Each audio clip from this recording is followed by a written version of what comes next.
Hello, hello, everybody. I hope you can hear me okay. Figure I'll just be talking for a bit here to check the audio levels. Let me know if everything sounds okay. Yeah, it's first time streaming here. Not exactly calm, but we'll work our way through it. Okay. Well, yeah, unless I hear any complaints, I figure the audio is good, so I'm going to switch to my camera.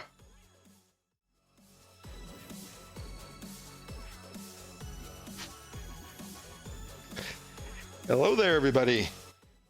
I am here today. Going to be doing some model building with everyone.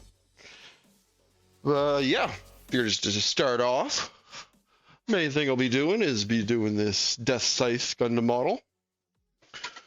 And talk a little bit about the reason I'm thinking about streaming is I've basically been doing these models for a couple of years, and mostly just wanted to document it. And I found hanging out and chatting with my friends while I was doing it was pretty fun, so I figured I'd give a shot at streaming it and see if anyone else is interested. Thanks, Girl Guy. But yeah, as you said, I've done a couple of these models. As you can see on my desk here, let's see if I can bring them over and show them on the main camera. Forgive me while I work out my camera angles for a bit here starting. But yeah, the current models I've been working on is mostly these master grade Gundam models. And I'm not sure how familiar most of you are with Gundam models, but they're these plastic kits that essentially get built from a bunch of snap-off parts from these sprues. And you snap these parts off and it's all basically snap fit. There's no glue, there's very little. Occasionally there's some like soft rubber pieces for the joints that work out pretty well, but you'll see most of that as we get through building. But yeah, I've done 3 or 4 of these. You can see there's some of them in the background here. I don't know how well you can actually see them. Yeah, I was actually blocking them there. But yeah, I've done a couple of those over the last couple of years and really enjoyed it. I did some of the, oh yeah, I said master grade at the start and I didn't actually bother explaining it at all. But yeah, with these models, there's a bunch of different grades. As you can see on the packaging here usually. And it starts at high grade, which is the smaller size models, usually about the size of like the typical action figure.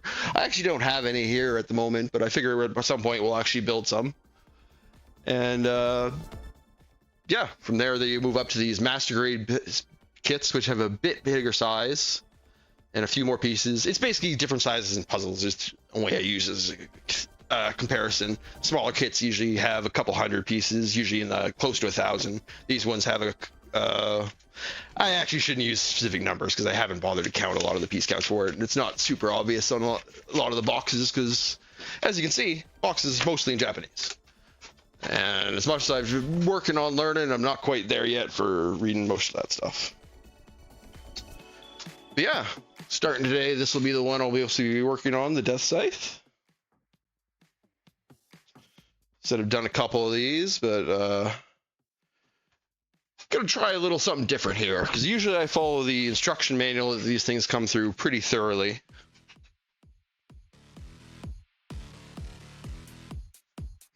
Yeah, and forgive me, as I mentioned, this is my first time streaming, so I'm not quite used to looking at the chat and back and forth, so I'm gonna be pretty much going on tangents and not looking at chat for a little bit, but I'll get better at that as we go. Welcome, Taco. Yeah, we'll get things worked out as we go. But as you said, usually I go through these and follow the instruction manual as it goes. And just let me know if anything sounds good or you can't quite see anything properly. And actually, now that we're going, I can get some lighting going. And get this looking a little better.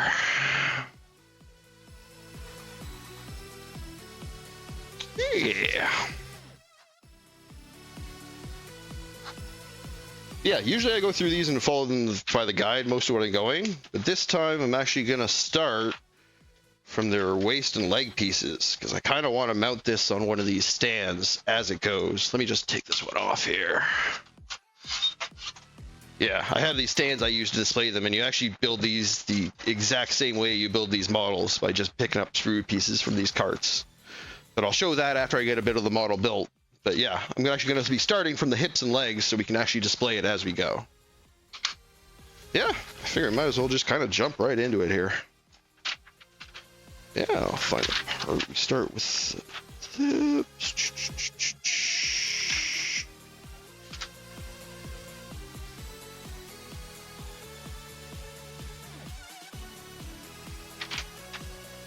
and you see a nice, you get a lot of the color illustrations with some of these that actually show a bit more of what it can look like. These actually, it's one thing I do give them credit for is a lot of these pictures they use in this, they don't actually do a bunch of extra detail work. It's kind of something I will be showing a bit as the stream goes on. Is I figure I'll probably do some work. I don't know how well it actually shows up on the camera, but you can show a bit of the detail and difference on some of these things. I've done some panel lining with a black marker in the panels on these pieces, and it actually kind of makes it look quite a bit better.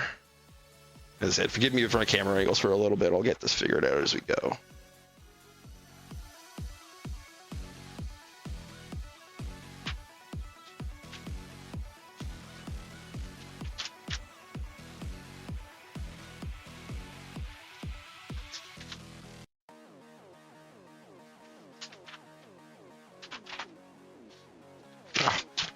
There we go. I finally find my spot in the manual. Should begin. So if you haven't done any of these model kits before, one of the things they generally do is all the kits, basically the parts are labeled a number, usually a letter combination actually, and then the parts, the shown the numbers are actually the sequence steps. Yeah, so we generally find XA, figure out the piece number on the sheet, 18. And generally what I do is I'll go through and I'll actually look at the step and look at all the parts that I'll need for that step and cut them out all at once, just to save some time.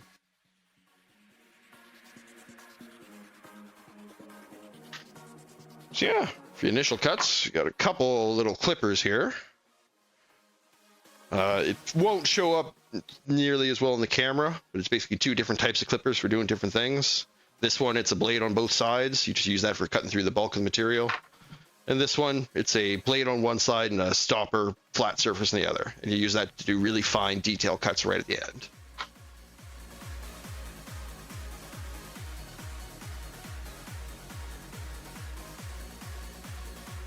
Yeah, start by cutting those pieces off. Getting the bulk of the material.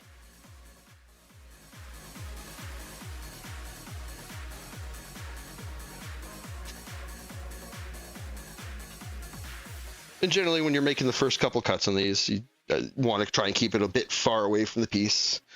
Leaves you a bit of material you can cut off with the detail cleaners, and it generally makes it so if you try and get too close when there's a bulk of material, the material can kind of deform and press into the piece and leave marks. And as I said, I'm still very much an amateur at all this stuff. I'm more or less learning as I go, but I've done a little look up on how some of the stuff should work. And I've done 3 or 4 of the models. But constantly improving, constantly make big mistakes. That's how it is.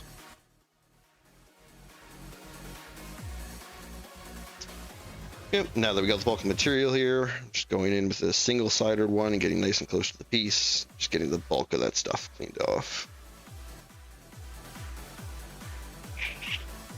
And if you get really good with these single-side cutters, you can generally do this cut all at once.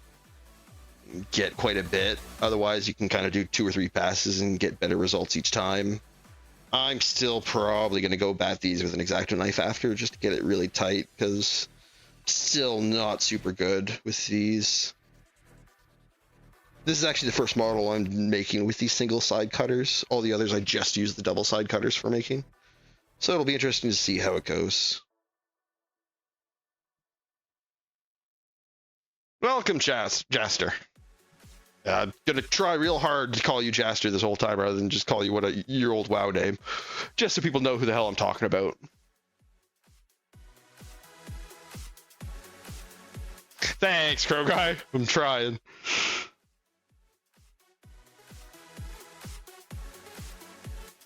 Figure that just kind of open the hose a little bit on the thought to mouth thing.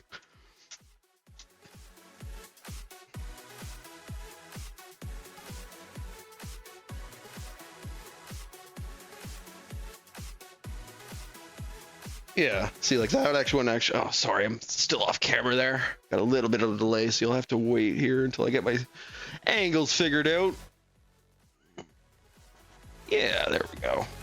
lighting's a little sharp. Yeah, still not quite able to see it on this camera, but I got a actually pretty clean cut on that last one. And honestly, I usually wait a lot of the time. Oh, thank you for the follow, Crow Guy. And Maze, thank you. Welcome, everyone.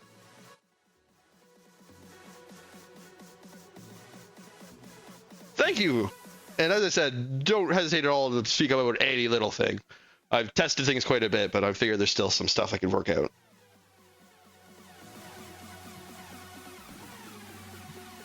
I'll get my angles one day.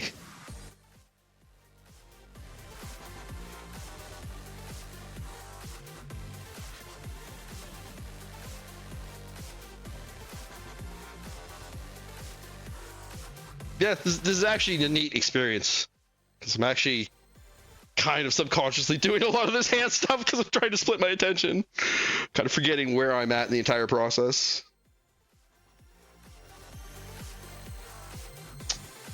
Yeah, got most of those done with that, and because I'm not quite good at those, got the good old X-Acto knife.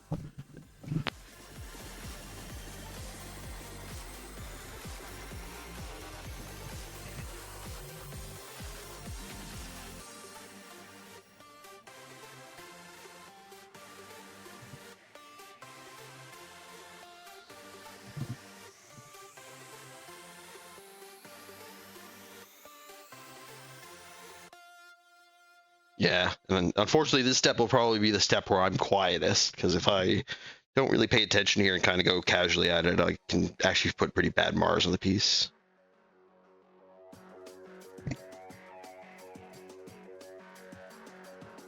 And ultimately, I'm actually kind of wasting my time here, because these are all internal parts that actually aren't seen from the outside.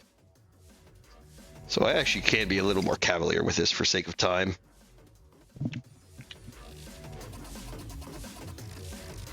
But that's also why I kind of like these higher grade models, is they actually spend a bit more time detailing the interior components of the parts.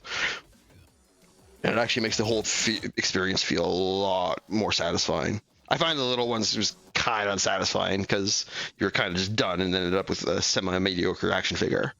Whereas these higher grade ones have a lot more involved process for building, and the end result is actually a lot more posable than I found most action figures tend to be.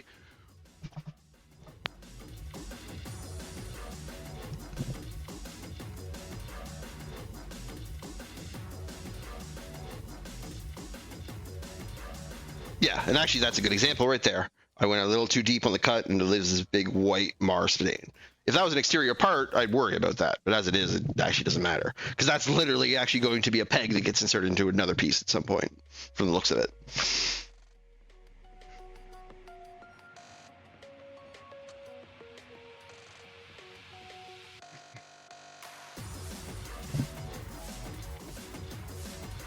Huh. I wonder if I can eventually get like an off-screen indicator of some kind to actually indicate where my line of sight is in here. I'm sure I'll just get used to it as second nature eventually, but as a start, it'd be nice to have something to help with that. It also doesn't seem to be focusing too well. I'll dial that in later, though. Is it significantly blurry during most of the work parts, or is it generally okay?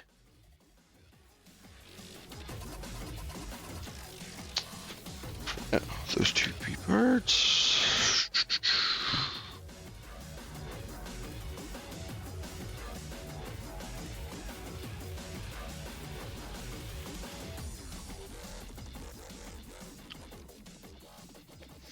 Yeah, and I mentioned this offhand earlier, but this is actually one of the more significantly different parts of material it has, is it uses this like soft rubber. It's still kind of stiff, but it definitely has some stretch and give to it.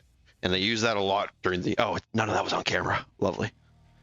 Yeah, it has a little bit of give, so they use that a lot for the joints where it needs to stretch a bit to fit the joint in, to make a tight fit. Works out pretty well.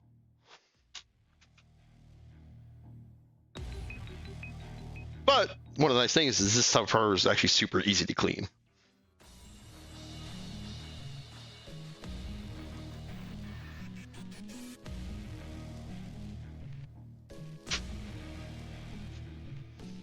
Yeah, here comes that first snap.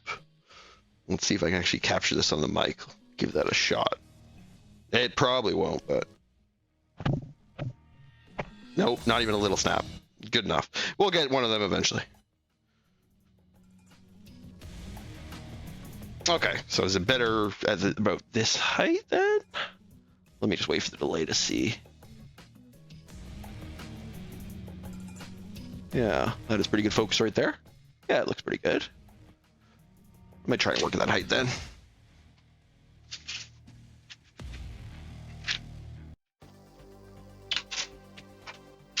Kind of want to think, one of the things I always notice is at the end of this, when I clean up, I always end up with a little pile of plastic shavings from when I clean these sprues. Kind of want to figure out something to do with those at the end of every stream. So that's something to think on. Until then, I'll just stockpile it.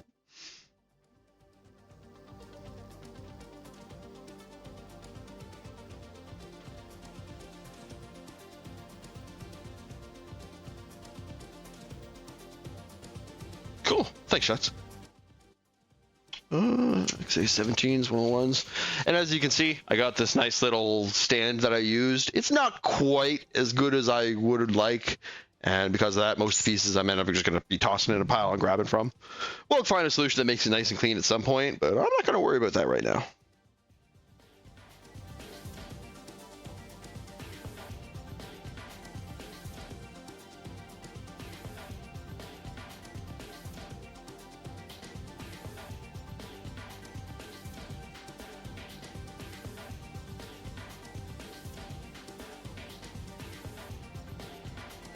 Well, yeah, it's going to take some definite use because I like to try and work where my eye line is, and I can kind of look over my glasses at a certain point right here. So I'm going to have to work on that.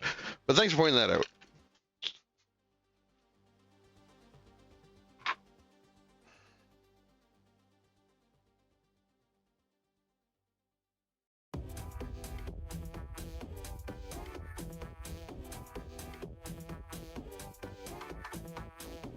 As I mentioned, it's gonna be pretty scuffed for the first little bit here while I figure things out. But I want to try to treat that as an experience. As I said, this is my first experience doing any of this panel lining stuff, so that for sure is going to look a little scuffed. But I'm looking forward to kind of documenting that and seeing me improve as time passes on. And I hope some of you at least will be there for with me.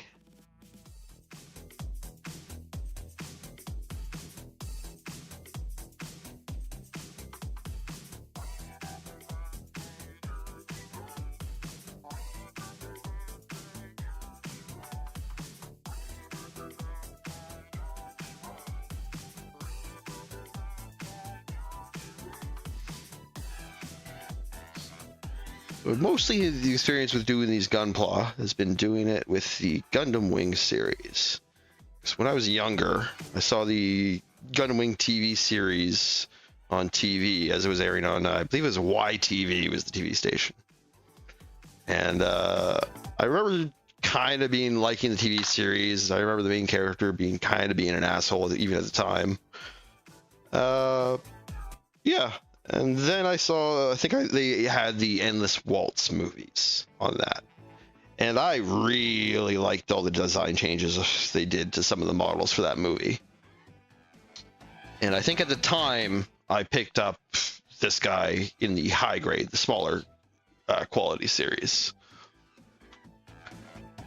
And yeah, I did a couple of those when I was a kid. And as I said, it kind of just ended up being worse action figures as the end result at the time. But yeah, since then, when I came back and first kind of started doing these master grade level models, I've pretty much exclusively done the Endless Wings variants. I've done this Heavy Arms standard model. I've done the Wing Zero prototype model. I have a Talgeese 3 up there in the cupboard.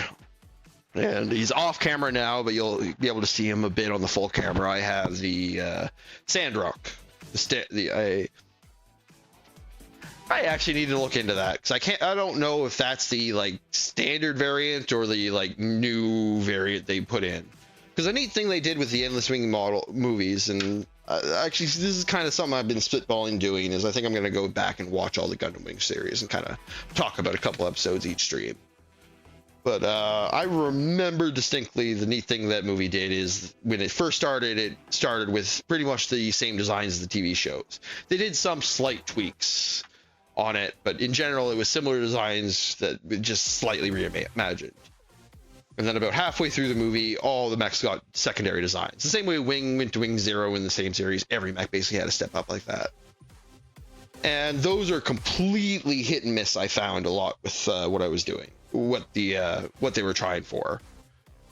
Like Heavy Arms is one in particular I mentioned. In the variant, they changed it from. I think it's actually the color scheme that gets me. I think I actually really like this orange and red color scheme for these mechs because it's really subtle. It's not subtle. It's bright as fuck, but it's along with the majority white most of these models have. I actually really like the little splash of red with orange accents.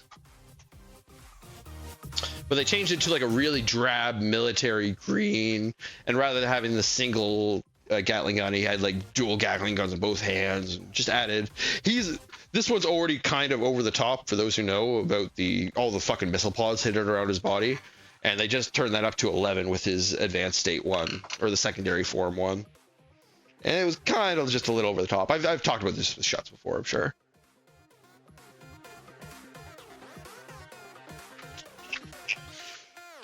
Yeah, should try and speed through this a bit more.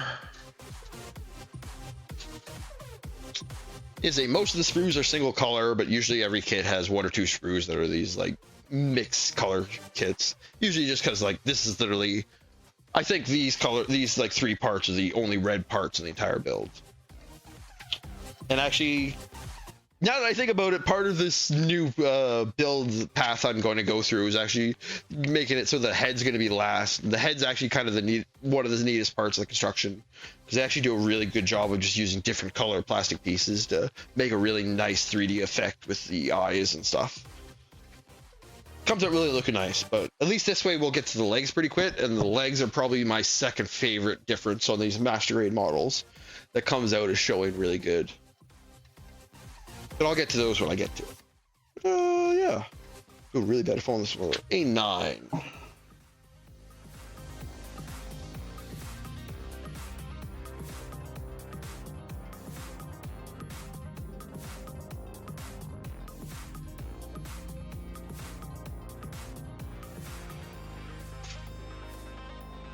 Six. Oh, this. I don't know if you can actually see that, but I come across this pretty frequently. I think this might be the smallest piece of the kit. I remember handling this on the previous kits. They always have one little detail piece that is just the tiniest piece of plastic. It seems like it's completely made just for you to squeeze a little too tight and just go fling it across the room. We'll see how that goes this time. A 6, this little clear one. Okay, it's not the smallest plastic piece I've handled, but not the biggest.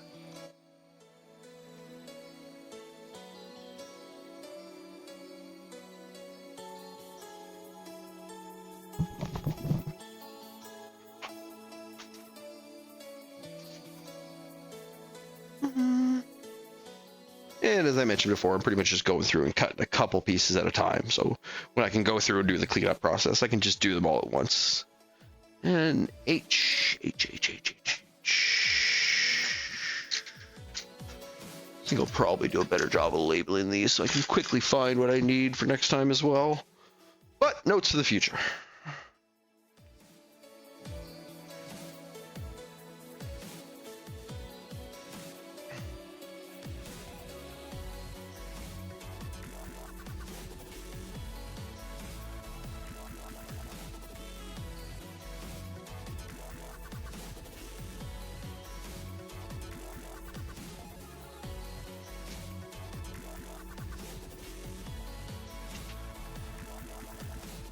Yeah, it's definitely something I'm thinking about doing, is going back and checking out the Gundam series, especially because I've heard the last couple Gundam series that have been in production have been pretty good quality.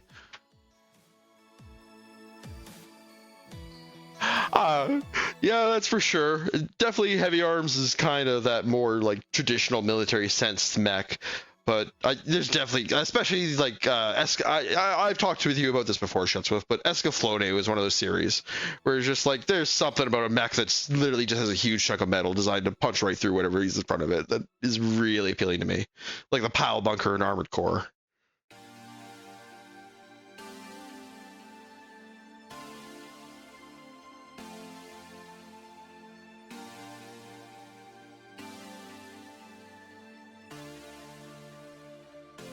But yeah, if you haven't noticed, I'm quite a fan of anime, and actually primarily I read manga, but anime is pretty much what got me into the fandom to start with. So always has quite a bit of respect. I still watch a couple things every season.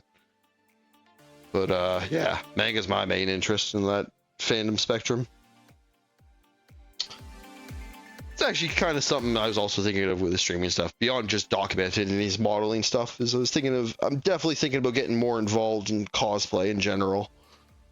And I've been enjoying I did a very simple cosplay for last year's convention season, and I was thinking about doing a more involved one for this season, but I had a lot of life changes recently that it kind of made that a lower priority. Because of that, I don't know if I'll totally get into it, but I definitely think I'm going to at least start trying to get it together this year, if not for this season. Yeah, Breakblade was... Oh, did I actually not mention the name of the series? Yeah, Breakblade was directly what I was referencing. I'm actually super happy that came through without me mentioning it.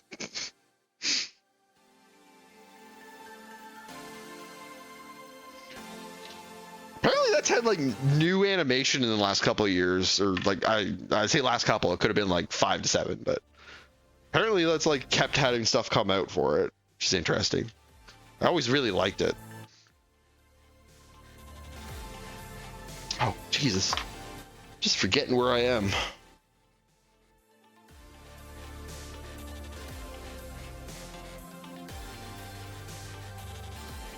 That probably looks super weird on the wide camera, me leaning in, but as I said, this is a weird spot for my vision. I actually think it's probably okay, but I just gotta get used to it. I'm so used to leaning in.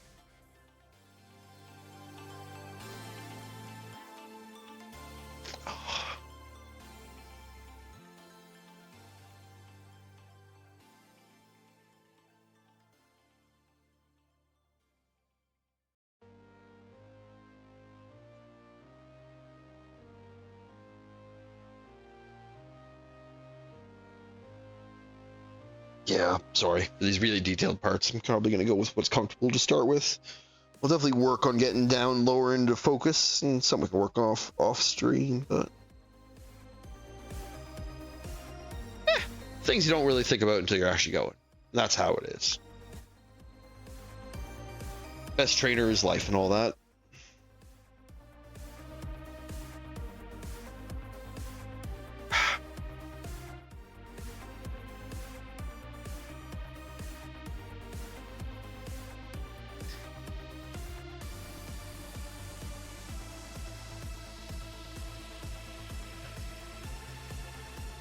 It's not too bad. Once again, internal parts, so I actually shouldn't worry. Should actually kind of speed through this stuff and get better.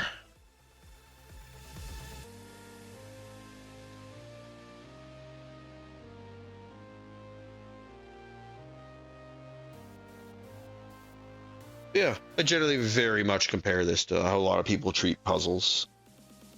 Just find a lot of the like detail work, and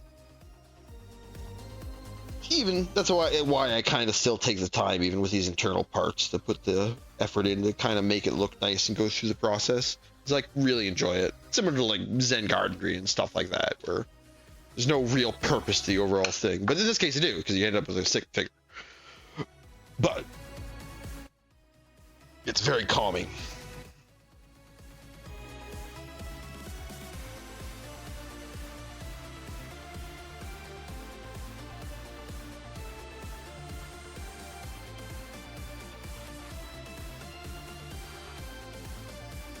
Oh man, that was actually super dangerous. I got reading chat while I was handling a really tiny piece without really thinking about it.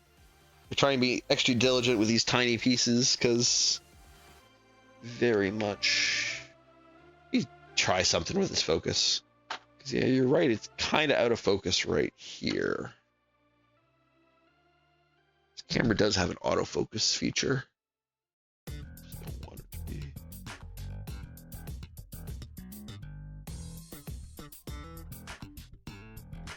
It's better, but it's still not great. Oh, that's pretty good. I can work with that. Yeah. I actually kind of want to try and keep chugging along here. Been deliberately not really looking at the time. Oh. Yep. God damn danger, these tiny pieces. I'm extra risky too, because I want to carpet where I am. Just asking for trouble with these tiny pieces. I've been lucky in that I think there's literally only one piece I've straight up lost. I think it was a relatively minor piece. I think it's one of the rifle pieces on the Wing Gundam. That's like a tiny little sight that I lost.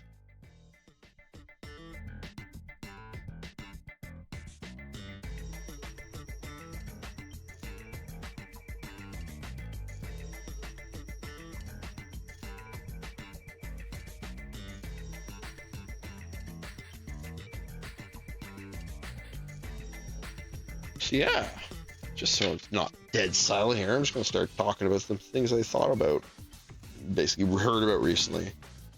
Have you ever heard of the Portuguese complaint book system they have? I actually found that was super interesting. They actually have like a government institutionalized like system where every business has to have a complaint book, and like it has to be freely accessible for the public to view and add to it at any point. And they changed it recently where they are supposed to like report it online as well as in the complaint book.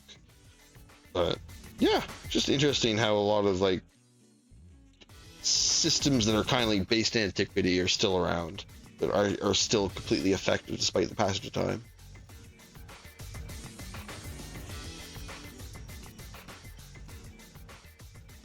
Yeah, as I mentioned, this is the step that requires the most of my attention, so it's probably the point where it'll be the least focused and the least talking, so forgive me.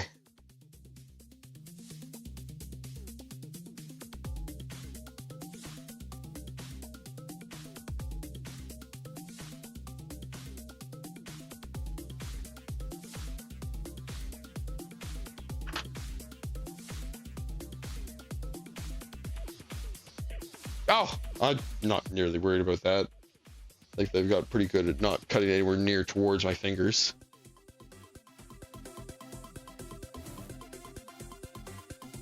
Yeah. Together. Oh, I still gotta skim this little clear motherfucker.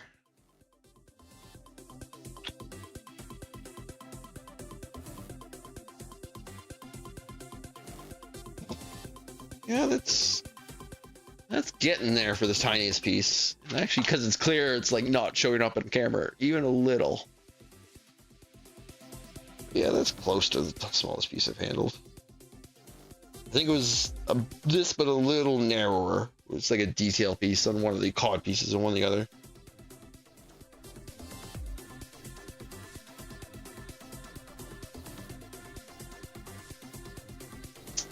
Oh, this is so hard. Just half the fight is finding a place I can grip it safely while using the knife. Oh, that works. Use my fingernail to guard it.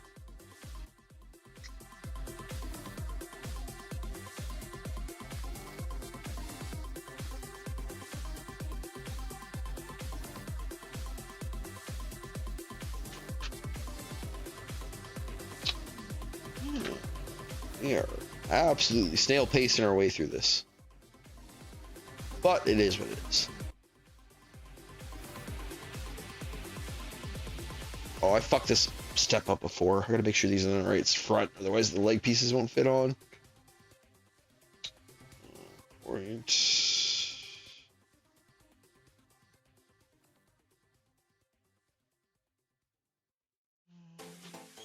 Okay, yeah, that one goes in front.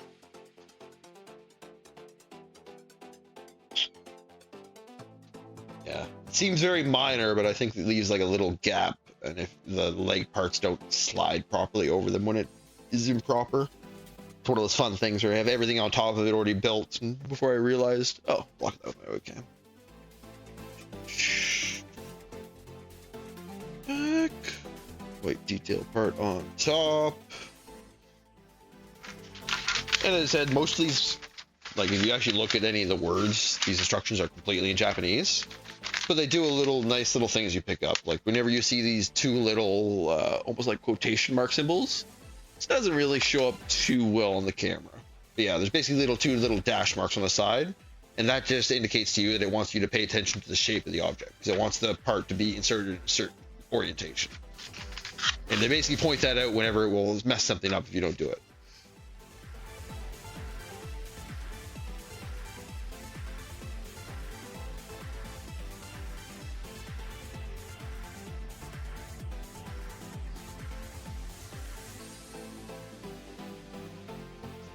Definitely some moments when building these. It's like, oh, there's a tiny little clear panel on this cod piece. Don't know if that actually matters, but yeah, from the looks of it, it's like be on the interior of one of these plates. So it's basically there to add a little like reflective depth, which honestly appreciate the hell out of. I'm complaining, but it's why I get the higher grade kits, is for little details like that. And some white panels, it looks like. D.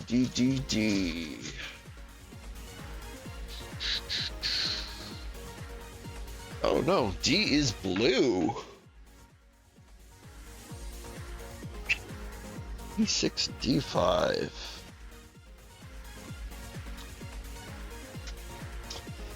And just to screw with you, which was a fun little detail I didn't really notice until like the third or fourth of these models I did. Some of these screws have like extra pieces. So you'll just end up the model and like all the screws will be empty except for like two with like one piece left, and just think to yourself you fucked up somewhere along the line. But thankfully, somewhere in the front of the manual, there's actually a little diagram that has like that part X'd out when it's not actually used by the kit. But it's not a fun feeling the first time for sure.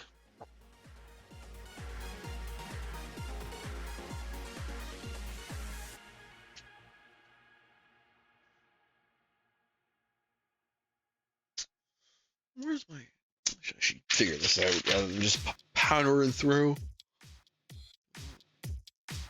Good old stream play. It's right about there. Okay, so as long as it keeps centered on this mat, it should be okay.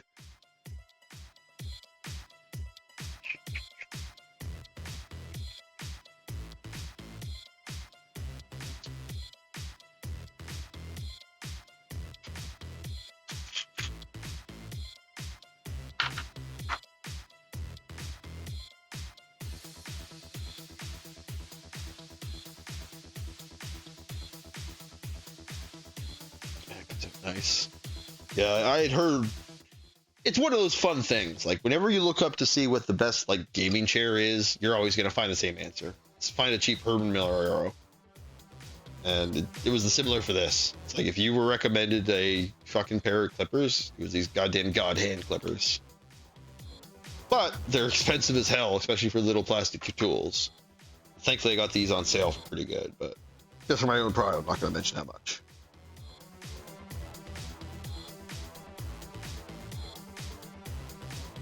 But they make really nice clean cuts. Like if I tried to do some of this with this double clippers, it would be leaving such huge gouges.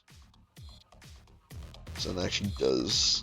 And like I said, I think once I get good with these, I won't have to use the X-Acto knife as much, which should speed the whole process up. But that's not even really a priority, because as I said, it's kind of a meditative experience a lot for me. Hey, thank you for the follow, Josh.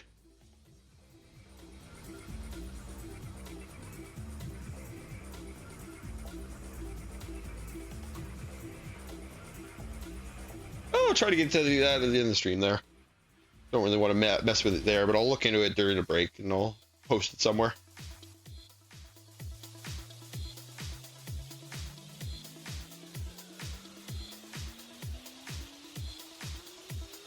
Thanks for coming though, Josh.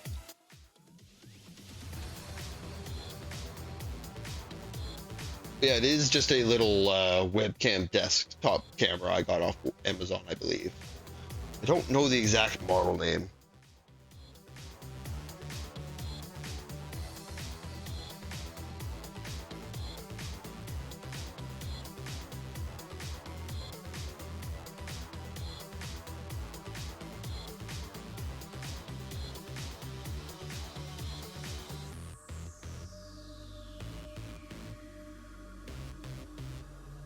Yeah, fortunately they weren't as smart to name this camera mount like they were to name these clippers, because God Hand is a hell of a name, I will say. There's definitely a difference between looking up what the best chair name was and it being Herman Miller Aeron, and then looking up to see what the best clipper names are and it's the God Hands.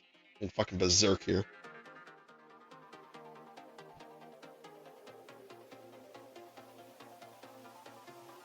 No, as I said, I pretty much got to look up my like order history to actually find that out. I have no reference of it in my mind. But as I said, when I have a chance on a break, I'll take a look at it. And some finishing work.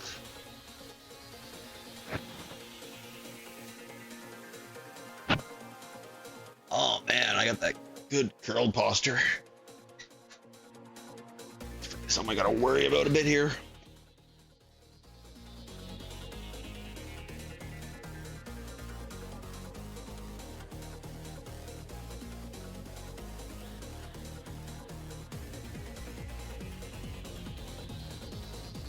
With these color pieces especially, if you do a little too deep a cut with this stuff, it definitely it shows up just as bright white as it does in the gray. And because of the dark color, it shows up so much more. I want to be careful here.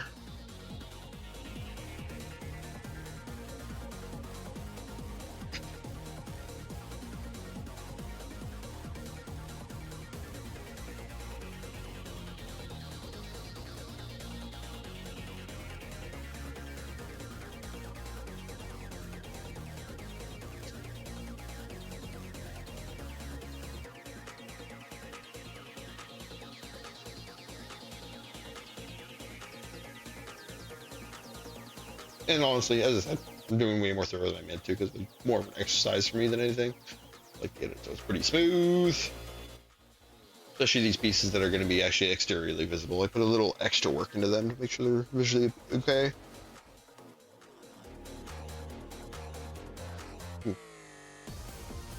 Matey. You always tell when there's a little more material left than you, and the knife just goes much slower than it usually does.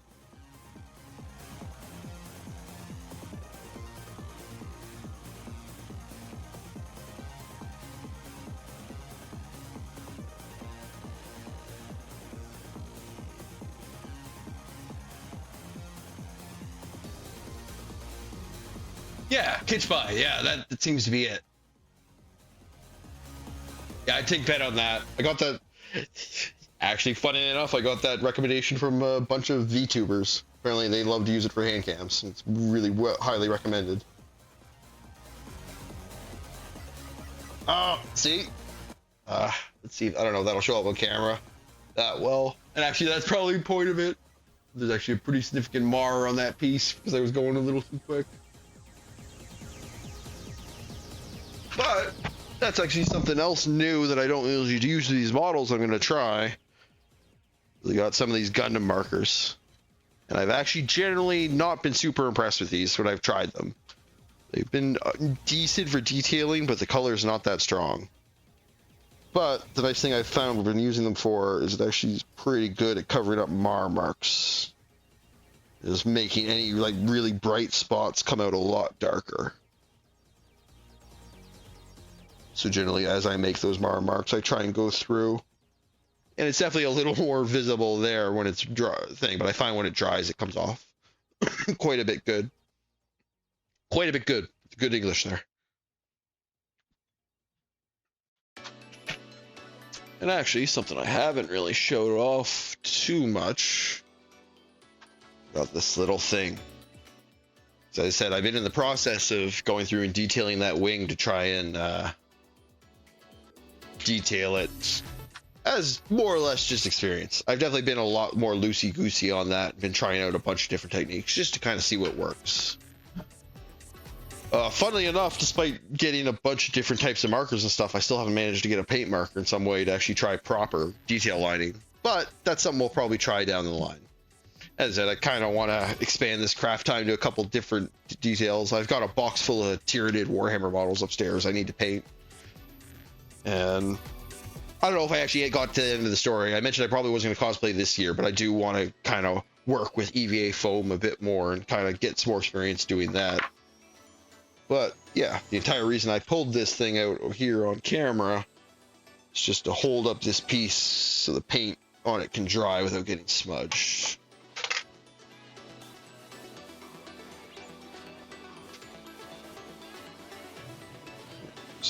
Set that off camera.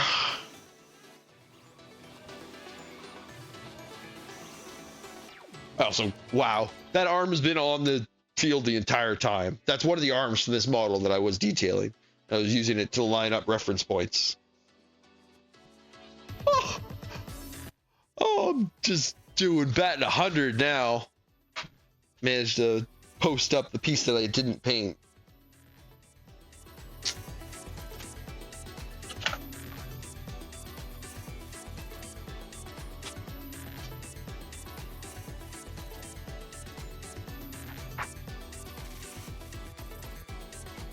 Yeah, that one doesn't really need any touch up.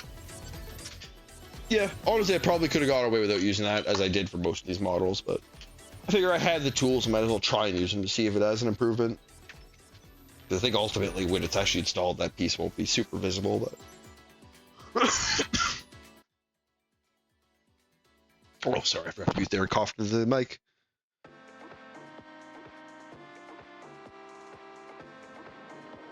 Oh, this is the piece that went over the clear plastic piece there. Nice.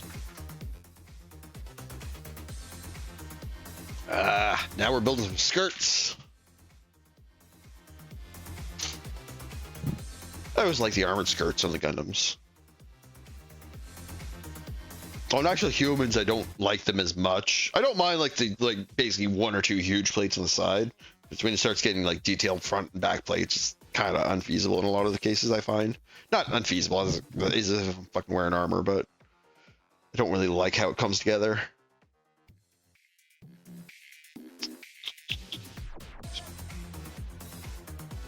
Nine. That's another small one. Little hinge hooks they use for the skirts.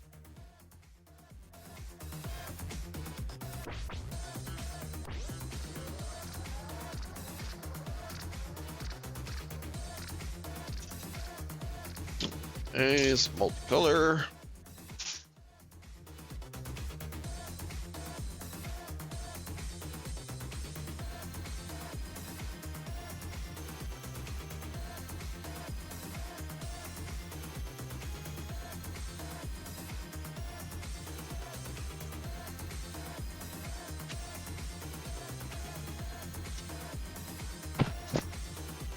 And H.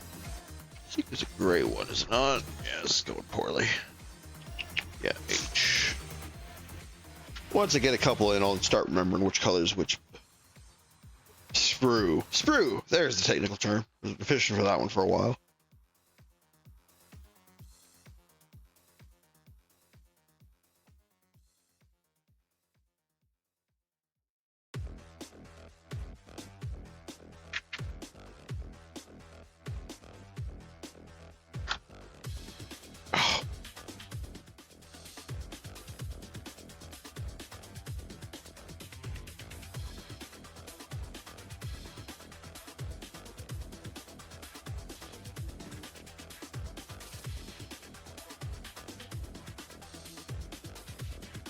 It's kind of interesting. You actually start to notice a little difference because the like colored plastics they use for some of the sprues definitely seem to cut slightly differently. Like these grays actually cut kind of smooth. I say as I struggle constantly with this exact one. Oh man. Oh, that's because I'm doing this completely backwards. It's one of the things getting used to these single side pliers is you're supposed to kind of like brace the flat side against the piece of plastic before you and then cut into it. And I'm used to these ones where you kind of just cut from both sides. So I was doing it the opposite way than I was supposed to do it there. Yeah. Got the knife.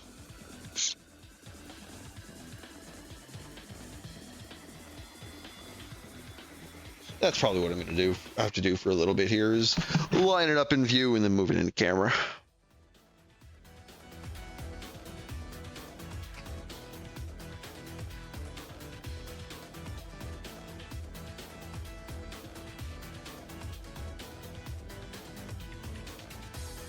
Yeah, I've actually got a couple of these models on backlog I plan to do. Got most of the main wing cast I want to handle after this one. But I've got a couple different model kits I want to try, so we'll see how things go.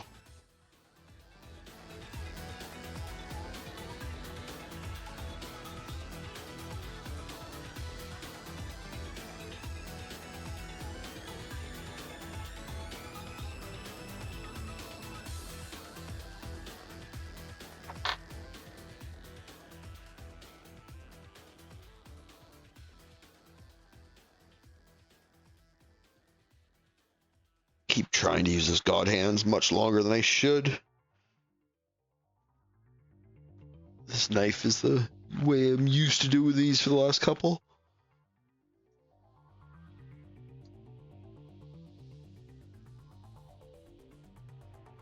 There we go. Oh, it's a huge screw.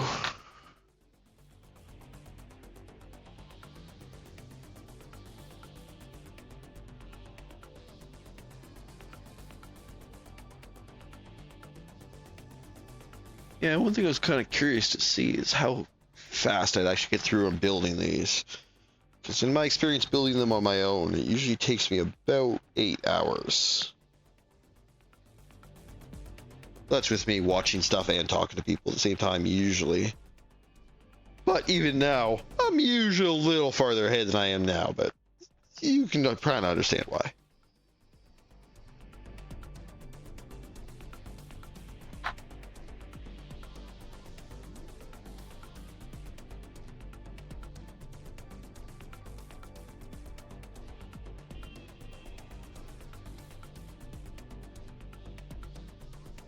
Yeah, I had mentioned earlier I'd been thinking about watching through some of the older Gundam series, but part of what's actually motivating that is the most recent Gundam series I've been hearing have been pretty good.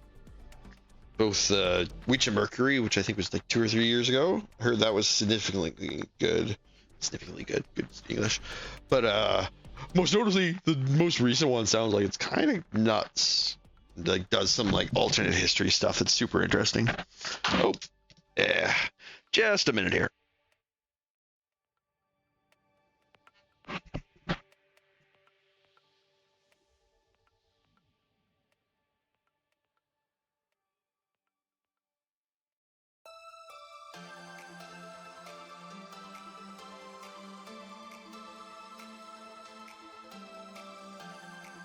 Sorry about that. I just had my glasses kind of fall apart on me there. They went through and came back and broke this morning. Great timing, as you can tell. But yeah, should be back here in a moment. There we go.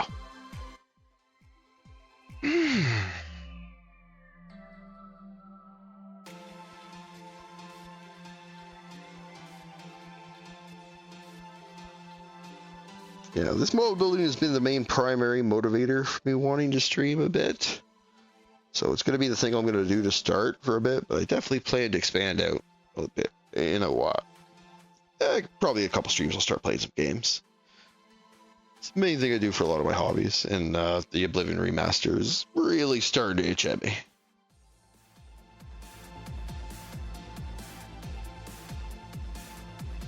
I really love the attention to detail it seems they did with the remaster, where they intentionally went out of their way to leave all the janky shit while kind of improving some of the outer stuff.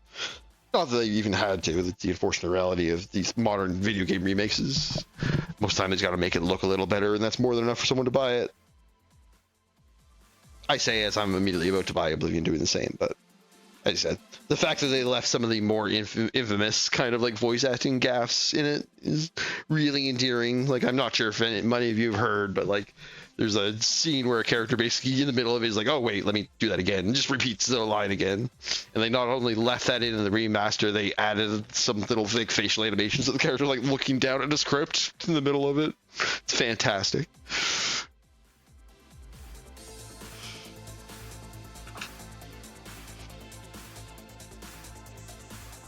Yeah, that's on the menu. I really haven't gone through Baldur's Gate 3, but I'm also kind of waiting for that to go on like Uber sale. But I know that's a font of experience. I've kind of deliberately been avoiding seeing too much about it because it seems like such a good time. I really enjoyed like the 2D isometric like D&D games from like the 90s. So it kind of very much gave me the same vibe. Okay, connect the skirt hinge to inner skirt plate, and then the inner skirt plate to the outer skirt plate.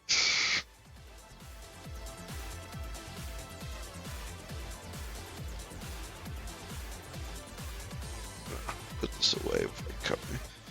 Feel free if I give you 60 seconds. If you see me leave a marker out without a cap on, let me know so I don't let it dry out. I guess knives count, but I'll probably do that a lot more.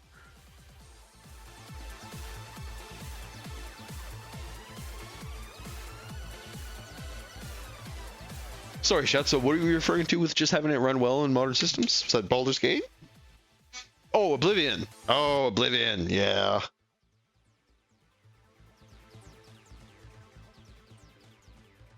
I don't know. There's definitely a certain charm to those older games of just...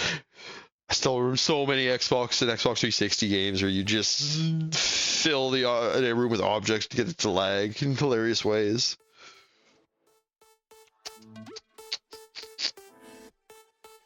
This is the front right skirts.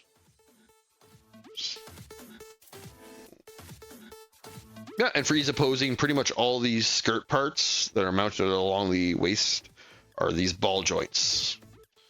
So once it's in there, it pretty much allows the skirt to flex and move around. Because, yeah, one thing I will show off, especially when I get more of this model put together, is higher grades are incredibly posable.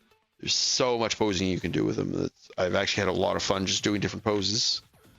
And actually, let's get you back on there. Oh, man, you're just falling apart. Like I said, the disadvantage of snap fit is some pieces, if you just hit them at the wrong angle, they'll come off. But I generally don't have too much of an issue. This like Gatling cannon on the back of this guy has been kind of a pain because it limits his posability. Yeah, as hilarious as it is, this big long like chain link ammo feed belt was made from these pieces. It's like one length of like 5 wires essentially that are like coated together, and then these pieces are 2 pieces snapped together around the wire and just one after the other to make a chain link. It was a pain in the ass.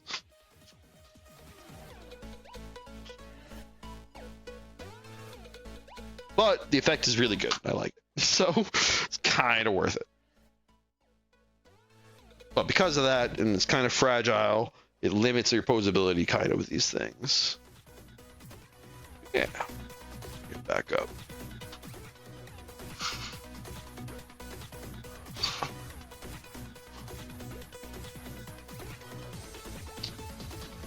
But yeah, I gotta speed through these. Oh, I actually fucked up and didn't put some parts on that. There's some more detail parts on that. A50.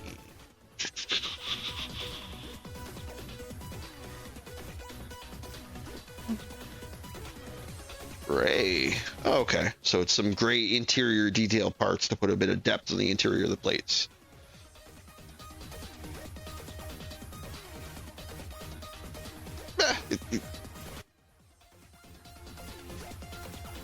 that part, as I said, a lot of this model's detail or parts you don't actually see too much when the model's finished. So it's kind of in a weird spot.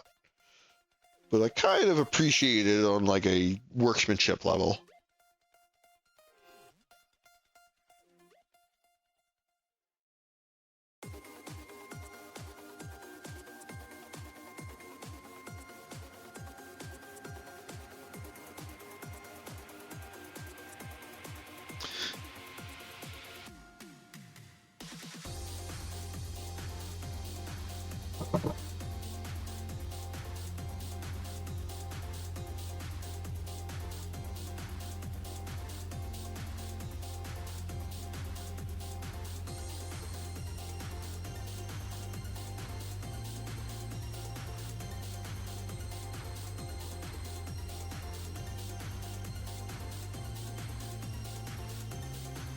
Oh, once again, I got sidelined from that gun thing I was talking about earlier. But yeah, the Witch of Mercury that was recently was supposed to be really good.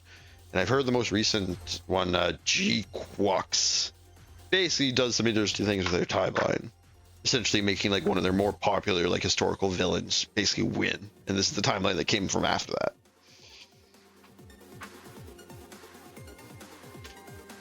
So it's neat that they're willing to play around with that and stuff in their series. Also, from hearing about that, I ended up digging into their timeline a bit and finding stuff like where is it Turn A Gundam, one of the more recent Gundams, just straight up has stuff in it referencing like multiple different timelines of Gundam, kind of implying that they're all connected in some way. It's neat when series are willing to dive into their metaverse stuff, but it's a Pandora's box, I guess, because you kind of when you can't do anything, nothing really matters.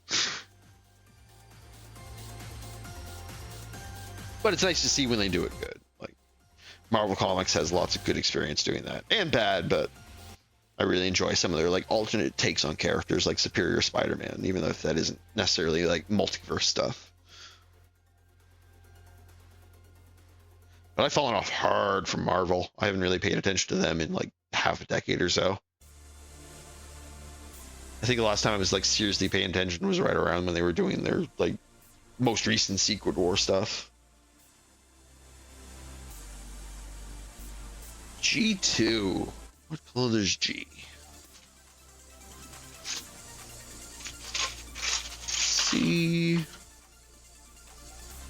C, XB. Oh, G was one of the fancy ones. Is that yellow? Yeah, yellow. G212. Oh, yeah. You might have noticed that some of them are like G and then a number. In that case, there's literally... Oh, this is like the rare case it's not the case. But usually when it's a number, it means there's like two identical sprues the same.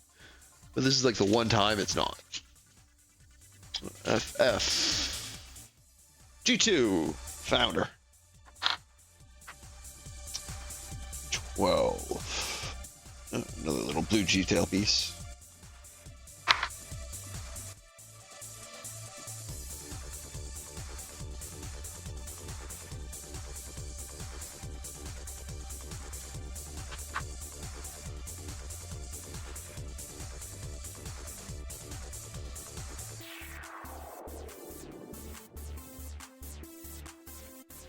Yeah, it's one definite thing I noticed, the step up from the high grades. And as I said, I was much younger when I did the high grade, so it probably was actually a good fit for where I was at for model building.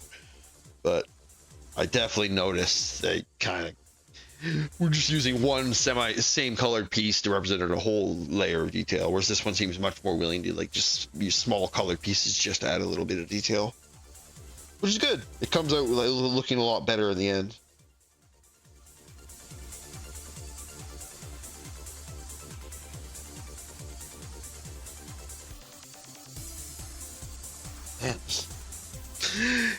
One of those happens sometimes where you just cut a piece, and then cut a piece, and then cut a piece, and then you look at it and it looks no different than it did before the first cut. It's like, I don't know what I did.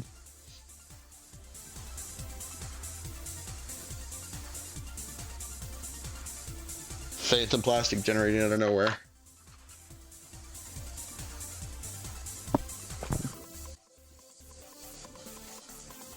Yeah, I love Superior Spider-Man. It's always kind of made me chuckle with Spider-Man and how, like, on the surface stupid all his villains were. It's like a dude in animal pajamas and another dude in animal pajamas and another dude in animal pajamas. And it's like, oh, but they're all like really well written characters.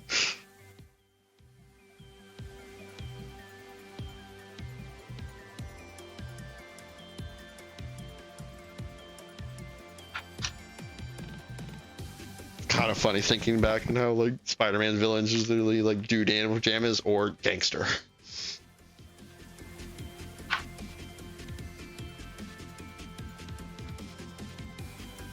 Oh, curse my stupid attention to detail.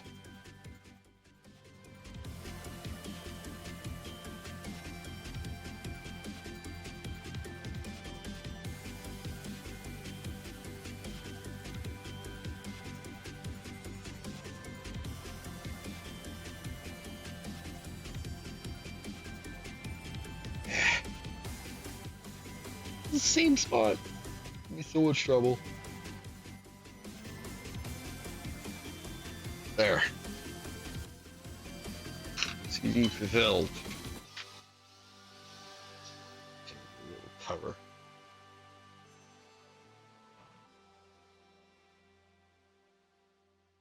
Unnecessary, but I have markers and I'm going to use them.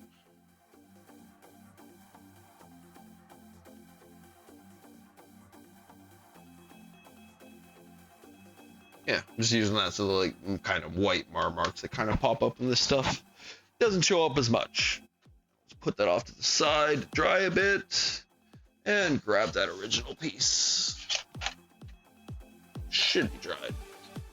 It's actually kind of the nice stuff about a lot of these paint markers is if you can pretty much wipe them off with your fingers immediately. So it's nice if you make a big mistake, you can just easily correct it right away.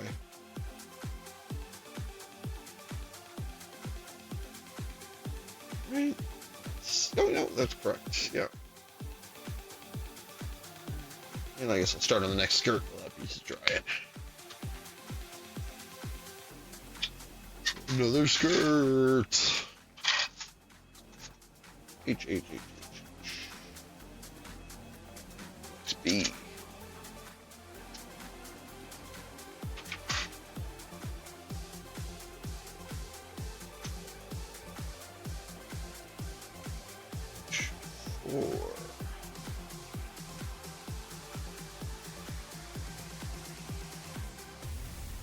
Welcome, Smurfadurf.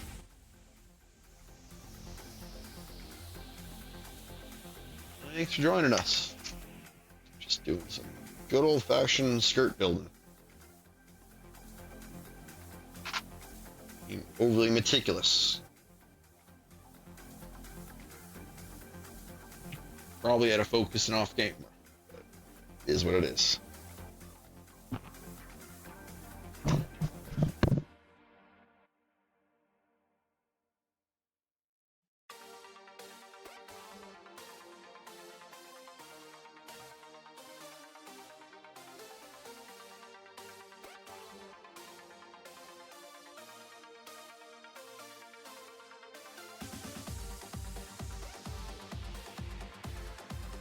Oh, as you can tell, I'm not super used to watching chat, so a lot of shit's going down I'm not really catching, but thanks for coming, everyone.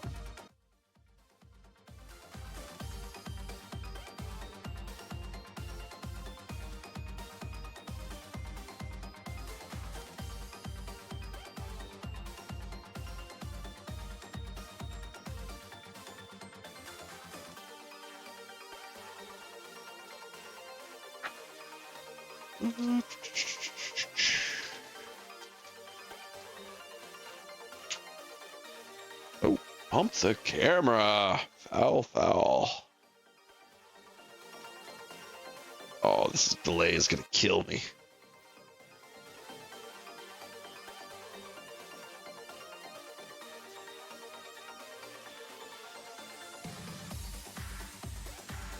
Good enough for now.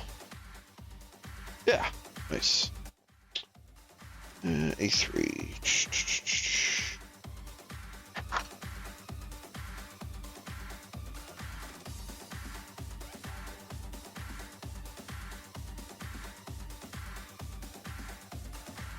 But yeah, the last couple of years has definitely kind of been like a renaissance period for me for getting interested in mechs, because I was super into them for a little bit there, and then like, as I said, that was probably around the time I was watching Gundam Wing at the time.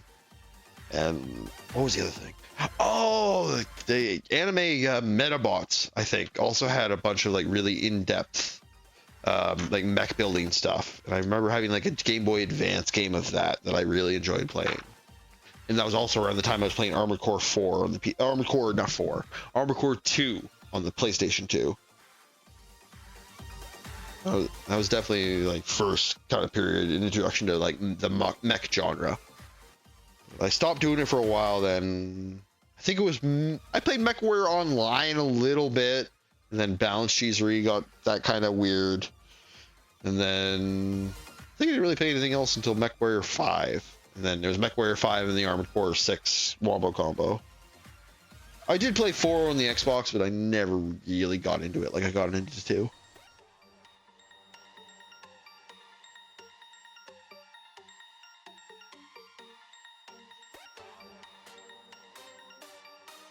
I don't know. I definitely find the games I enjoy the most are like roguelikes. And I've definitely been leaning more towards like deck building and that stuff. Like I still go back and play Slay the Spire and Balatro all the time. It's just such a simple like gameplay design, but it carries so much weight in the actual fun of it.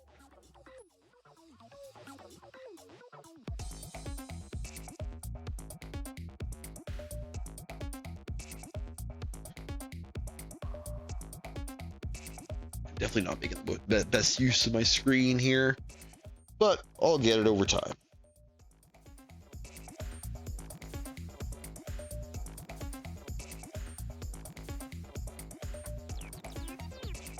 Oh, I still need that XP.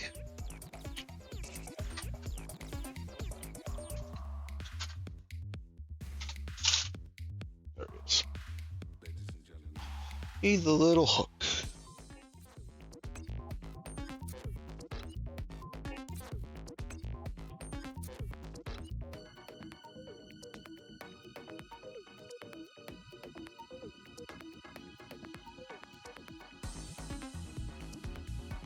Oh, okay. Oh, I see. This is one of the cases I mentioned earlier. There's actually 2 of these exact same sprues. It's basically each half for a lot of the parts. Did I?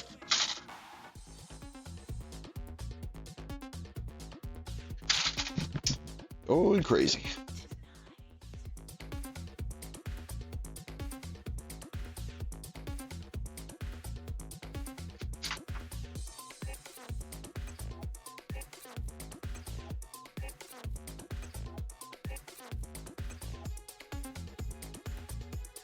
Oh, that's really cool, Smurf. There'd be a lot of chaos to something like that.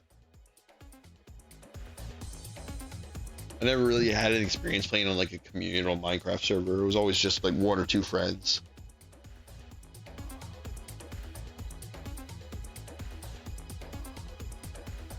Oh, off camera again.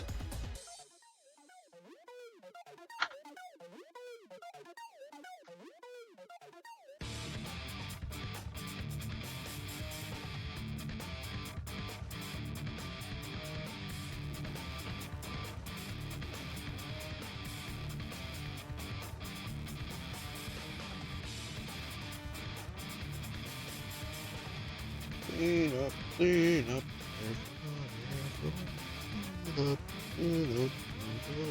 Sure. Oh, and then I rushed a little bit, made a dip. And then it cleaned up.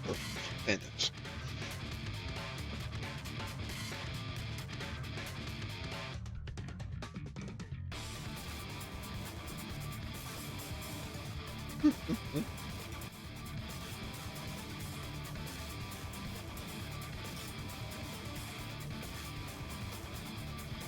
Yeah, I found most of my time playing like vanilla Minecraft was definitely just kind of like running around exploring the worlds. Never really got super into the base building aspect of it too much, because I think at the time point I was trying it, there really wasn't a whole lot of things you could do for detail, unless you were like super creative, which I wasn't. But I ended up playing like a bunch of like the Feed the Beast mods and like Sky Island, stuff like that. And those are actually pretty rewarding experiences.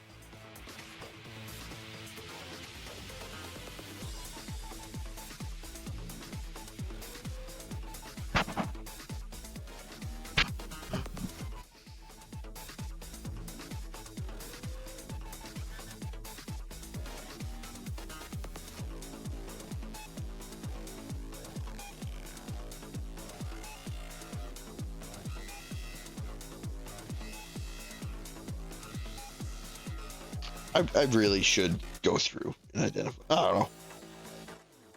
I know 9 times out of 10, not 9 times out of 10, but a significant portion of the time I spend cleaning up these parts, it's parts that literally don't see the light of day. But it's the experience.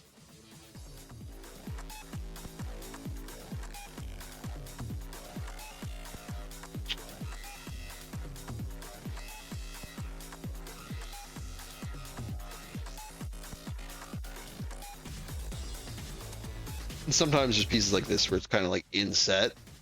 I can't really get enough force on it without worrying about hurting my nails. So I usually just grab a corner or something. Something that can kind of push in, push on it. Make sure it's nice and snap fit.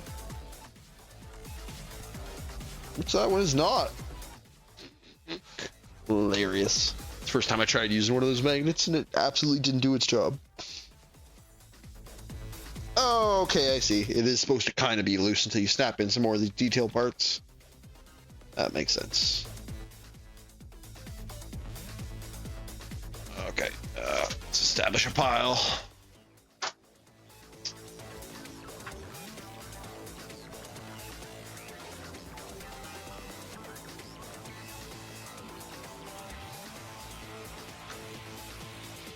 Actually, way more. I'll probably just go over this to the vacuum after, but see what we can save.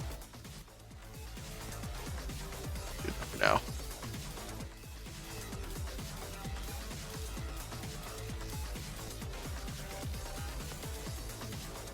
Piece. Let's see. That other piece should be done, dry now. So yeah, I don't know how well you can actually see it, but it's neat. You can see little kind of like pressure spikes where there's like raised indents on the inside of this slot, so it'll actually like grip the other plastic slot that's getting pushed in there. There's some neat little tricks they do to actually make these models snap fit really easily. And as I said, the downside is you just put the pressure on the wrong point, it can come right off. If I was really worried about that, you can always just use a little glue and put it in there. But I don't know. I always still kind of an amateur at these things, so I don't really want to start gluing pieces together. Had enough experience trying to take a model apart to put parts on, I forgot. So I'm 100% that's not happening. I want to avoid that.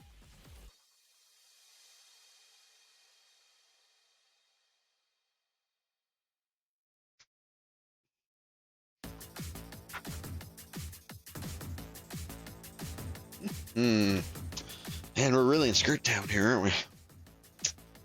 Issue with starting is that I'm kind of not used to doing this pattern, so unexpectedly there's a lot of like little detail work we gotta do here. It's not the worst. A14 and G213. A14. Oh, let's use the good clippers for the bulk clipping.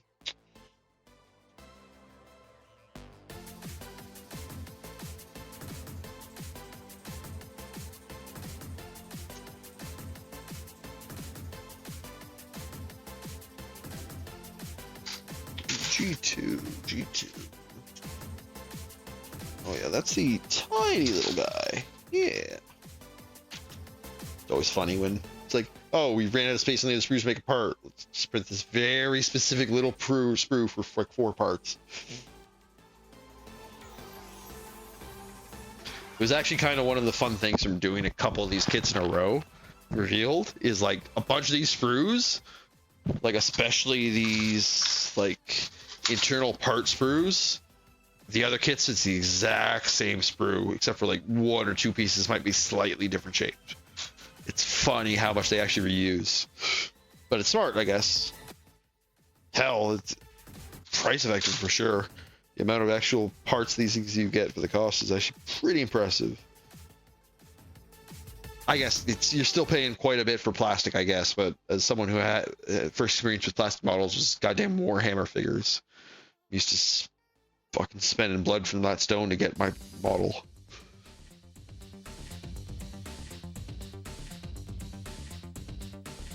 Kind of funny to think how huge companies like Game Workshop probably wouldn't have existed if 3D printers were a little ahead of their time.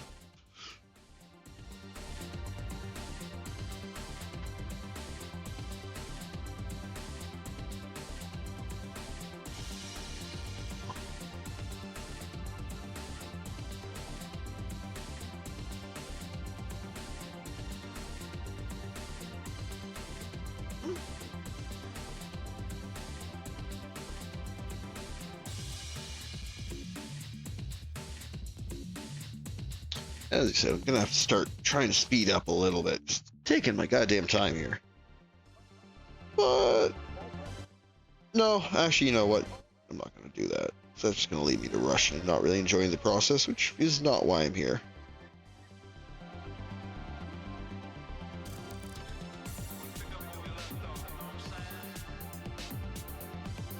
Yeah, part of my motivation for streaming this is I actually tried to document doing this model building stuff through pictures, and it was just not really feasible. Because at the end of it, I had like 600 pictures.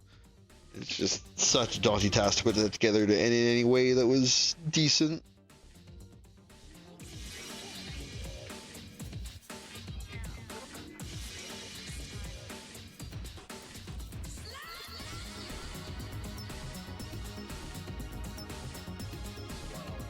So I decided probably video recording myself doing it might be the best way.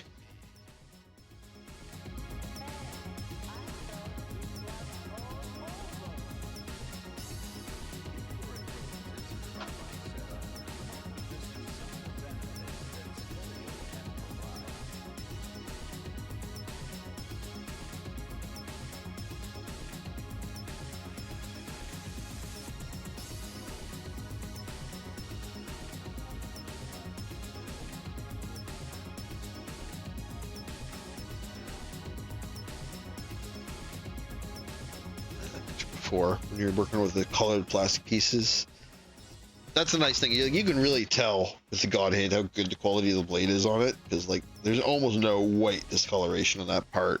Like there's definitely some when you turn the light at a certain angle, but like compare that to like even what the X-Acto knife does, it has way more white residue parts. Oh, really doesn't really show up on camera because it's kind of too small, but have to take my word for it.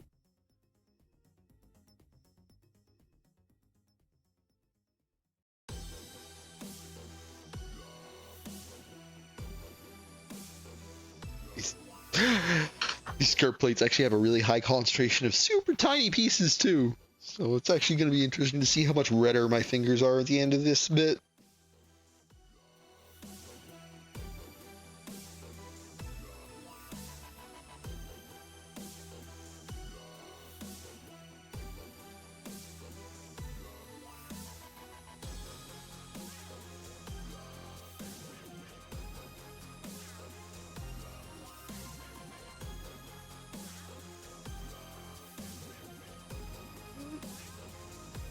You're an inside plate.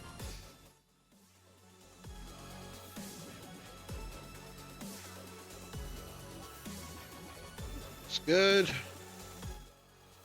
And as I mentioned earlier, this interior plate's actually kind of loose right now. When I see this exterior plate, it's actually a little tight on there. So as you're pushing it in, it's actually pushing this other interior plate harder into the exterior plate. So it actually kind of makes it much more sturdy once it's all put together than it was initially.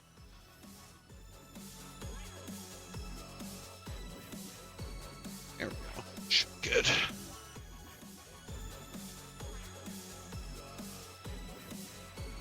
Do I need to touch this one up at all? It wouldn't hurt. So I have the tools, I might as well use them.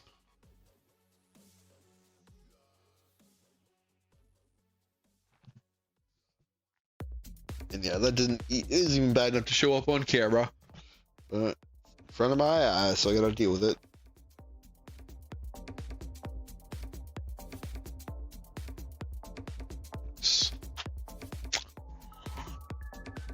Set that off to the side to dry. I'll start on the next plate.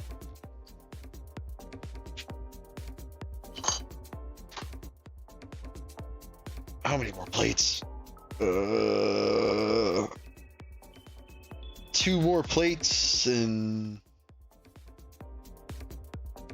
Oh, 4 more plates. Okay. 2 more of these, 2 side plates.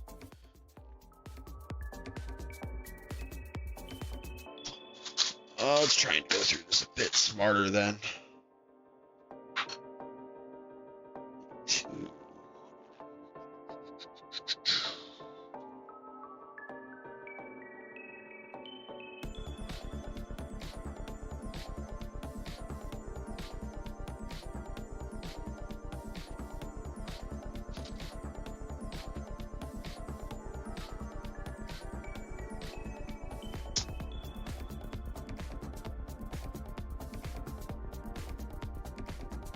Kind of funny now that I think about it. I didn't really put too much thought into starting with the hips and legs first.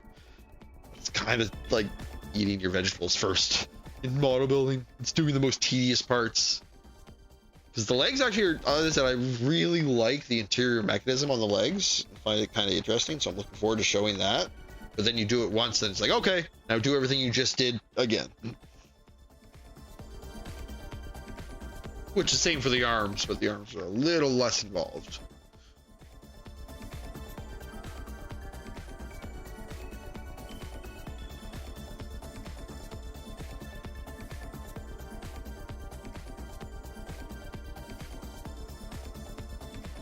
Punch.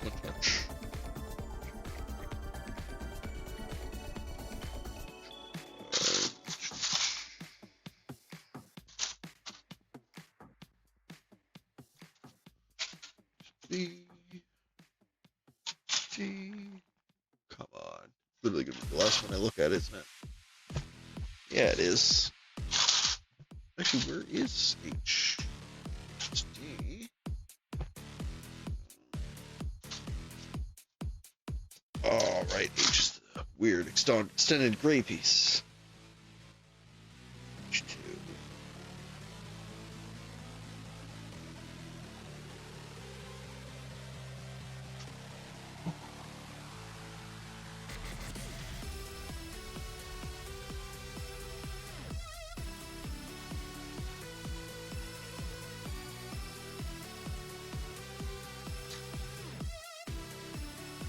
Actually, try and speed this up a bit. Cut ahead a little bit so I can clean up all these pieces at once. Should hopefully improve my efficiency a little bit.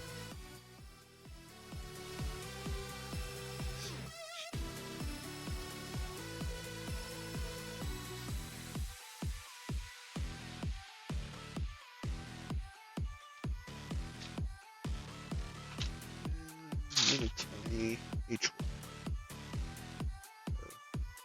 G210.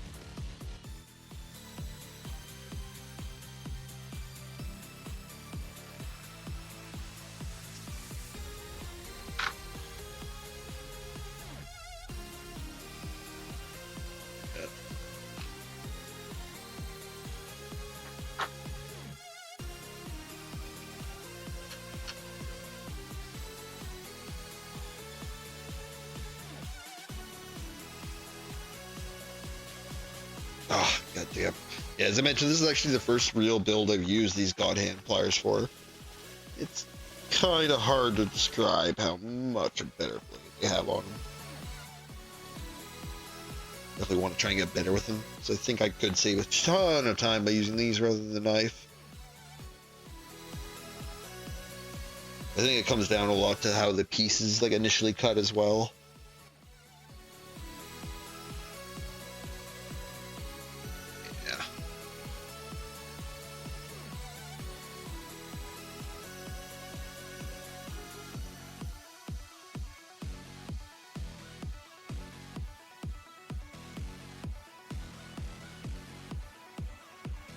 Yeah, besides Oblivion remake, I mentioned probably gonna do another playthrough of Armored Core 6. I played through that already, but I really enjoyed it, and it's mildly relevant for reasons I'll probably elucidate later on, but that'll probably be my big first long game.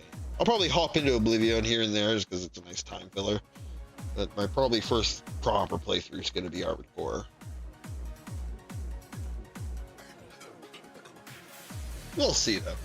Kind of part of this is I actually don't know how long it'll take me to build a model on stream because I'm going way slower than I usually do. But that's to be expected. I'll probably speed up as time passes.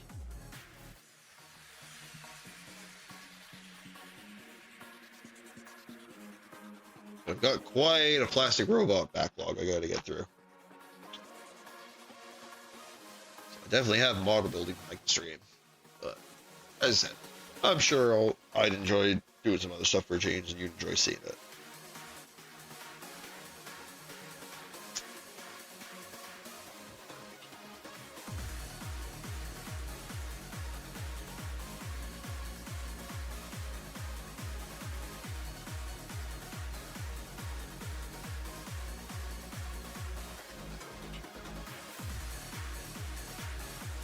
But yeah, besides Oblivion, Armored Core, Baldur's Gate 3,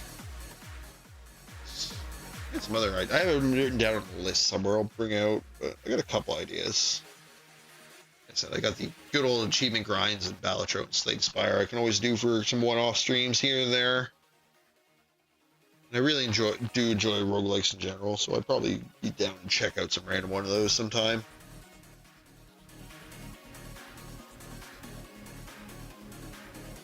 But I went through the trouble of setting up this desk cam and model, so I'm going to do this for a little bit to start, for sure.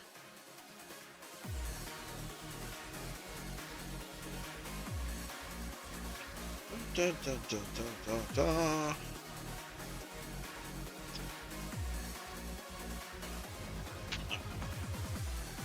Before I forget, that piece should be dry by now.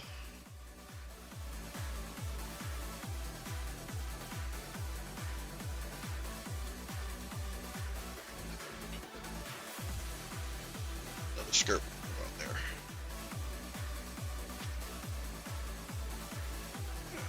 Coming together. As I said, once I finish this hip part, I'll probably build a stand. I can show you how that goes. I'll probably finish this hip and take a quick little break here. Still got a bit to go, so stick around.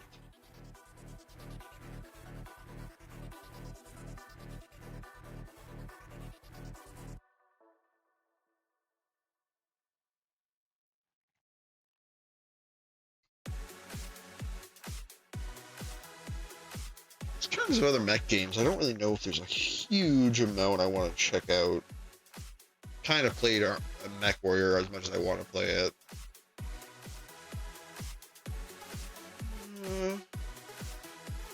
Oh, what was that? Hawken!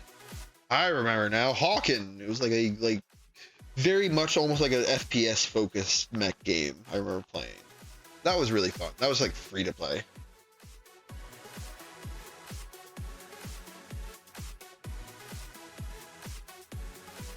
Really was like a neat little indie period there of like free to play competitive multiplayer games from like not huge studios. And then every big studio's free to play multiplayer game went free to play. It's like a microtransact, yeah.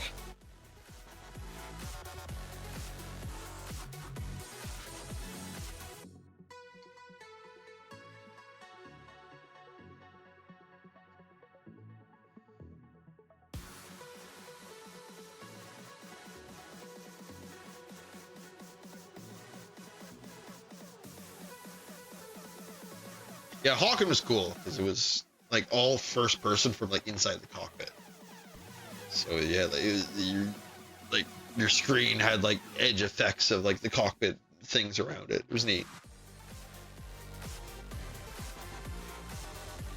But that wasn't.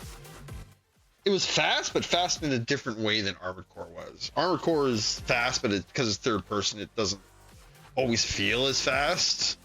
Whereas Hawken, I think was a much slower game overall than Armored Core was, but it felt fast because it was all first person.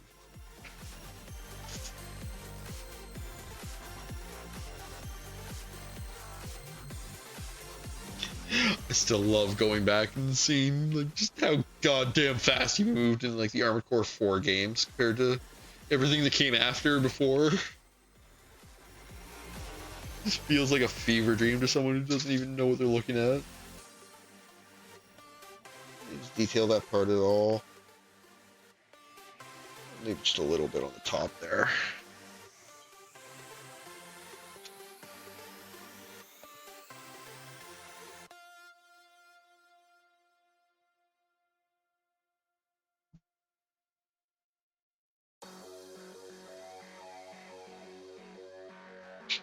Set that aside to dry.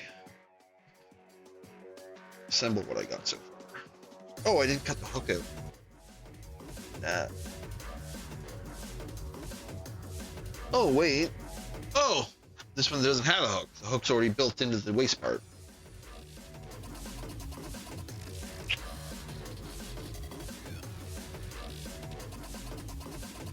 Ah. And it seems like I might have made a mistake on which piece to cut. What did I cut?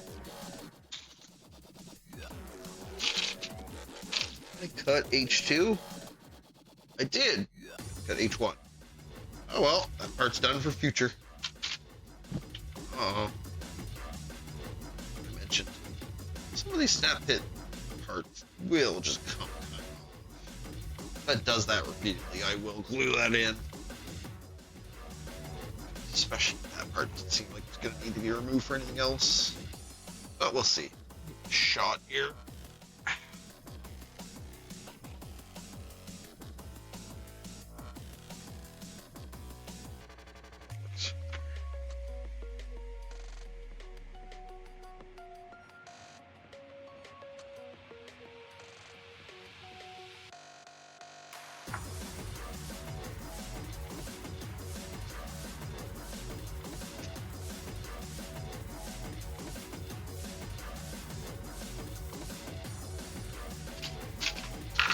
That's a nice part, at least at the start of this model kit. So when you cut the wrong piece, you're just future effort.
My most recent experiences have almost entirely been around these master grade models.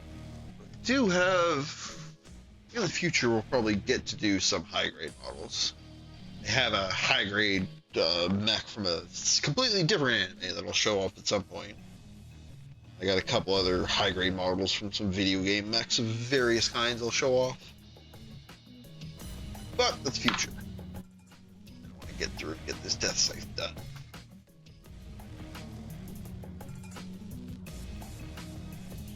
I figure I'll probably do one Gundam, because I have 3 Gundams, including this one, I want to get through. So I'll probably go in a cycle where I'll do a Gundam and then do a mech from another series, and then do a Gundam.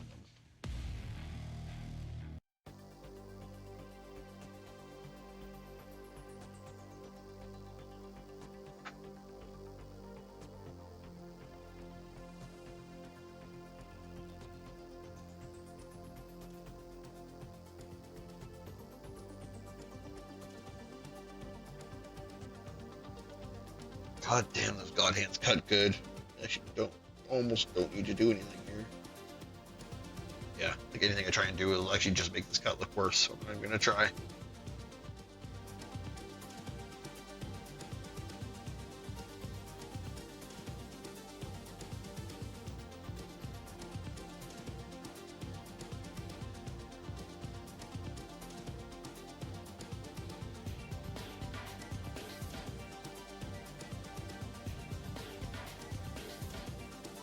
Yeah, really have too much on the current go for anime I've been watching.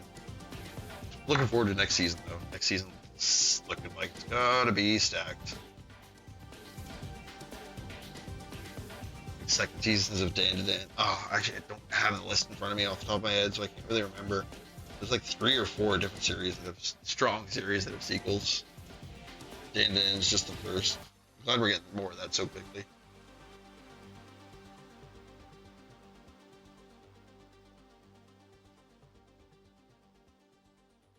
Dan to Dan. Yeah, I think Dan to Dan's probably my favorite series that I've been reading right since it started coming out. Didn't quite make it there with Chainsaw Man. I think I started Chainsaw Man when it was on like chapter 16 or 20 or something like that. But Dan to Dan, I've been there since the start.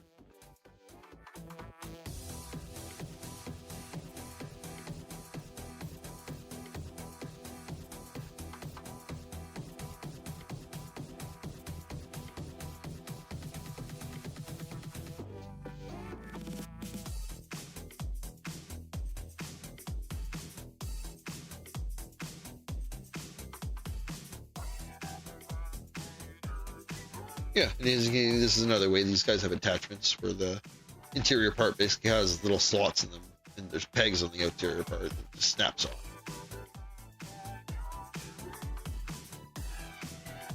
And there's some overlap on the front to kind of give it a depth effect. It's nice. Good attention to detail. Did I cut that? I did. Where is it? That's right, I painted it. Aha.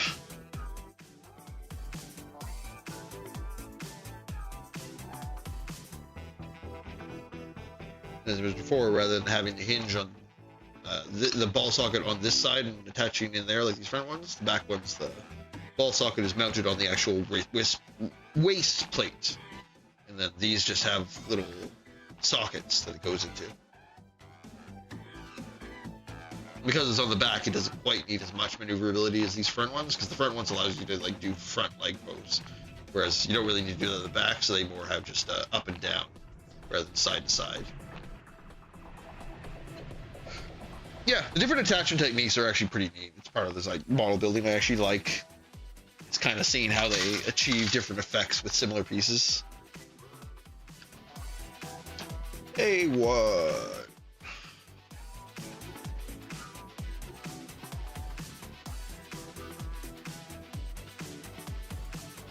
Oh, that'll take me some getting used to. And generally, because these are just the single-sided blades, you don't really want to waste them on the bulk cutting through the thicker parts of the plastic.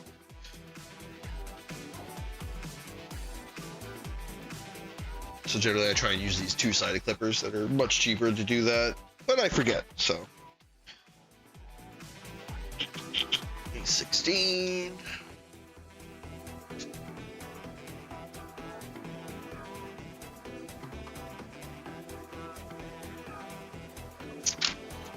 One thing I've learned is you always want to kind of get a grip when you're making the last cut, so the piece doesn't go flying across the room. H2 is that piece I already cut earlier.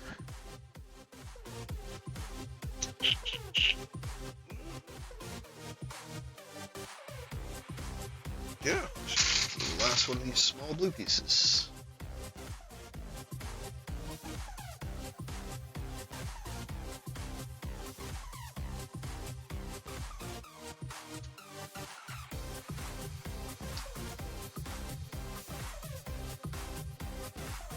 I started building these, sorry about that, but as I said, I mentioned my first stream, so I'm still getting used to jumping back and forth between what I'm doing in chat.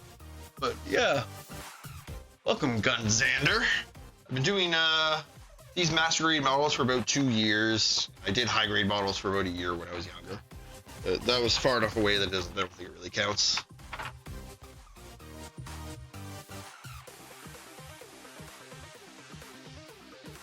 Welcome.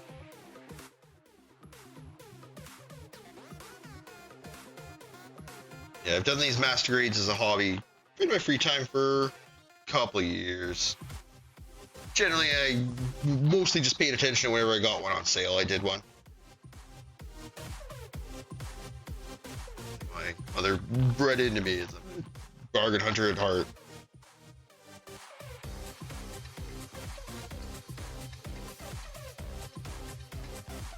Nice! Do you have a series you prefer building stuff from? I've mostly been focusing on the Wing series just because I have a bunch of nostalgic from that when I was younger.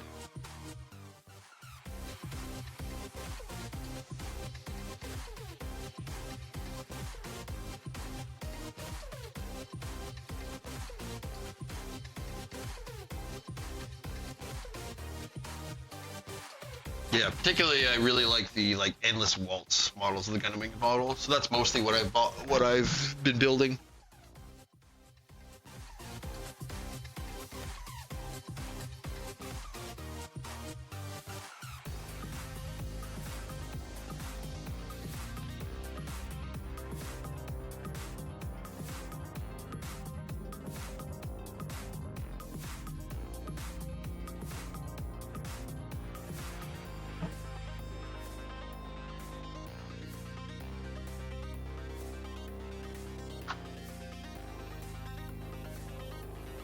Yeah, I've really been enjoying them while I'm doing it. As I said, I end up kind of finding it to be zen, kind of very relaxing.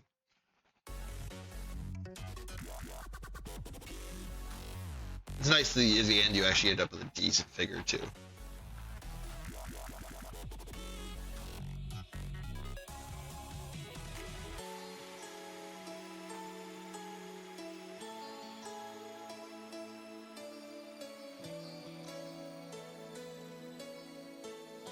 Awesome, Xander.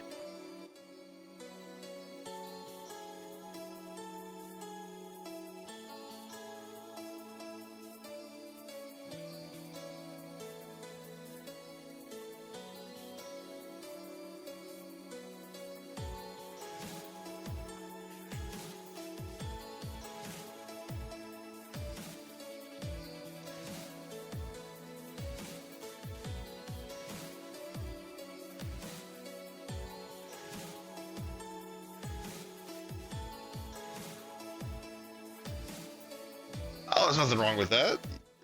I found I don't know, a couple of my master grades are older and a couple of them were newer. Like I think actually these two particularly in front of me, this is like a newer master grade. I think this one was technically real grade, but it's essentially master grade and everything I noticed from it.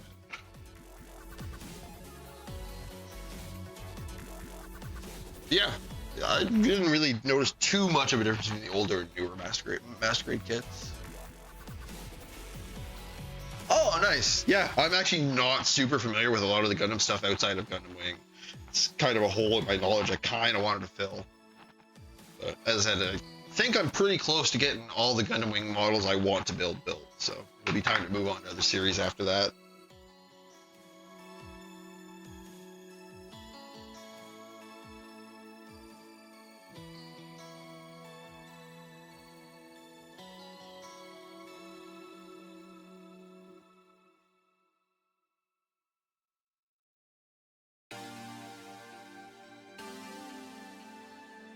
America Gundam. Was that the one from the series where like each country kind of had a mech? 'Cause I remember that.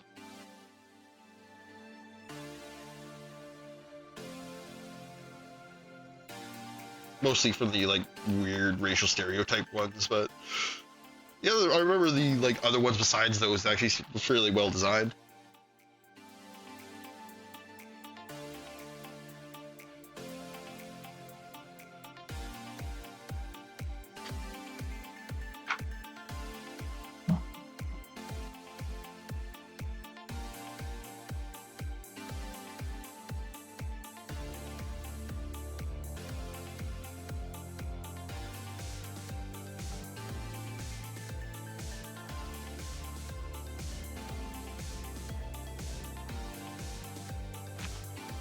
actually kind of curious. Because when I do finish the stream, I'm probably going to end up putting the VOD up on YouTube. I'm actually kind of curious to go through that and see how many times I handle the same part over and over again. I definitely absentmindedly have like picked up the same part I finished and kept cutting at it.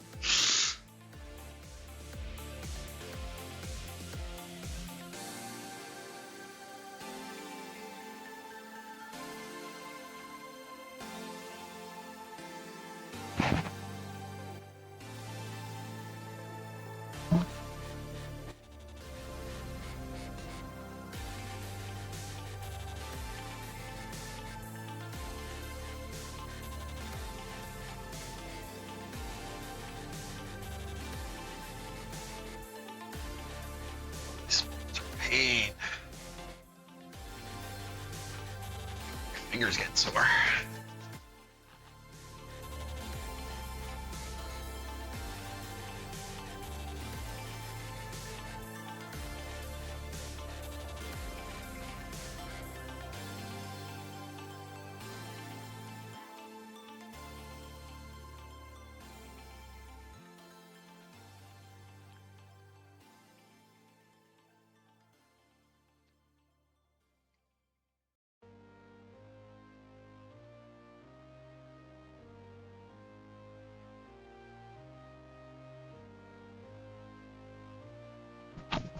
Yeah, I think outside of the Wing series, the Gundams I kind of looked at and thought about maybe getting models for were Barbatos and one other from the like Iron-Blooded Orphan series. Those mech designs look really neat. It's definitely much more like a kind of, it actually kind of reminded me, Barbatos specifically reminds me of the Breakblade mech. He basically just has like a huge lance he uses as a weapon.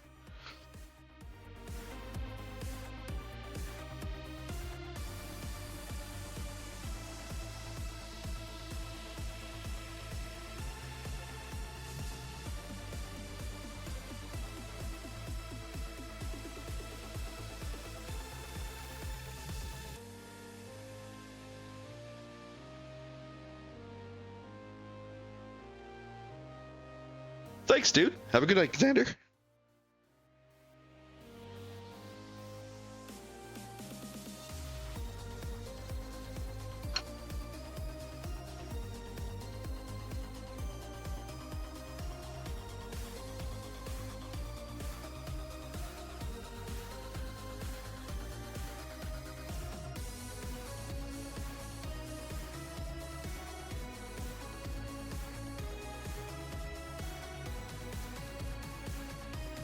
Speeding up a little bit. That's good. Kind of afraid to look at the clock for a little bit there at the start because I realized it was taking me so long to do anything, but I've made it up a bit of time where I wanted to be. And quality's improving a little bit too. I don't think I need to do as much touch up on this. I think I'll just do that for my own pride.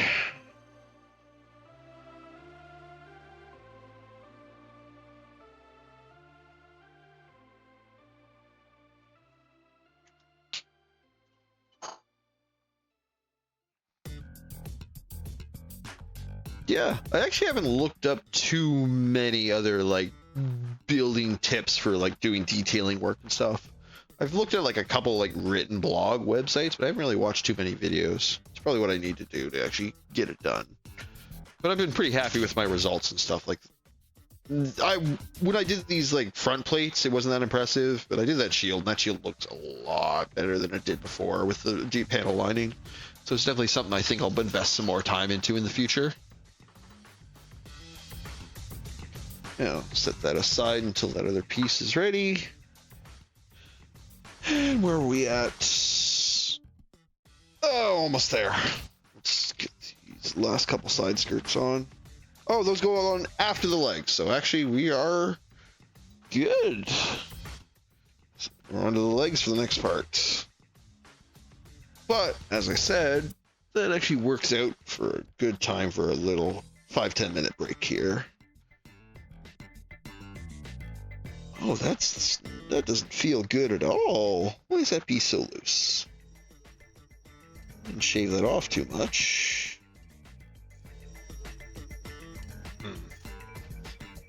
Oh, let's do a little non-destructive modification. This hinge just feels a little loose on there, so I'm just going to use these pliers to kind of squeeze it tight. Hopefully have it be on there a little tighter. I think I might have just splayed it out a bit when I was pushing it in. Let's see if that's any better. It's a little too much now, but I'll bend it back into shape by forcing it in there. Still not the tightest in the world, but it's better than it was, so I'll call that a win. And yeah, with that, I'm going to take a little 5-10 minute break and get a coffee and a drink and use the washroom. Hope to see you guys when I get back. Thanks, everyone. We are back. Everyone had a good break. Oh, bumped the camera during break, though, so that's something.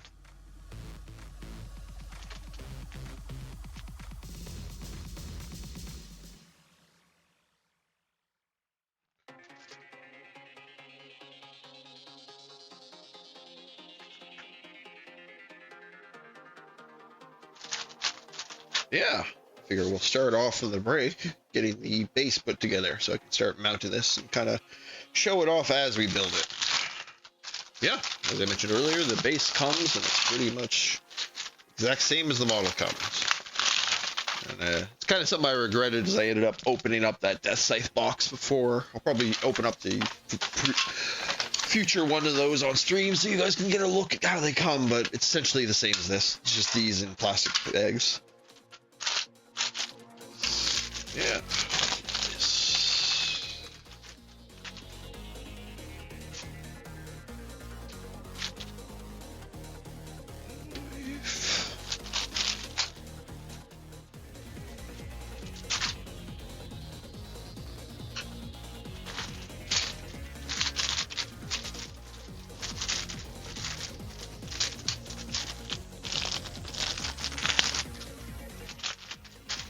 Oh, and actually, I'm gonna need to go AFK here for a moment, so I gotta grab me a screwdriver. Forgot these are a tiny screw.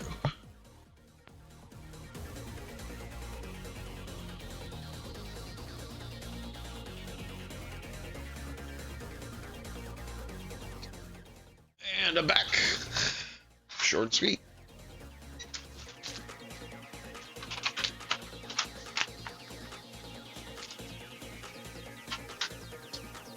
Yeah, it's just like the models, you pretty much build them out the same way. It's snap fit plastic.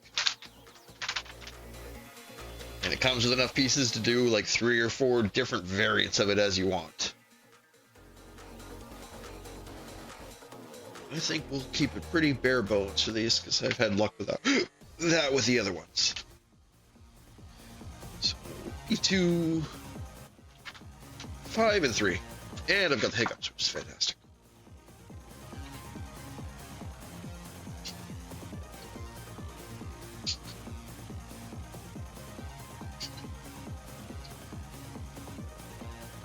I love just some of the little like pointless pieces. Like here's a little sign plate, so you can put a name tag on it if you want.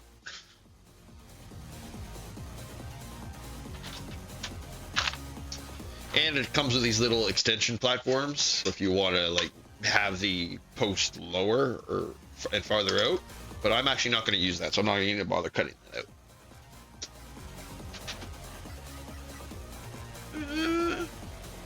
Oh yeah, let's build a telescoping arm. That's what I like. Whenever they do mechanical stuff with these plastic kits, I actually really like it. You'll see it more later when we do the leg of this thing. 1, 4, 5, and 3.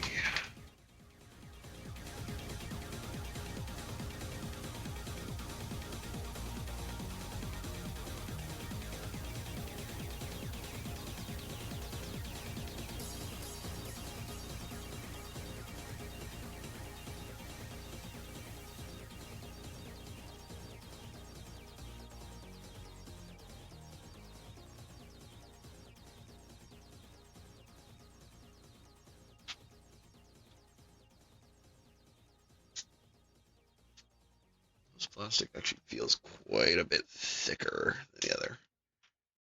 It has more of a snap to it when you cut through it.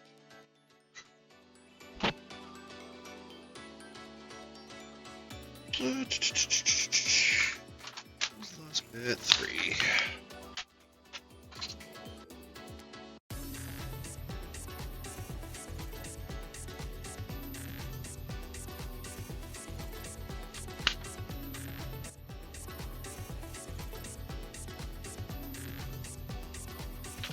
You'll need 2 as well, so I'll cut that one out while I'm here.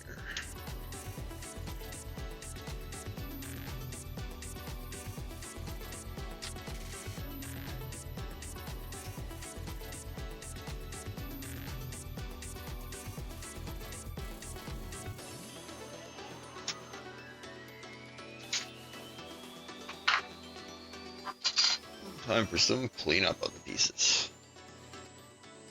I'm just doing this just to remove the little excess bits of plastic that are left on after removing from the sprue.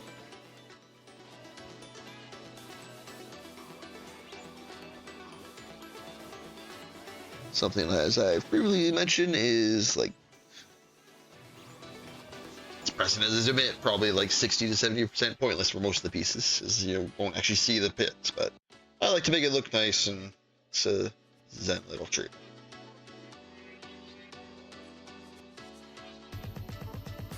The whole thing's a process to me. It's all parts of the process. They're satisfied in their own way.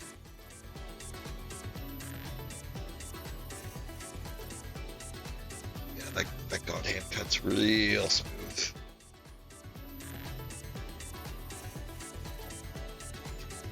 The problem is, once I cut off a little too much, it cuts so smooth that if I don't actually remove it all in 1 or 2 cuts, the part that's left is too smooth to actually bite into again. So I gotta use the X-Acto knife. That's why I keep mentioning once I get better on that, I'll probably have to use this less.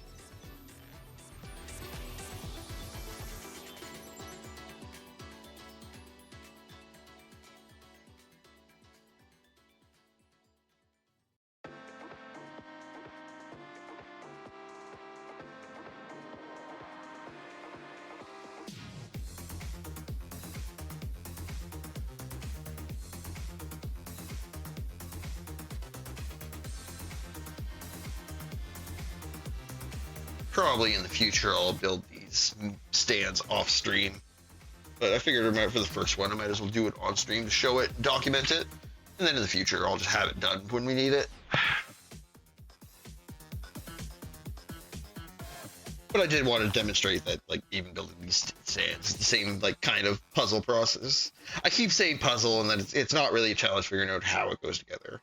It's more of like how there's a satisfaction in just the process of compiling something.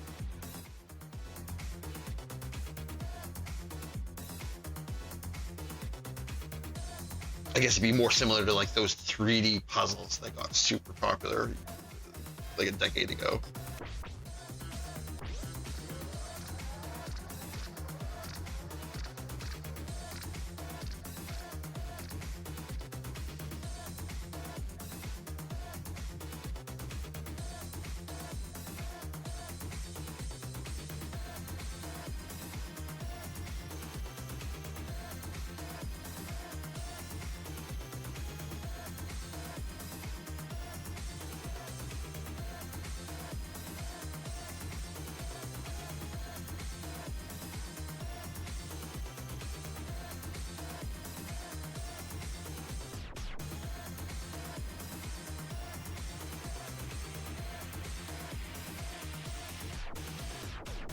I also have some plans in the future. Probably do some more streaming stuff of some competitive stuff. I really haven't found a shooter. I got really into Apex for a little bit there, but I fell off of that hard. And I tried Marvel Rivals when that was getting big, but that had the same issue I always had with Overwatch, and that I just had to rely on other players, and that was incredibly frustrating like 90% of the time. But Rivals is probably the best one since like the first Overwatch. I don't know. I didn't really seem like there was enough different about Overwatch 2 for me to really try it after compared to Overwatch 1.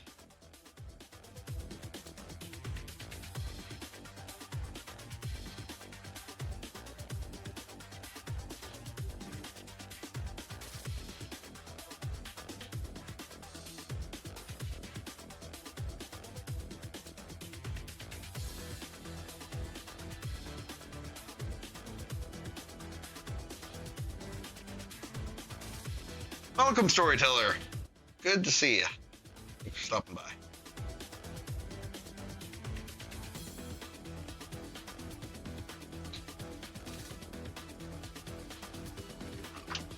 Yeah, it's our progress so far. Just did some work on the waist of the model originally. Now I'm actually just building a stand so we can kind of show it off while I build it.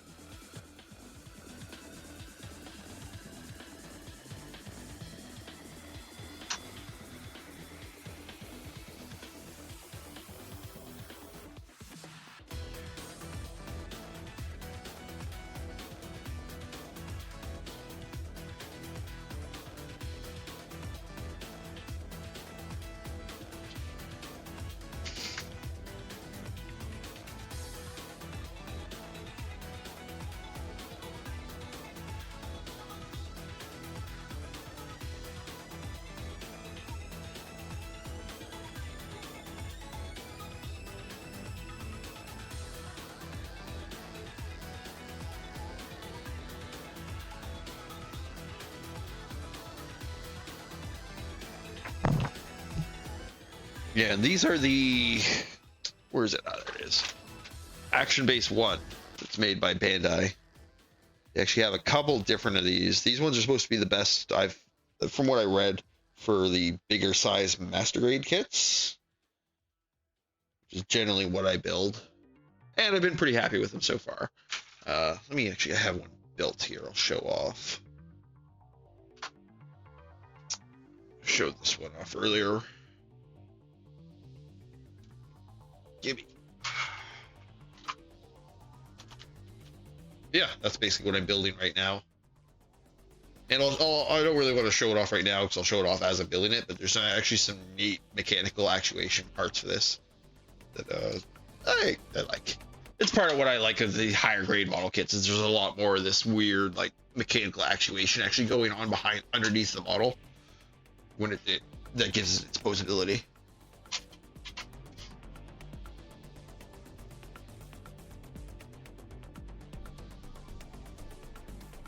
Yeah, for now, I'm just cleaning parts. I have a little compulsive desire for the parts to be neat.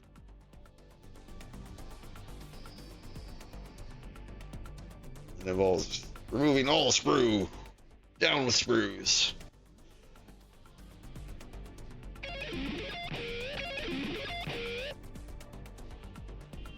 Hey, thanks for the follow, Beardo. Good to see you.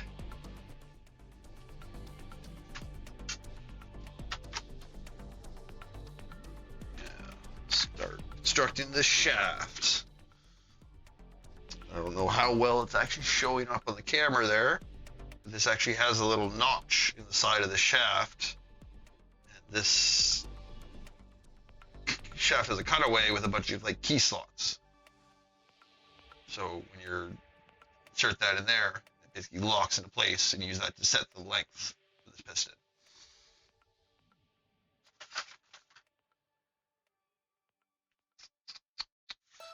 Just make sure I'm not screwing anything up. Collar on the top of the piston. Slot to make sure it only goes in the right way.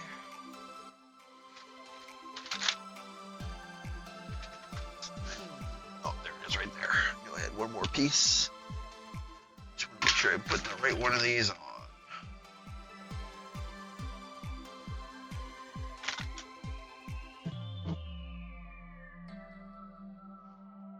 At least they're different thicknesses, so I'll know if immediately if it's not right. So that one's not on that side.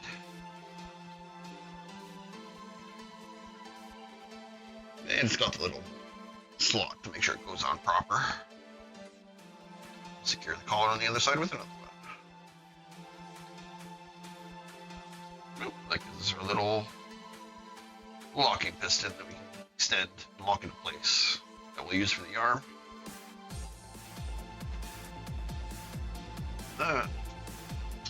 Centerpiece there.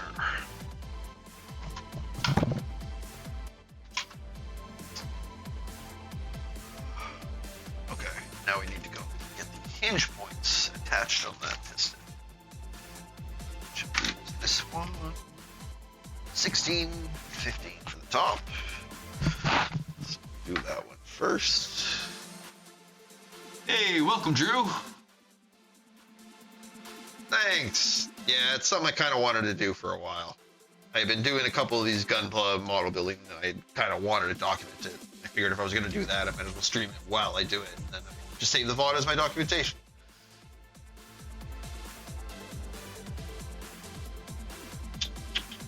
Keep looking at the wrong instructions. 1650.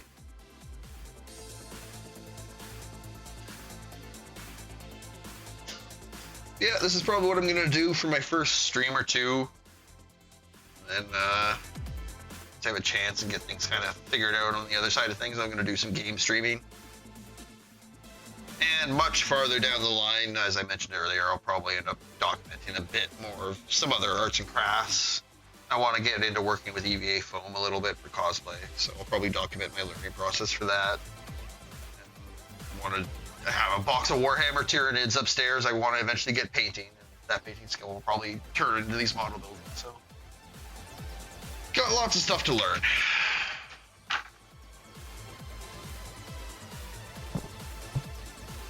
But I appreciate everyone coming out tonight for my first stream.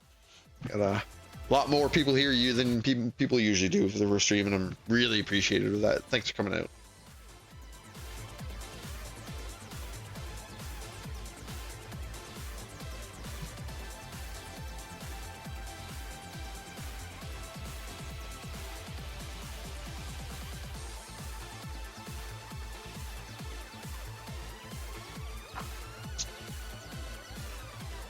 Make sure I attach those to the right side.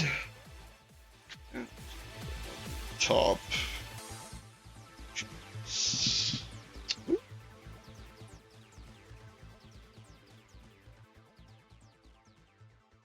Yeah, so that's the top there.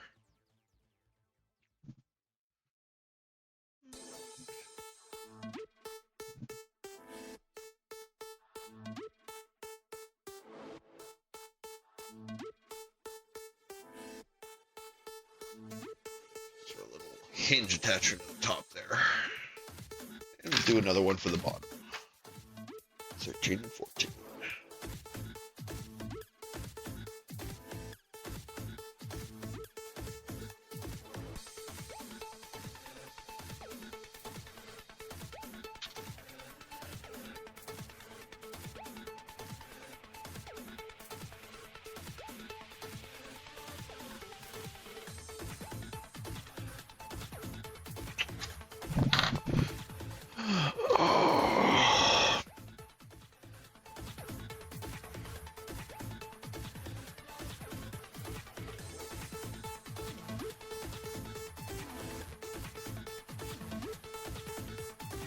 Oh, Chaos sounds like it's be a nightmare to paint.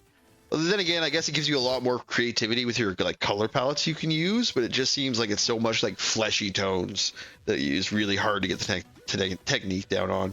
I guess I have the same problem with Tyranids, but I definitely the only experience I actually have painting Warhammers is the Space Marines, and that was hard enough as it was.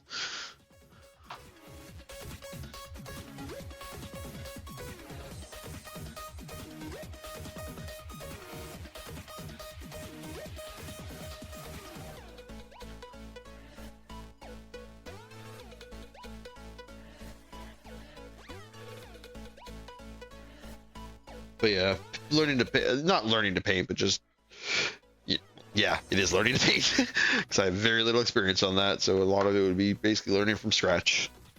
But it's something to do. That's part of the fun of this. That's part of my fun of my experience with building these gunpla. It's just as I got more and more comfortable with it, I just started adding more and more stuff. Like I mentioned it earlier, a couple of you might not be around, but part of what I'll probably end up doing is showing a bit more of me doing like panel lining, detailing on some of the models that I already finished, and it really helps some of the model really pop and look really cool. I've been actually really liking this style that's more like a comic style, but I might try a couple other different techniques depending on what I actually can get my hands on and what I kind of want to try.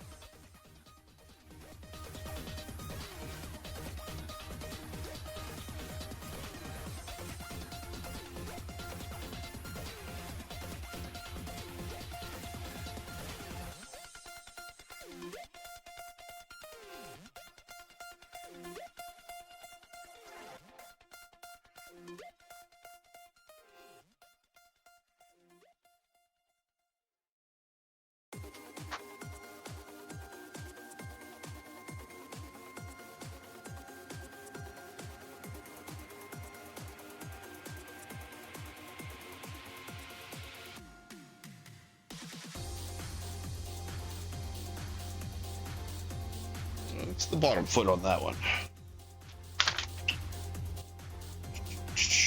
Next is the ratcheting part of the arm. This part's pretty cool.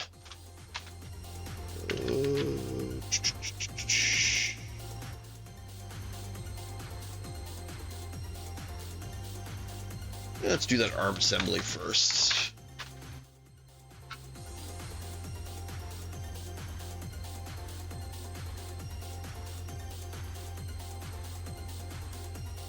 Oh, still got me beat. I own Warhammer models and literally have never played the game. Struggles growing up in a rural area. It's just the nearest Games Workshop was like several hours away. So I just never really played.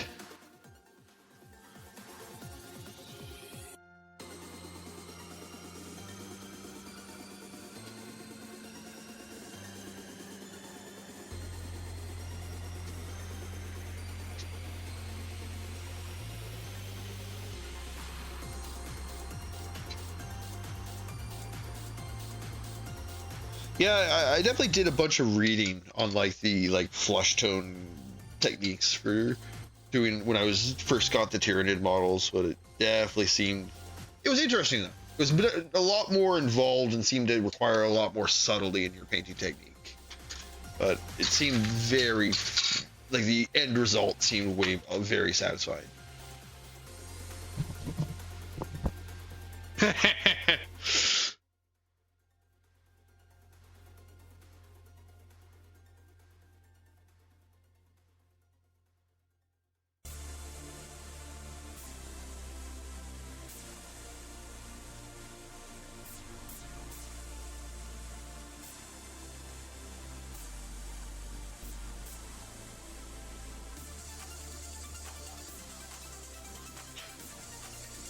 Pointless cleanup work because of my pride.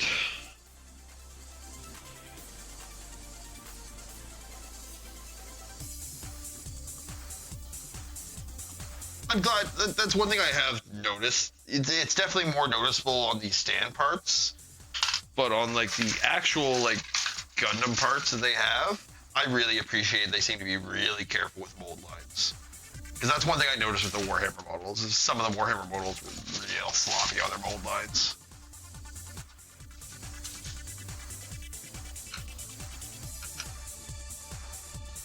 And especially for the cost difference, like, for the cost of one of these, you literally get like 3 or 4 little dudes. It's insane.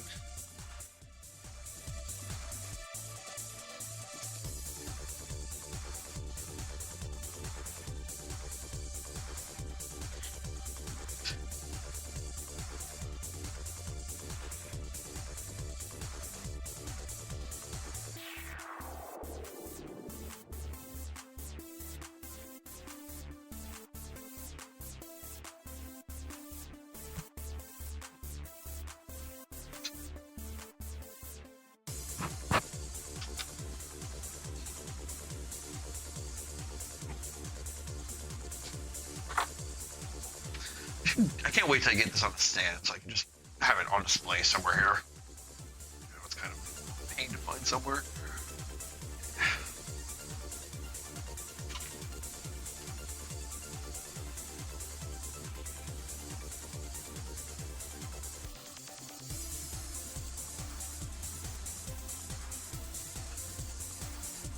Bump my camera.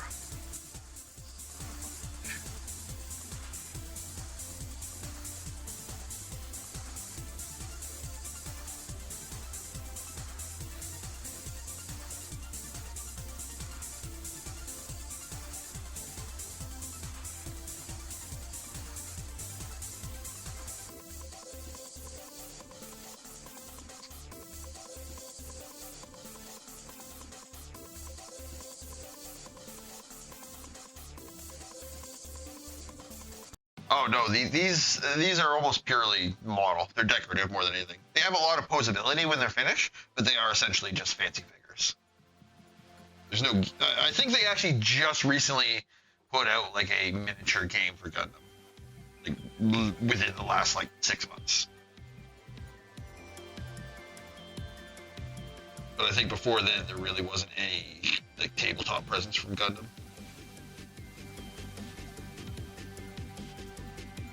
Welcome back, Sander. Just in the middle of building a stand to display my crotch.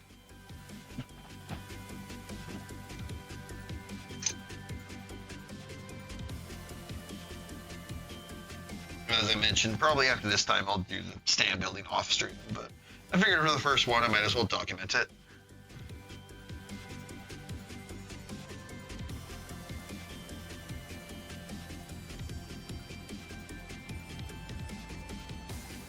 Oh yeah, I know there's Gundam video games. I think he was referring specifically to like tabletop games like Warhammer. And whether or not these figures were involved in use for any such game.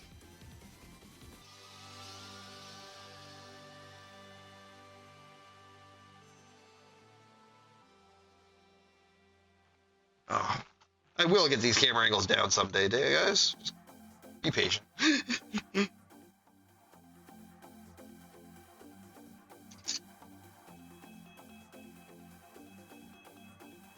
Probably get my workflow figured out pretty good, so this goes a bit smoother, not hunting around for what I'm doing so much. I mentioned earlier, I'm kind of looking forward to going back and seeing how many times I handled the same piece multiple times.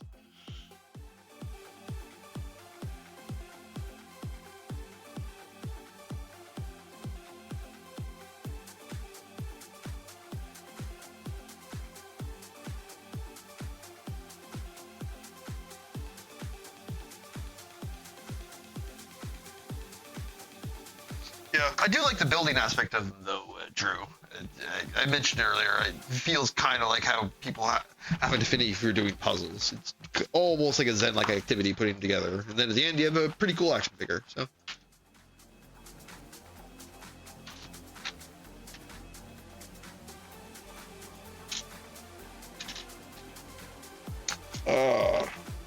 I remember missing this on my first thing. There's a little, like, tongue flap you have to install while you're putting it together, otherwise it's a huge pain in the ass. I'm glad I just remembered to do that, because that would have been an asshole thing to do later. 12.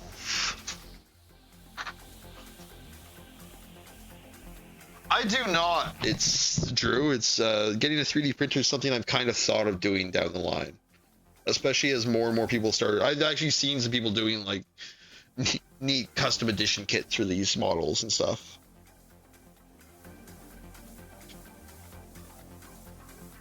It also seems like it would make the whole tabletop model building thing, painting thing, a lot more appealing, rather than spending hundreds of dollars for a couple dozen models.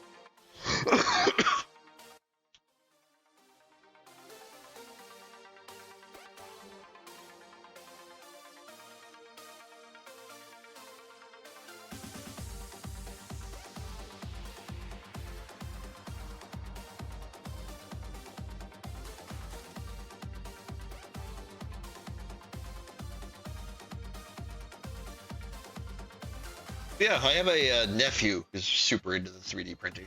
It's kind of something I've talked with him over holidays every couple of years, and down the line, some I'll probably end up investing in, or more than likely, I'll probably bug him when he upgrades next time to get one of his old ones.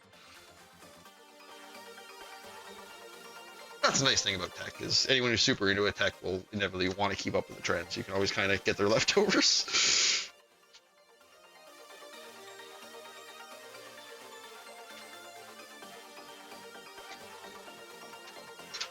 Okay, let's assemble this arm, if I find out what happened to the one other piece of it.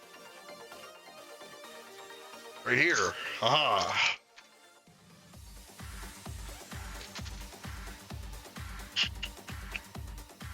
Teeth forward. There we go. Install the tongue latch.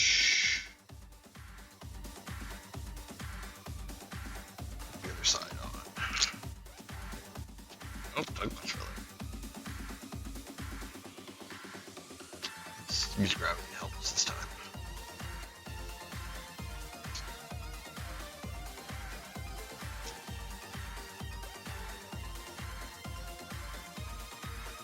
Yeah. Now we have a ratcheting arm with a locking mechanism to lock it at different heights.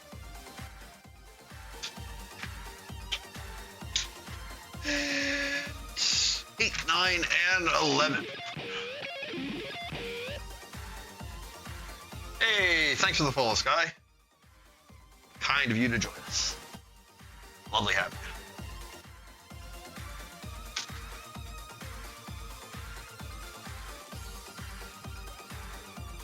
you. 8, 9, and 11.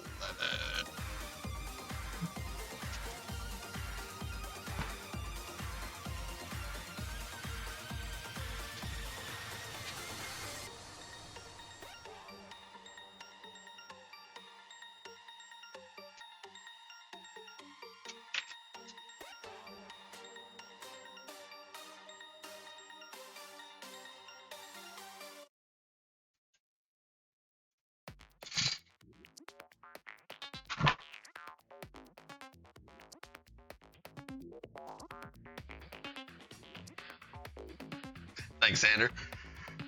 I'm sure the best Gundam streamer would be able to keep things in frame 50% of the time, but we'll get there.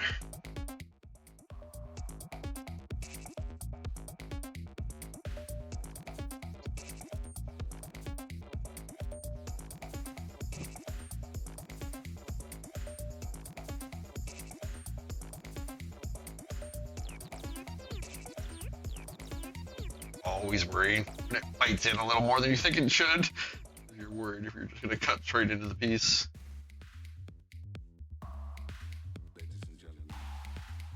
It's definitely I assume it's cheaper plastic used for these stands, but yeah, it cuts way slower than a lot of the other plastic. There's a lot more resistance to it.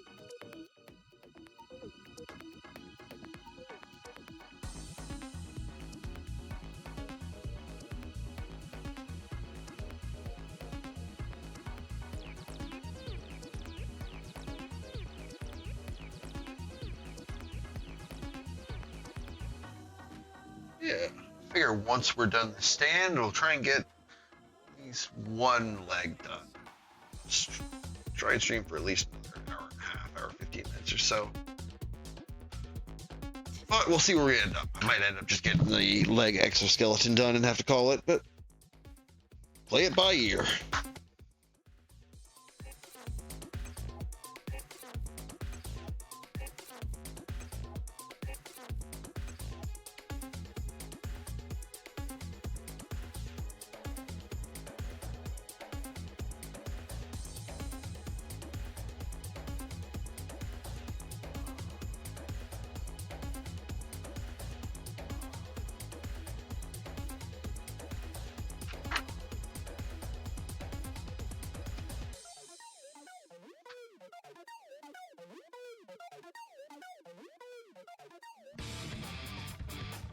Okay, doesn't matter which direction I put this piece in.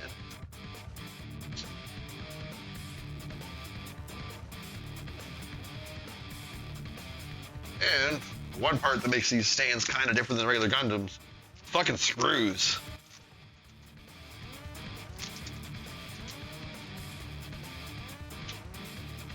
Oh god. Okay, good. I saw that leave my line of sight and I thought it was gone forever.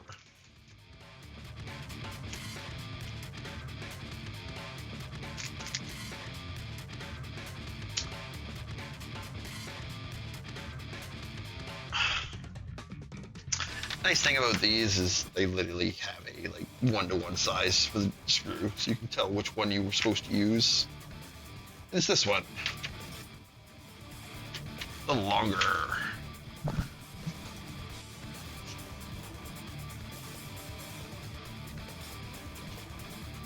It's actually got a form-fitting nut socket. But I immediately put the nut in backwards. Good job.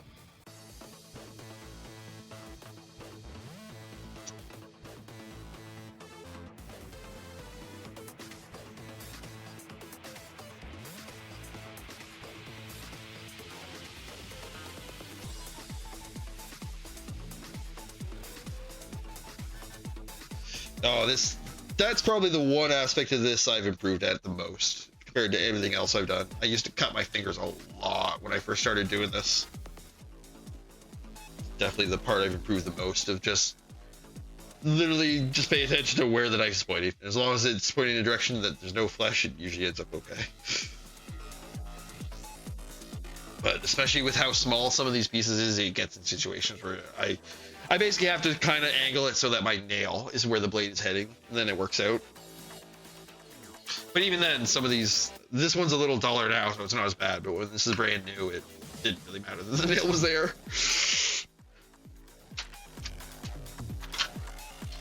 We got a little screwdriver kit. Literally the only time I've ever had to use a screwdriver when building a Gundam.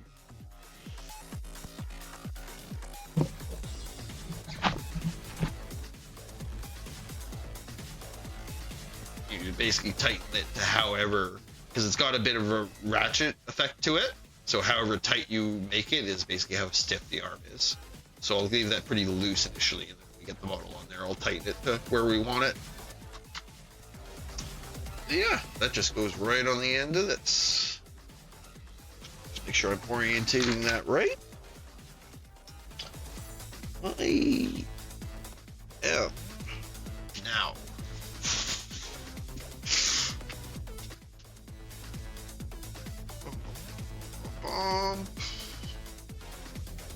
Oh, I think we're actually almost done. I think we just gotta do the base here now. Let's use the good clippers.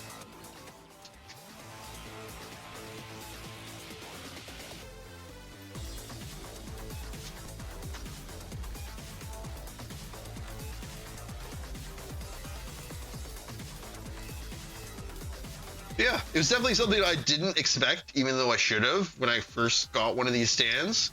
But it still was definitely a surprise and kind of a pleasant one when I got it. And it's like, oh, it's just more sprues that I have to put together for the stand. But it's poetic in a sense, I guess.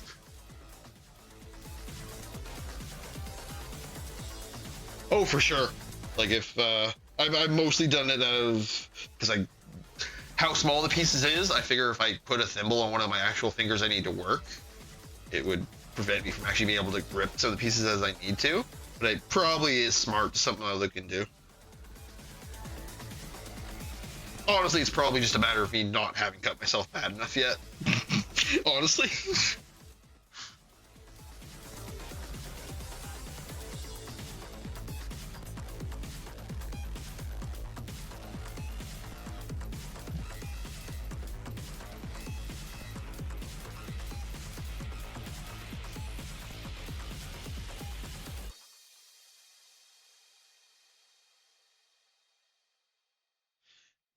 This plastic definitely feels a little cheaper than the proper Gundam thing. That thing doesn't slice nearly as smooth as it does. Proper Gundam plastic.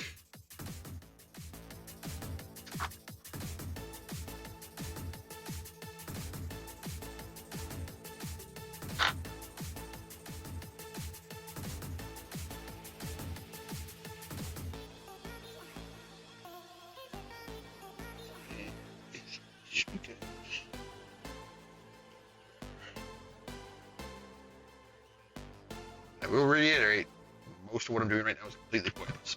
I enjoy doing it, so I'm going to continue to get this plastic nice and smooth.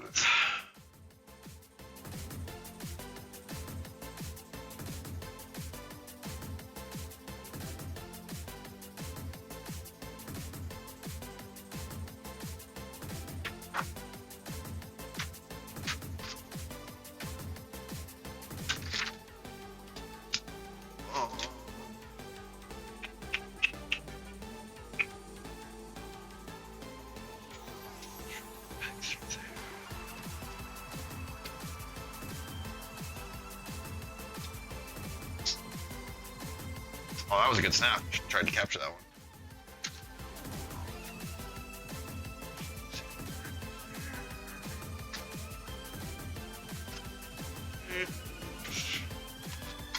What is that one?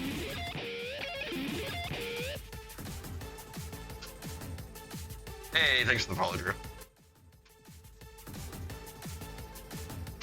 Yeah. And now we just need our good old...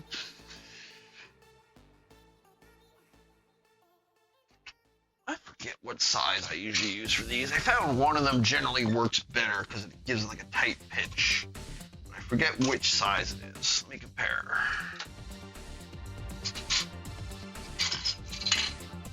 Yeah, the only difference between these different mounts is basically how far apart the forks are spread. And they lock in right along the hip joints where the legs attach, right there. They basically sit like that to hold it really nice and snug. And actually, this is the size I found to be perfect because it's just narrower than the piece. So it actually kind of grips it. It keeps it in place, even if you're at kind of an angle. Yeah, that piece is loose. Don't like that. Try to tighten that again.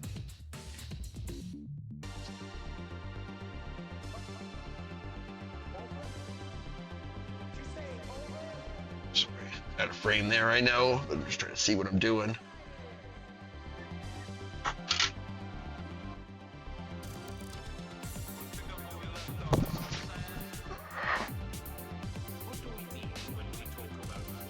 There we go. A bit better than it was. But yeah, I need to figure out which of these is this. It is the middle one. So grab that. Oh, it's getting busy in frame here.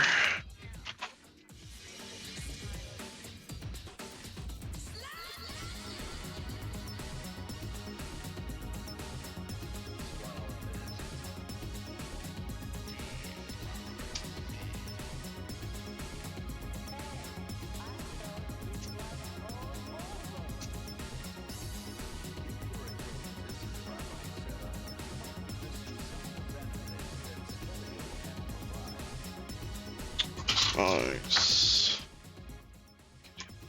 There.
There we go.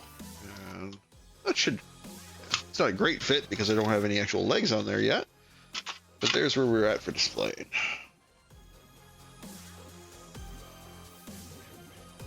Hey, that actually works pretty okay to start. Yeah. Let's try and get one of those legs to get on there before we wrap up for tonight. I say that as if that's not going to be another hour before I even get partially through that leg. But let's see how we can do. Are we a right or a left feeling tonight? Let's see. I think we are a right leg feeling tonight.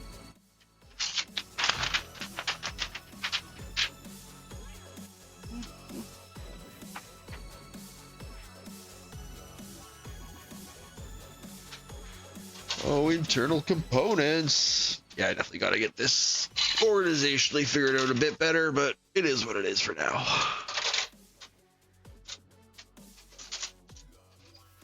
So of course, all the pieces I need are at the bottom. Be 2021. So we're getting construction on one of the legs now.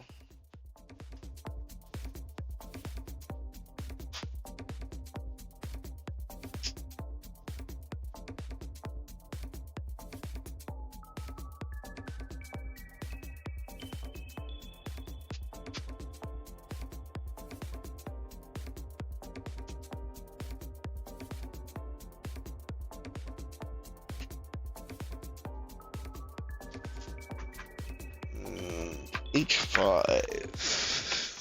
H is the slog.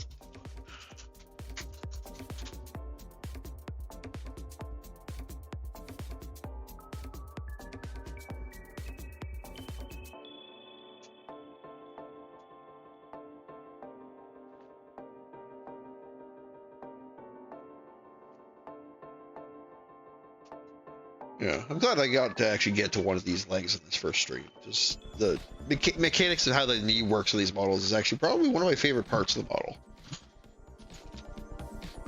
And a nice softer rubber joint piece. 6.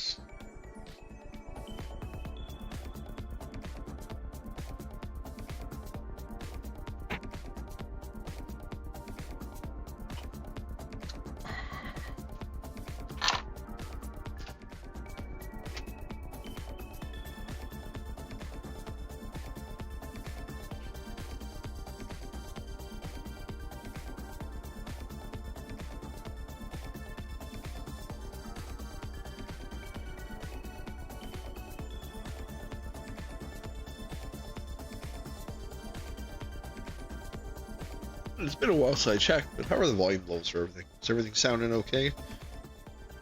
I know I tend to be a little more out of focus when I move pieces up here, but I'm trying. It's a combination of my vision limitations and where I'm used to working. I'll get the hang of it eventually.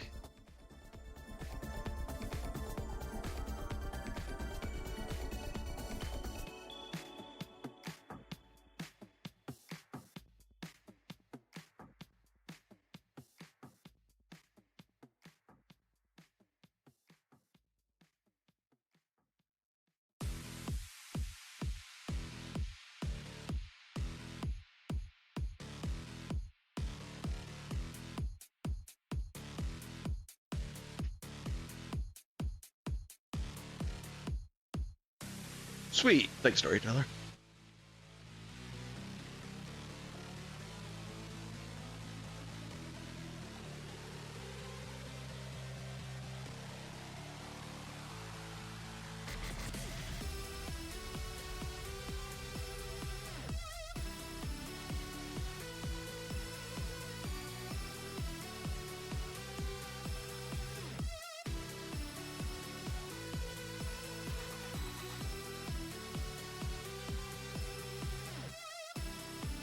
Oh yeah, I remember those Crush Test Dummy toys.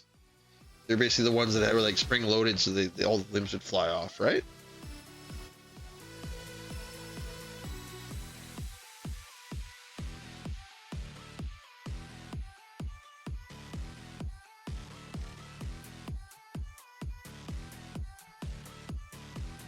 Yeah, and basically all the toys were like excuses for them to get accidents to demonstrate them flying apart. Weird. Weird that a safety apparatus became a commercial property.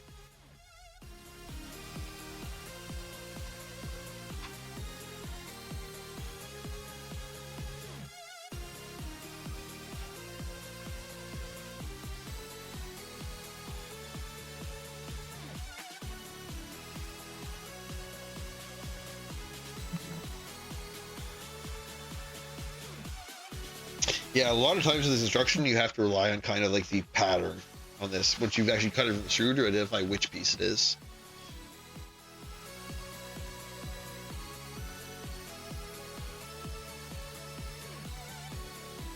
Oh, yeah, I can see that. Because I think in like the advertising for it, they always like demonstrated how they were flying apart with like dotted lines like this. So that makes sense.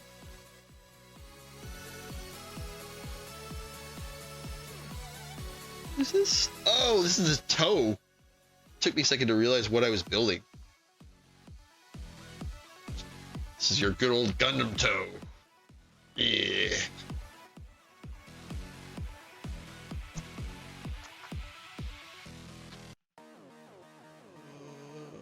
F3 and F4. F is blue? Yeah, blue.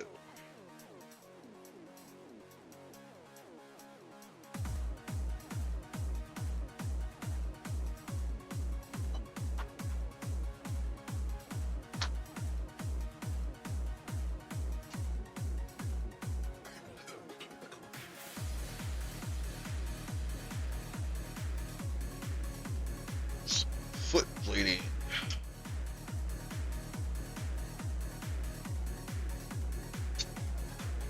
I really think this construction path through too much, because now that I'm realizing we're kind of starting at the feet, that means we're probably not going to get up to the hip until like the end. So might be here for a bit, but we'll do what we got to do. Bump the camera again.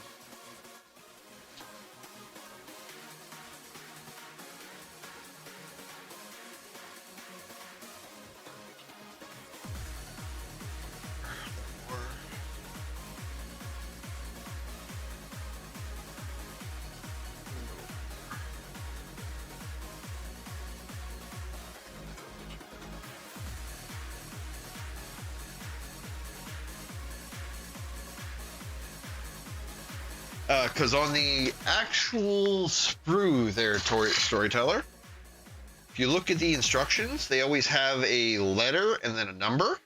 The letter is basically which sprue it is, and then each individual piece of the sprue is numbered. So I know if I'm looking for, like, yeah, here's a good example, XB6, this little thumb. XB is the sheet, and then I'd find 6, and it's usually mildly alphabetic, but that's... and it also helps if you read it correctly and you see XB16 instead of XB6. Then you can actually find the thumb right there. But yeah, it actually, even like, as I said, the mild problem is, as you can see, there's not a whole lot of English in these documents. But they do a pretty good job of making it pretty apparent what it is just from how it's laid out. And as I said, I mentioned earlier, but in case you weren't around, they have little things like these little quotation S marks around, specifically meaning pay attention to the orientation of this piece when attaching it, and make sure it's orientated the right way. And the little mark is usually indicating a part you can pay attention to make sure the orientation is correct.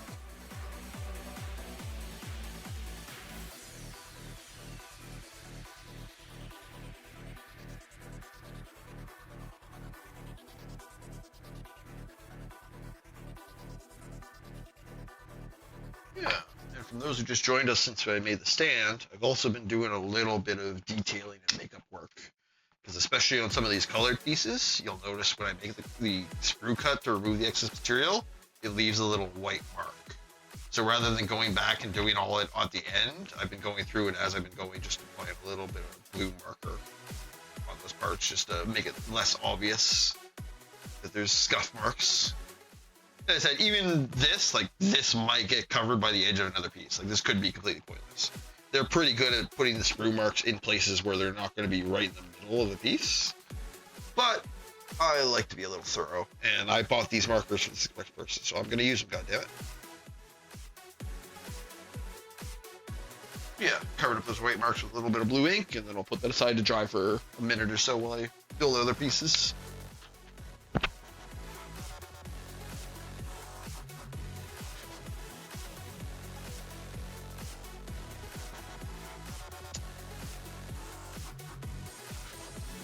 Yeah, if I was a lot more like careless with my construction, I could probably bang this out, probably like a whole model in a stream if I wanted to. But as I said, I kind of find it very zen going around and like smoothing the plastic down where the sprue connects, and it gives the whole thing a very relaxing atmosphere to it, at least personally. That is the bottom plate that attaches to the foot. That one's actually going to need a little touch up as well. But conveniently enough, actually, I can cut that piece up and dry together.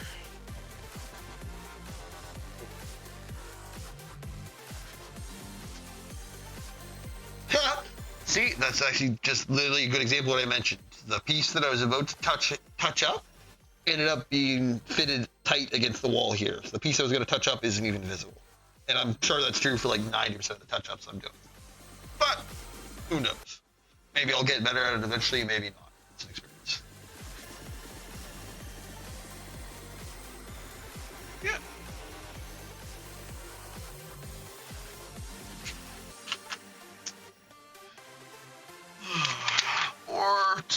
Oh, I forgot the Deathscythe has pointy ass toes. Should be good. 2. Elf feet. By elf I mean in the like Santa sense, not in the fancy race sense. F1.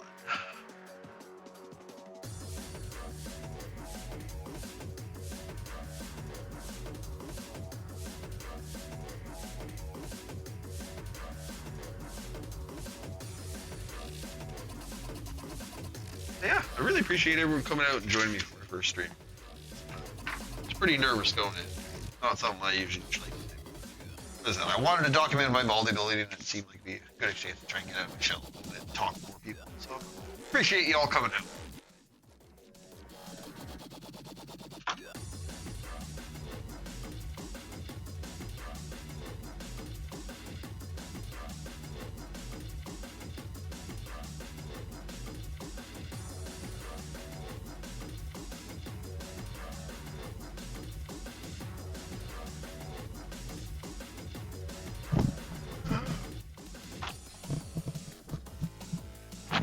Drink refuel.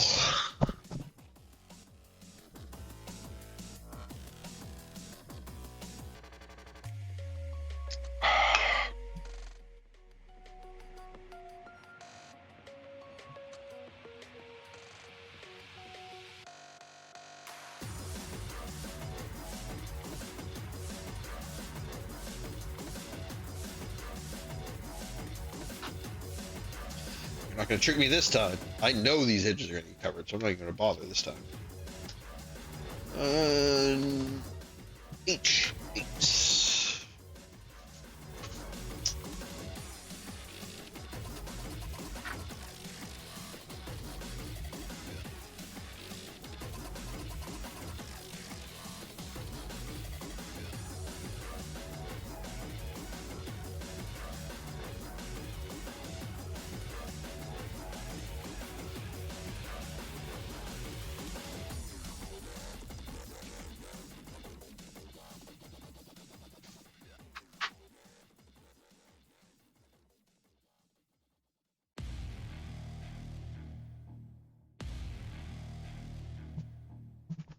Oh, hold on. Let me adjust my headset a bit so it's hugging my head a bit tighter, so it's not sliding so much.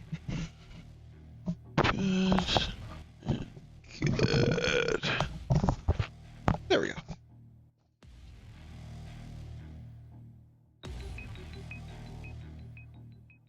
Hell yeah, Drew. Thanks. Glad you enjoyed the music. Music's from a little Japanese artist named Flashbeat I found. Yeah. Check him out on YouTube if you want. This stuff's actually pretty good. It's definitely got a little bit of a throw everything at the wall and see what sticks kind of vibe, but a lot of it's really good.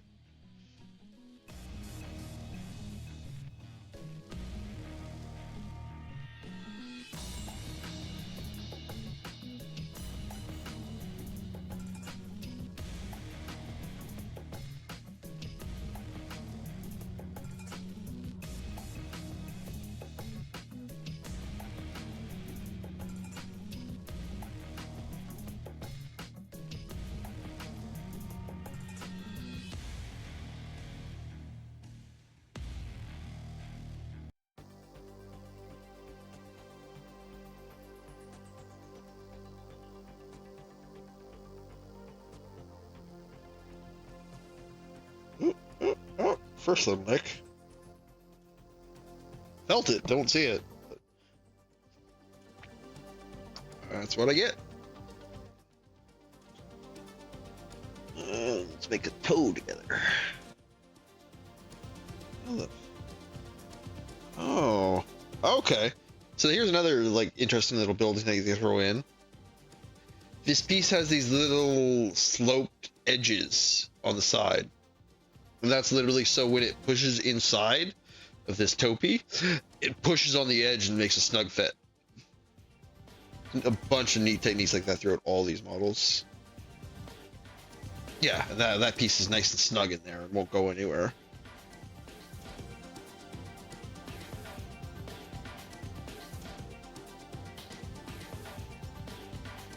Aha! And as I mentioned before, all the screw points are on the side of this piece that are now underneath this other piece, so there's no point in scuffing those up. But here, this is almost definitely going to be on the outside, so I'm going to apply a bit of paint to those ones.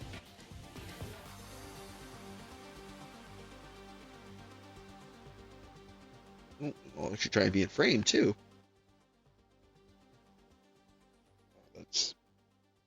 Oh, it's a nightmare. It's not cut enough, and I already painted it. I didn't paint the knife. But thankfully, as I mentioned earlier, until this stuff dries, it literally just comes off with like a finger. And actually, it didn't scuff the paint that much, so winner, winner.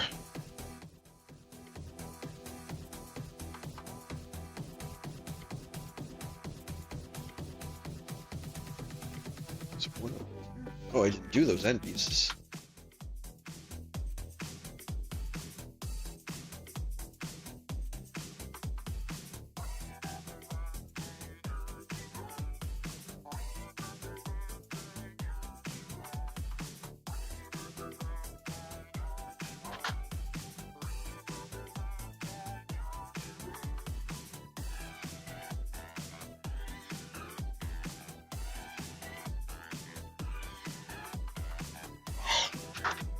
Yeah, as you can see, that's kind of what I mentioned of the marring.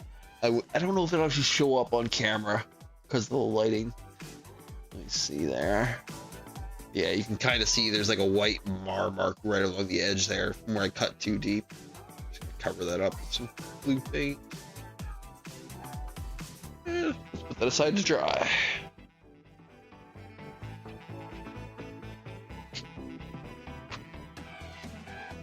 And another toes done. Upper foot. Let's do the other C first. C1.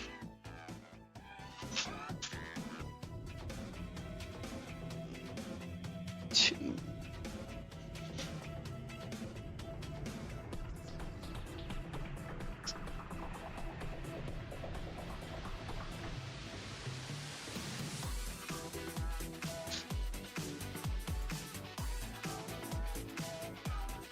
B9. Done B yet. Right.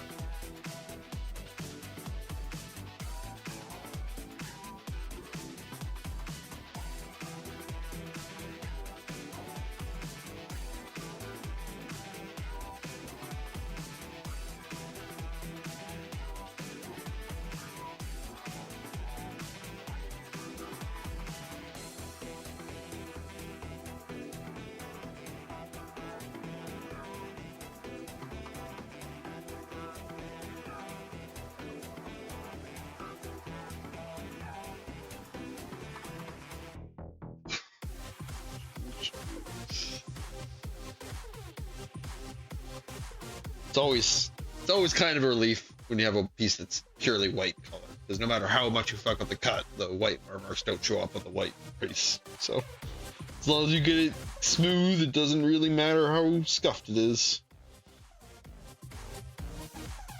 Just gotta get enough of it off that it's not leaving shadows.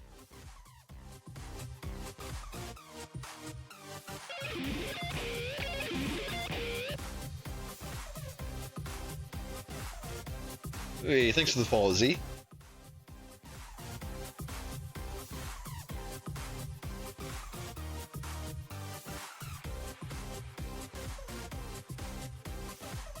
Yeah.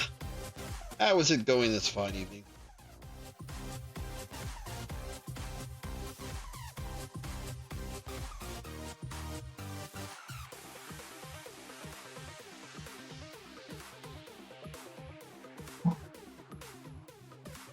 Working on this Gundam foot.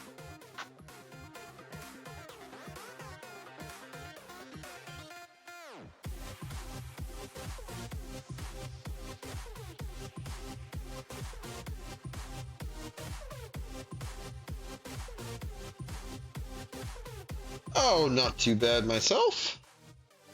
Finally worked up a nerve to get Extreme going for the first time. Pretty fun so far. kind of a negative buff in actually completing the building of a model, but it's been fun.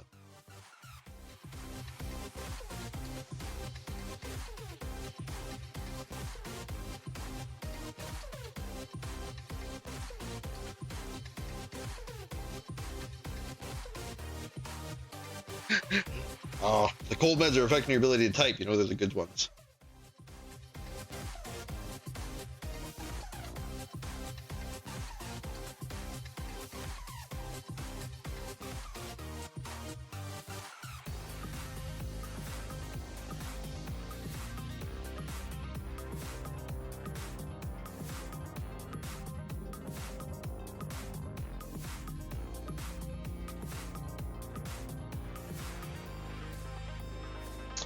Okay, that toe part should be dry by now.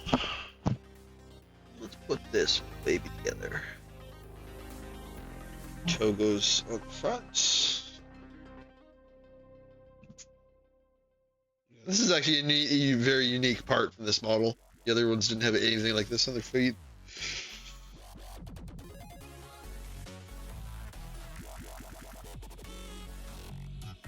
Goes on top. Slot downward.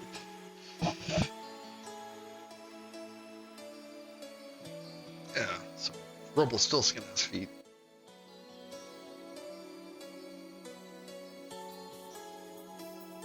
That's actually actuated too, which is weird. I don't know why.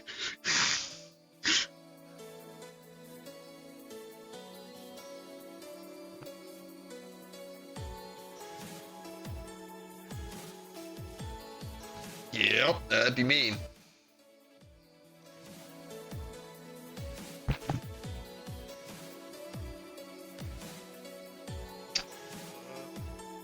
Okay, heal. Heal, heal, heal, heal. Heal, heal, heal, heal.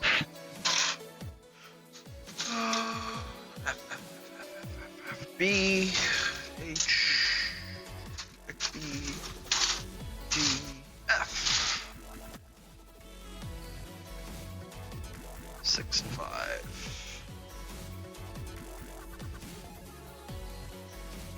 Is this the F I already cut from? No, it isn't. Let's try and use the same F. So yeah, in parts where like, since there's like 2 legs, a lot of the time it's just 2 identical sprues for each leg.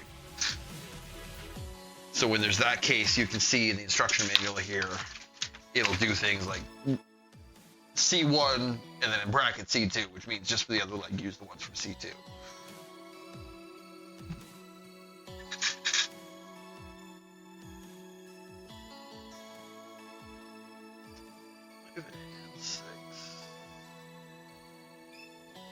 Hey, welcome. Do you prefer Arthur now, or do you still go by Kirito there, Kirito?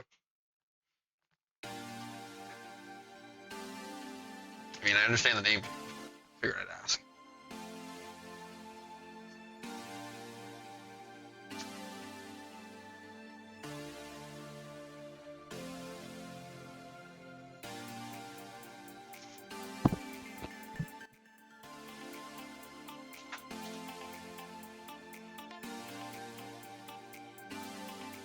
Yeah, I find especially with these new God Hand clippers, I find this cut is the one it usually has the most trouble with. I find it has a really easy time when it's already near an edge, but when it's in the middle of a really thin plate, I find it sometimes has issue biting enough. I am making a Gundam Deathscythe from the Endless Waltz movie and bumping my camera. Yeah, working on a Master Grade one of them right now.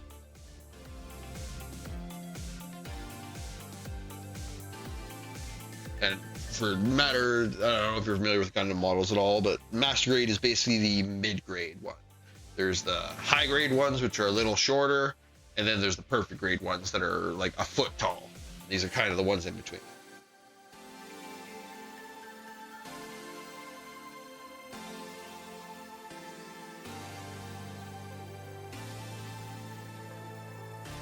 And right now, I'm mostly just cleaning up the plastic mold lines left from when I removed the pieces from the sprues. Which as might become a broken record at this point, is most of the time completely unnecessary. I find it relaxing, so I do it for every single piece.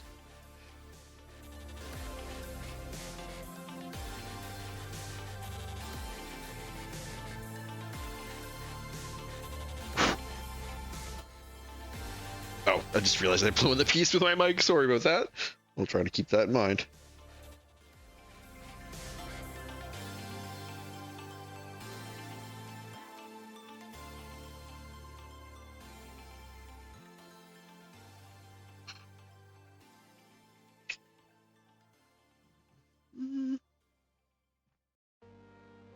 Oh.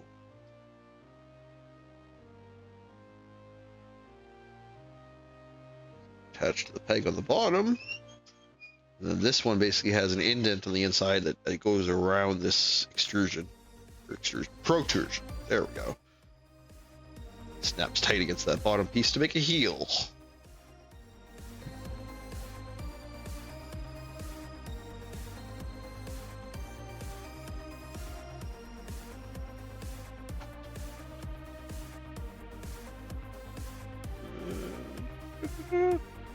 Oh, now we're getting the nitty gritty.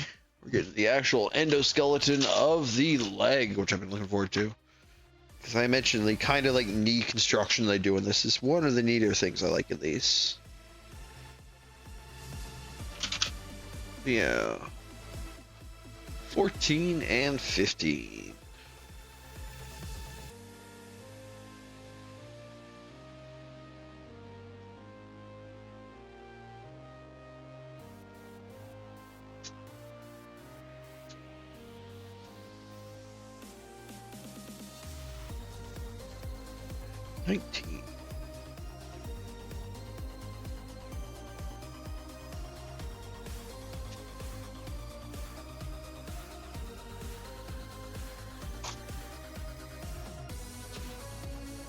Yeah, and I think this is actually the specific piece in the mechanism that makes it work.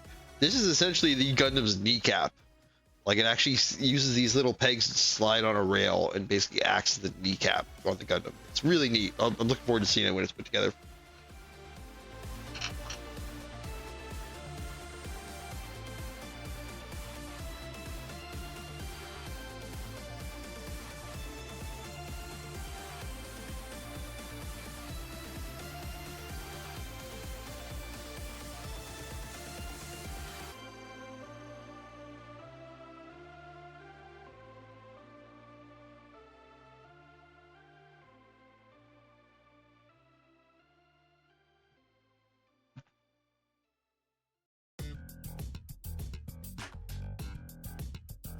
Yeah, that's definitely the thing I actually should probably go back and do a high grade model of the modern version, because like I said, the last time I did a high grade model was probably over a decade ago.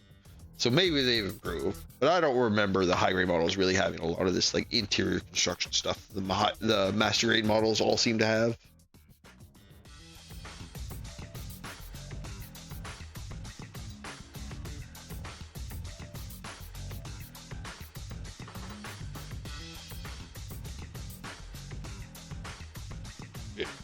I want to at least try and get this endoskeleton done.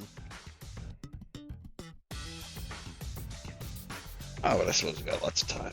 And I don't really want to rush it. So as I said, I mentioned this multiple times already, but definitely a big part of the construction of these models for me is the kind of relaxing process.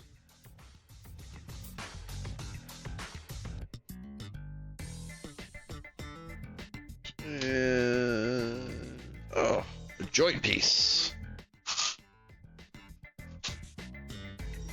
Mentioned these earlier, but these are actually like a softer rubber material that they use a lot for the joints, where the pieces are slightly smaller than the openings, but because they're flexible, it kind of shoves itself in and works as a stiff joint piece. EC8, one of these ones.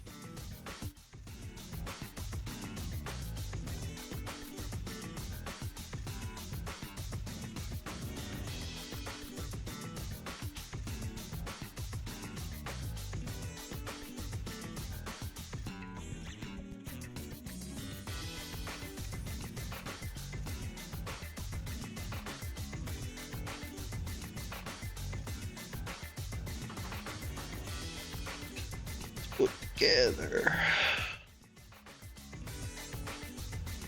Yeah, and it basically has like a rounded slot for it to fit in, but it also has a peg slot to fit the pegs inside of this, so it's actually a really nice, snug way to mount like a circular hole. And we want to make sure to install the kneecap on its rail. Oh, crap. I missed a sprue. Yeah, it's definitely something I've noticed streaming these builds compared to normal. Is I'm missing pieces and kind of double handling pieces a lot more frequently. Thought I had done all the cleanup here. But with time, it'll come. Same with being in frame and being in focus.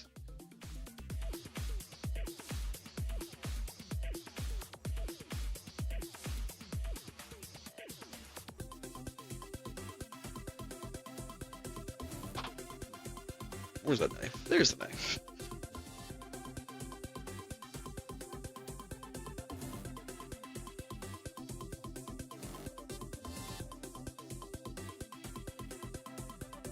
Oh, felt that posture.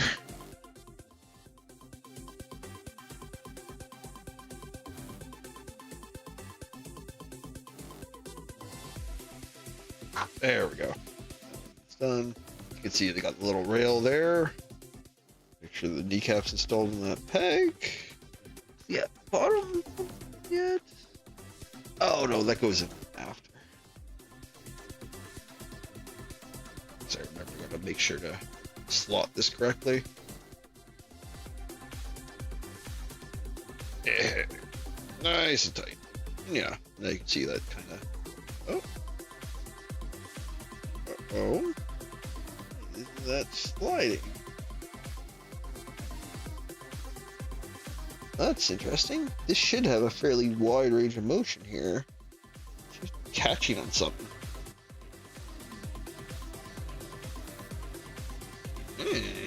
That's something I've never run into before.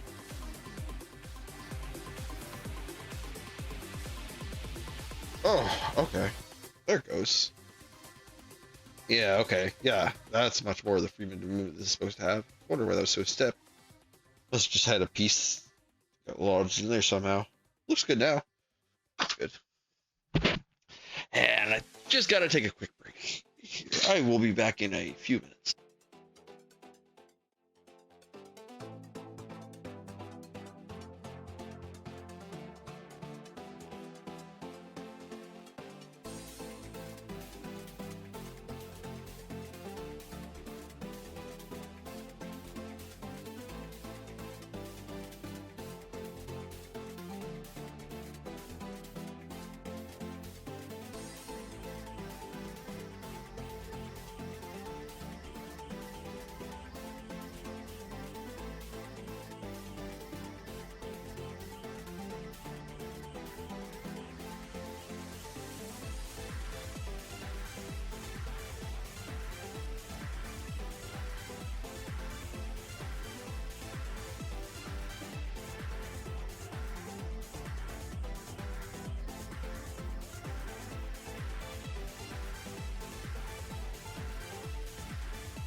Okay, thanks for waiting, everyone. Just grabbing another drink.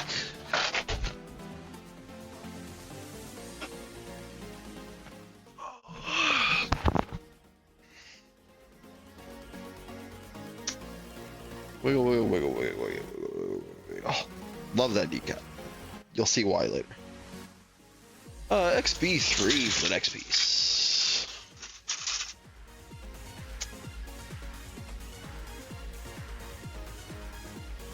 3.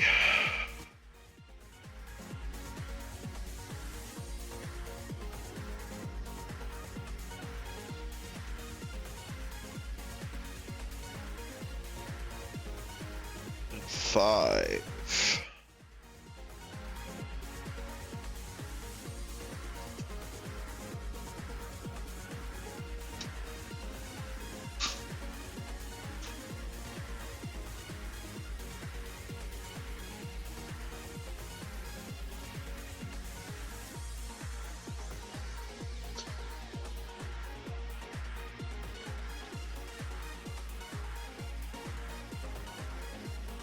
these cut so smooth. As I mentioned, these are like a super high quality pair of single blade clippers called God Hands that pretty much everyone recommends as the best goddamn clippers to use for these model kit building things. And I was definitely skeptical at first, especially because these are like, yeah, if I'm being honest, these are probably cost about 10 times as much as these at MSRP. Thankfully, I got these for like half off. That's the only reason I even entertained the idea of buying them. But they are pretty impressively a better cut than those other ones.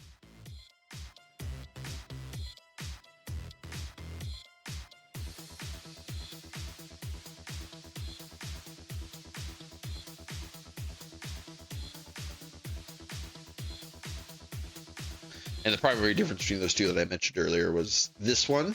This blade here is actually like a flat stop, whereas this is bladed on both sides.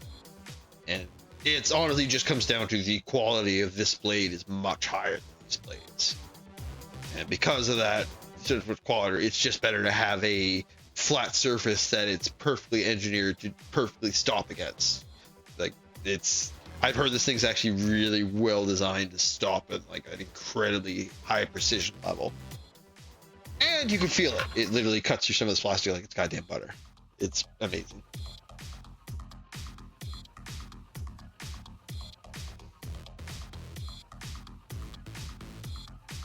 But this is also the first model I've ever built with this. I'm definitely still learning how to use them properly. Because I think when I get really good at using these, I won't even need to follow up with the Exact Knife at all. But the Exact Knife is what I've used for pretty much every model I've done so far, so it's hard to beat what you used to. And that was completely off camera. Oh, I bumped the camera at some point. Shit.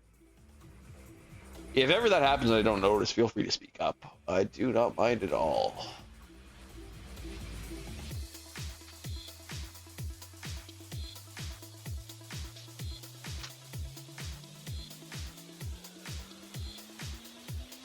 Cool.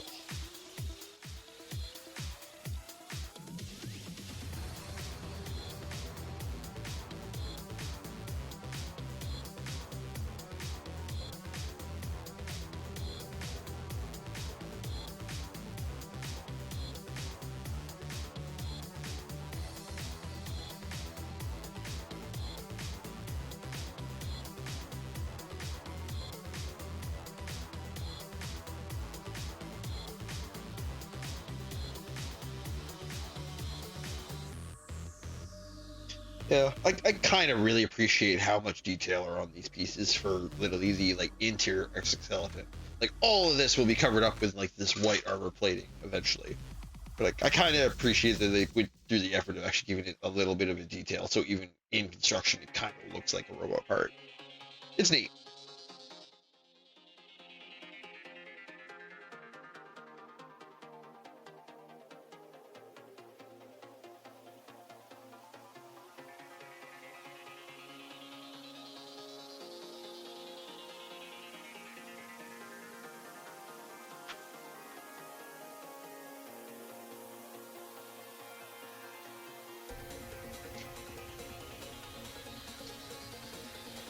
Very careful in how I slot this in, because I want to make sure this is aligning with the rails properly.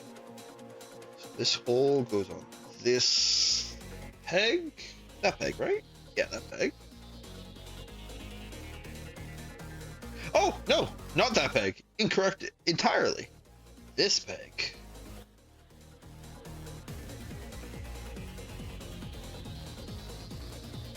Yeah, okay. And then the knee part pegs into that small hole there.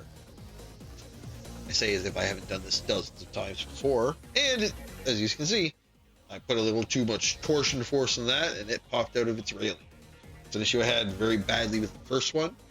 Or these I did because I actually trimmed one of these small pegs a little too much. It made it really tend to pop out. But this one I actually kept pretty good. You can see. Once I get the other side on this, you'll be able to see how it actually gets a bit better. But I'm looking forward to seeing that.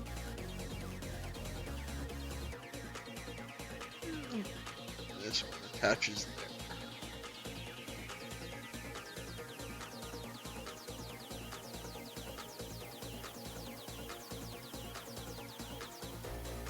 Oh, I guess. Yeah, I would say I was incorrect. This isn't a kneecap. What I'm building next is technically what the kneecap would be. Oh, and other. This looks like it is the smallest piece in the set, from what I can tell. Yeah, that's a small one. H7. Is okay. They're deeper than I thought they'd be. That's good. That'll make them a bit easier to grip.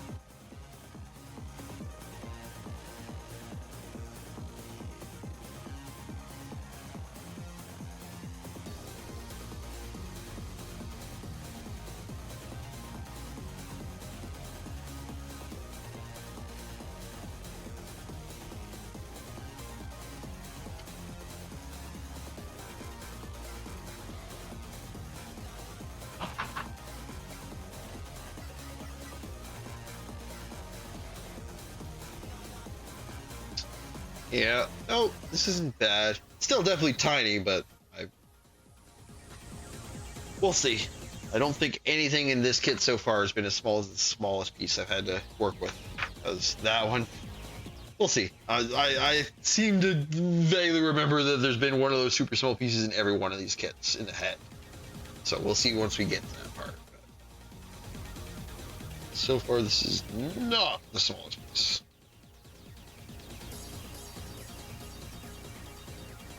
Which goes to, I believe it was the tiny little clear piece that's in this crotch piece is smaller. But we'll keep track of that as we go.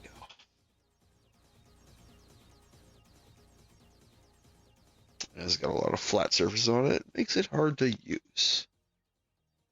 H6.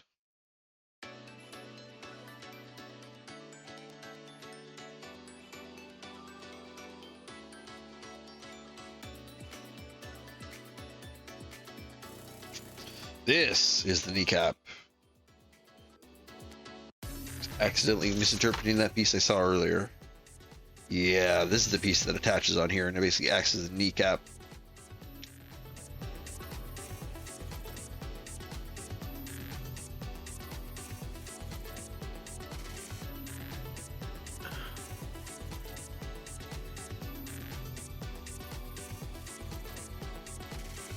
It's awkward shape.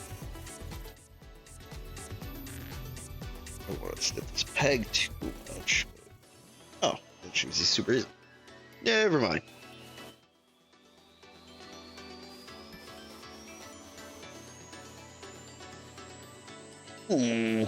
Wired that one bad, but it's on the inside, so no one cares.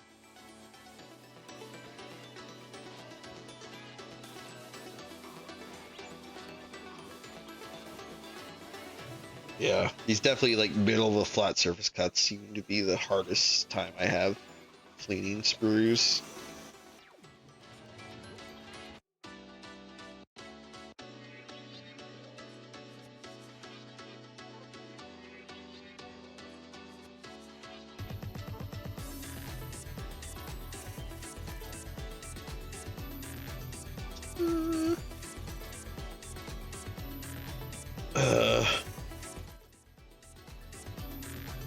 Okay, like this. Okay, the slot pointed downwards. This hook goes into the slot, hooks up. Oh, okay, yeah. It's got a bit of activation on it now.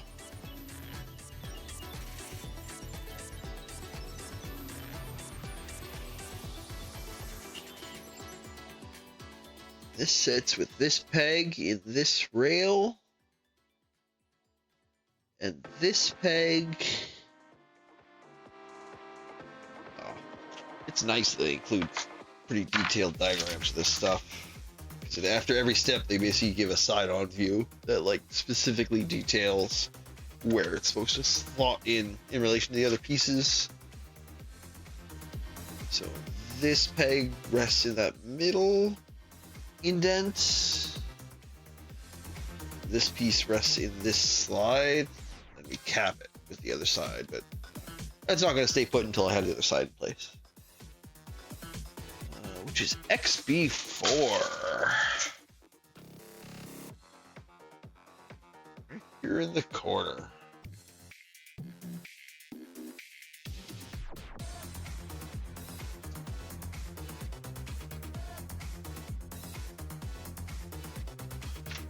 Cracking new drink. Hey, welcome, Sammy. It's not going too bad. Literally just started tonight. I got the waist done. I'm trying to get one of the legs done. And then it's probably going to be all I get to tonight, but I'm gonna power through and try and get that leg done. Thanks for joining us, Sammy.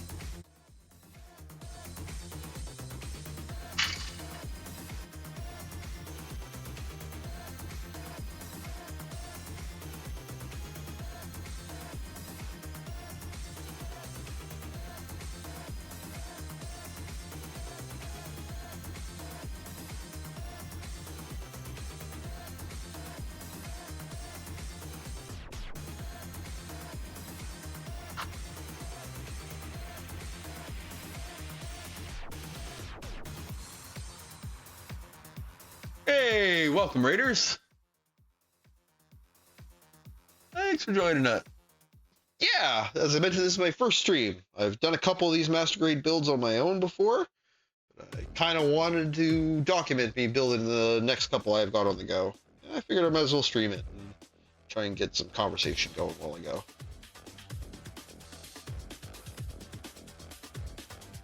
Yeah, once again, thanks for the raid.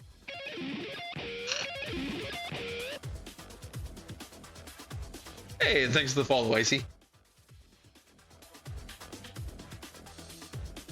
Let's get this leg assembly put together.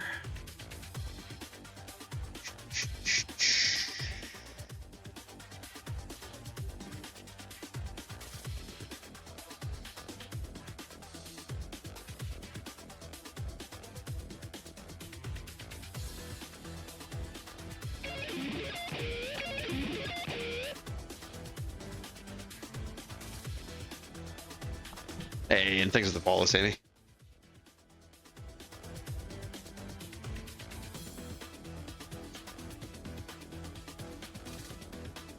Yeah, I've actually been really enjoying it. I was actually kind of surprised by how actual, like, literal, less model building progress I was making, which was a little alarming at first, but overall I've been pretty happy with the experience. I'm looking forward to kind of getting my speed up a bit back to where it was too, though. But it isn't bad. As I said, I kind of enjoy the Zen-like part of the experience of building some of these models. So taking my time's not bad. Uh-huh.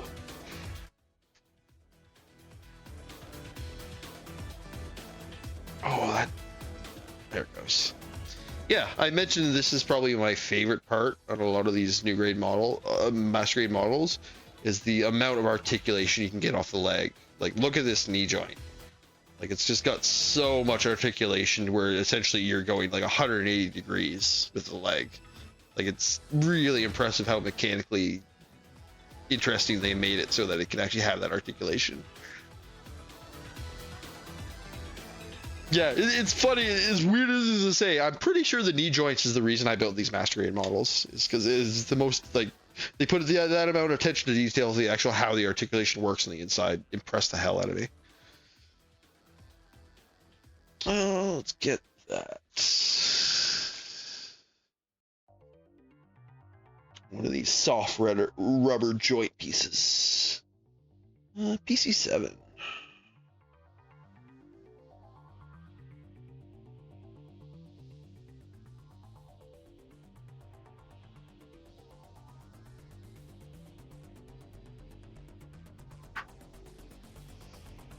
But yeah, it's been very fun. And as I said, I got a couple.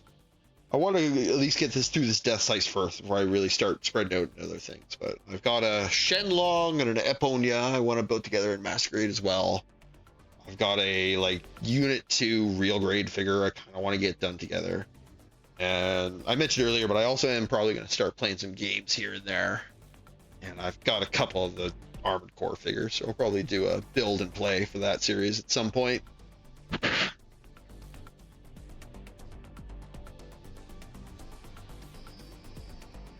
Yeah, Yeah. Specifically, as I mentioned, this is probably my favorite part of the entire Master Grade kits. It's just this little leg articulation because it has so much actual range.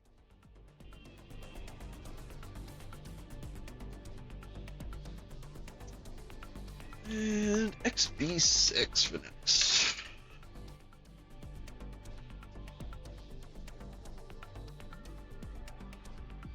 So what were you up to tonight, Sammy?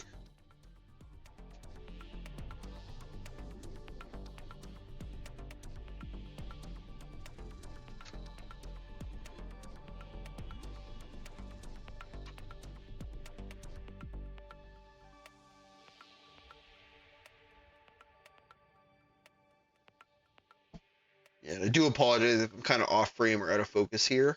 Still kind of getting working out on my angles for my camera. But we'll get it all sorted out with time.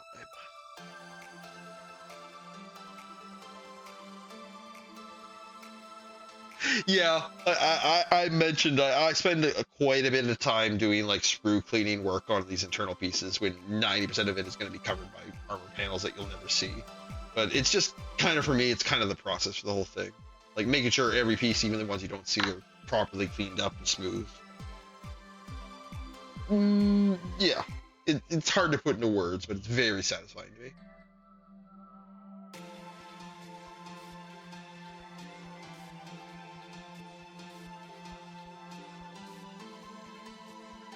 Oh, Barbato, sick! I was actually talking earlier about how once I finish the like Gundam wing models I have, I'm pretty much done with the wing models I want to build. And Barbatos was the one I was eyeing up as my first non-wing model I was going to build out for the Gundams. So yeah, I hope you had a lot of good time with it, man. I'll actually probably check out. Do you have? I'm not sure if you have VOD Enabler or what, but I'll probably check that out to see how it is building it. Because yeah, Barbatos was definitely in the lead for my like non-wing bundles I was probably going to pick up next.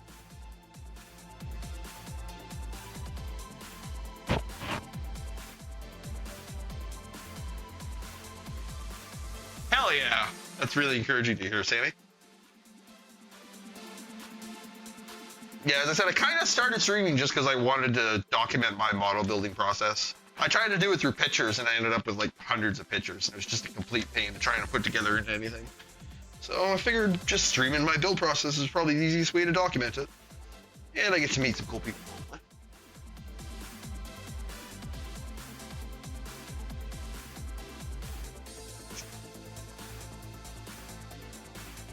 Chunk the leg with rubber joint.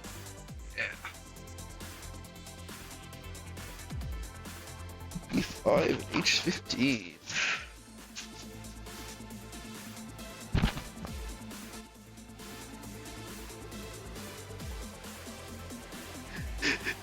Definitely been a challenge trying to like split my attention between building and chat though. I found there's a couple times that when I was really trying to get done through a part, I just completely zoned out on chat. But it is what it is. It's been fun. I definitely think I've been enjoying this more than when I'm building on my own. I do mention it again earlier, but I'm going to go through and watch the VOD probably and see how many goddamn times I handled the same part over and over again because I just lose track of where I am.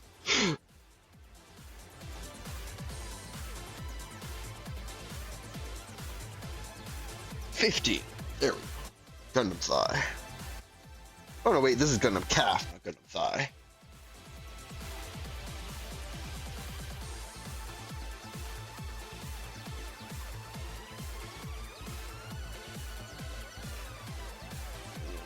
B, C, G.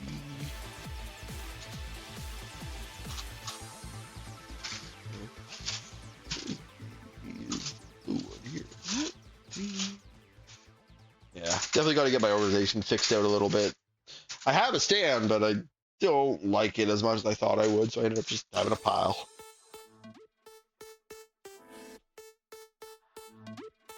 E5.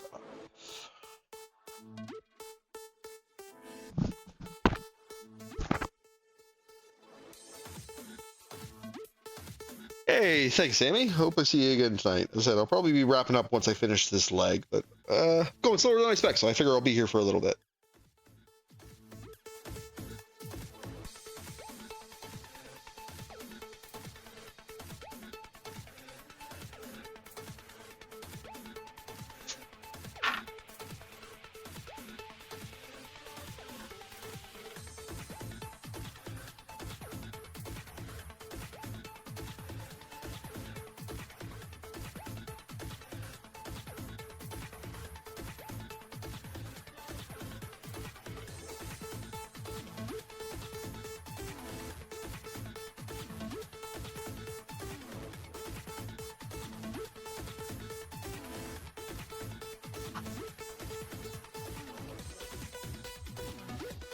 Yeah, Barbatos is something I was kind of thinking of for next one.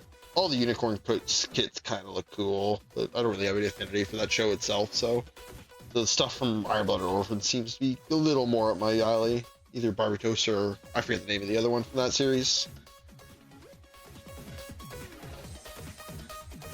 But yeah, Iron Blooded Orphans is probably going to be the next series I build models from, for Gundam at least.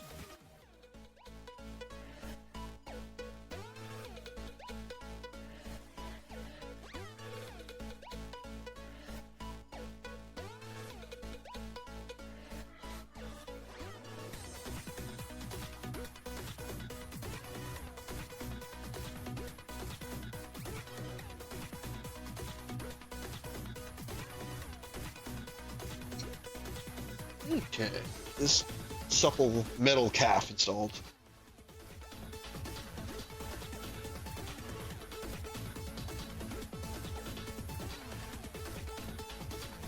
Oh, wrong side.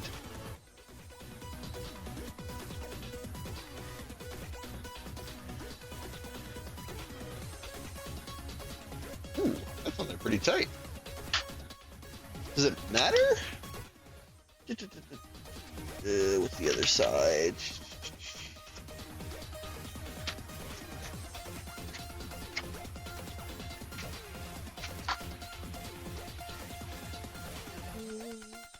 Oh, it doesn't matter. I'm just putting one of the exact same ones on the other side. So, okay. Crisis averted.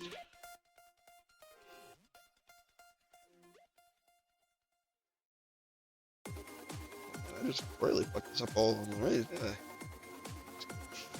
Oh well. It's nice when you fuck up, but you fuck up in a way that just did work for yourself later.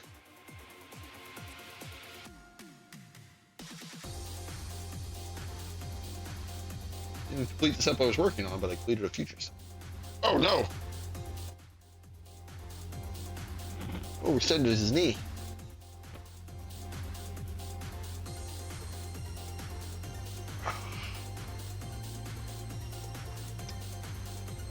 Hate this issue with one of my first models. Interior pins just misaligned. I'm gonna take this apart. I'm gonna take this apart. Oh!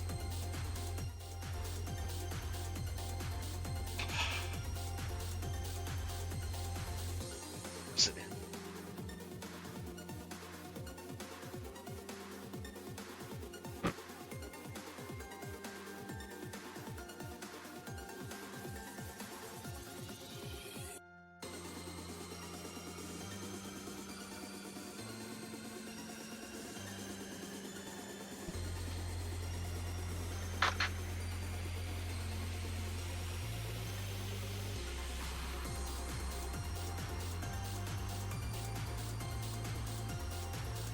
Ooh, there we go.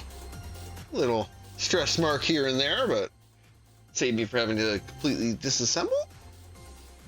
Oh yeah, there it is. There's the satisfied snap. Okay, let's be a little more gentle with this until I get it all together.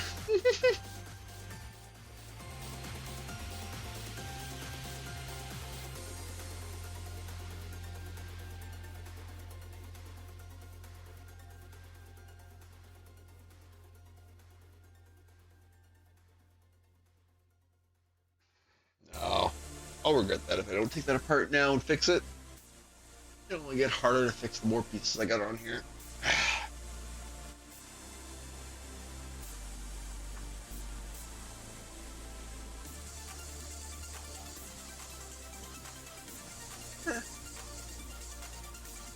this need fixing?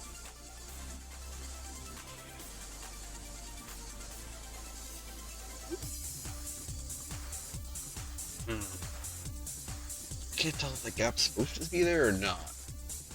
Oh, play it by ear for now. All the things are moving properly. It's not like anything's misaligned.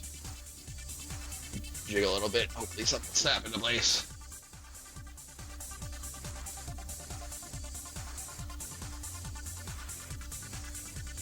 There we go. Huh? So I learned otherwise, it does not seem to be a problem.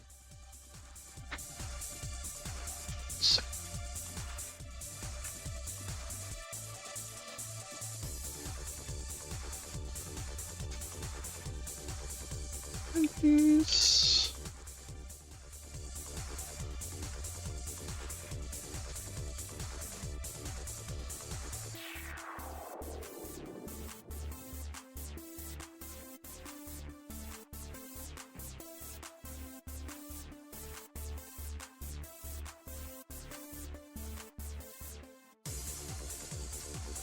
On a frame.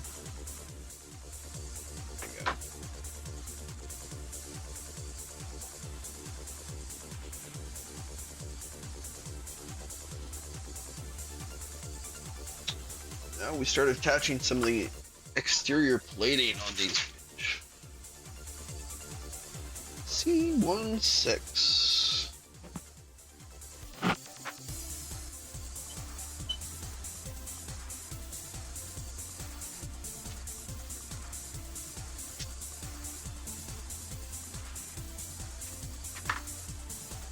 Yeah, and I mentioned pointed out earlier in some parts of the model, but I actually kind of really like how the snap fit stuff is designed, where it always just has a whole, especially on these kind of rounded pieces, where this like plating will attach. It's just got a bunch of different slots that are all angled just slightly off of where they are in this piece. So when this piece goes in, it like snaps tightly. It's well designed. It's neat stuff.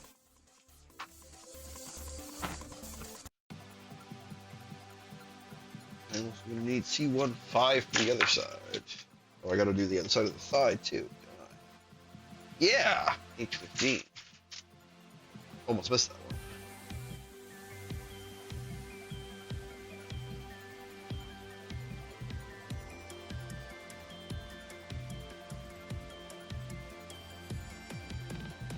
Yeah, it's actually really impressive. And like you will get, especially, I found the only time I've really had issues where a piece wasn't tight or wasn't loose is when I kind of messed up cutting it and either cut out too material or cut out not enough. And I find that's usually responsible for any of the actual issues with the snap fit. But it is really impressive how, like this, 100% of these models is snap fit. Like there's no screws, no actual like fasteners. It's all just friction.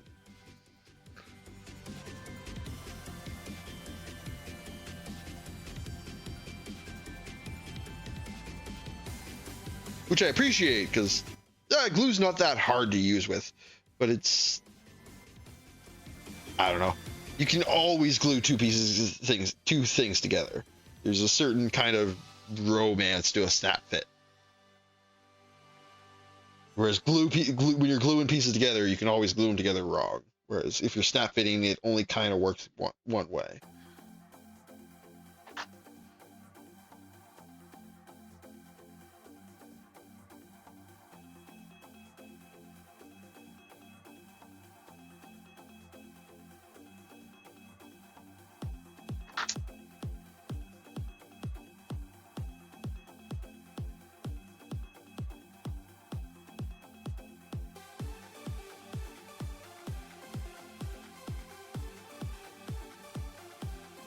Yeah, I apologize if ever the scene's kind of out of focus. I noticed when I get a little too close to camera, the focus tends to waver.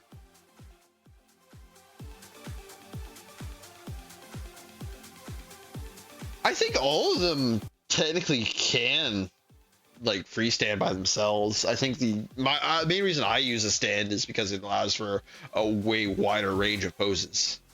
You don't have to worry so much about weight distribution when you're using a stand. Whereas if you're actually trying to get them to stand on their feet, which they will, like they absolutely can stand on their own 2 feet. It's just you have to really start worrying about the weight distribution of like their accessories and stuff.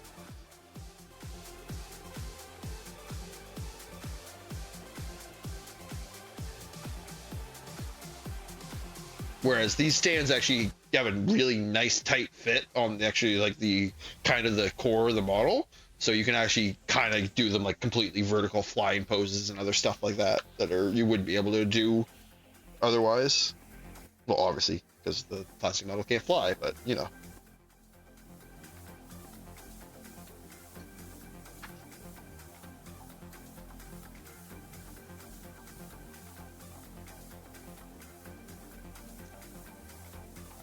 So I done fuck up. I done fucked up. And did two of the same sizes of the calf.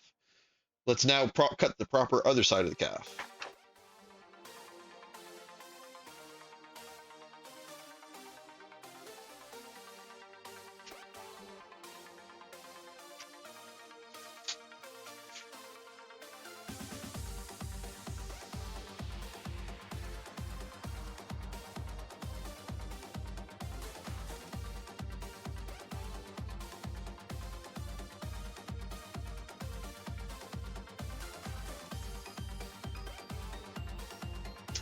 Sorry, my hair was getting framed there a little.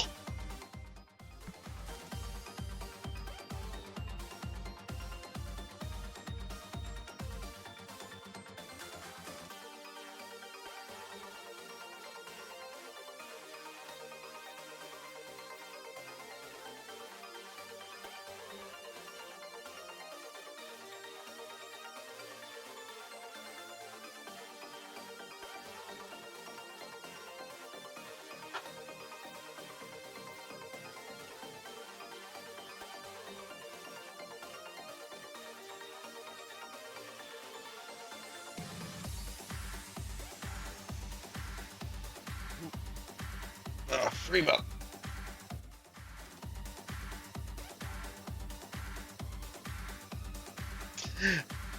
Part of the issue is this is pretty much in the perfect like switch spot for my vision, because I'm really strongly nearsighted, so like anywhere closer than this I kind of like gotta look around my glasses, whereas anything farther away I can see with my glasses, so I just gotta kind of get my sweet spot.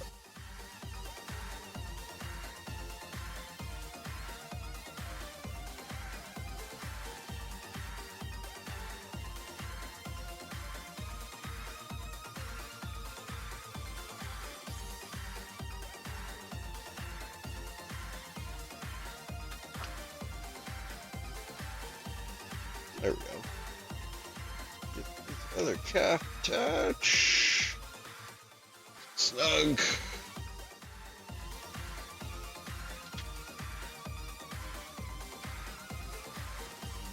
Grab the other. Let's get all this cut out at once so I can do the cleanup at the same time. Efficiency.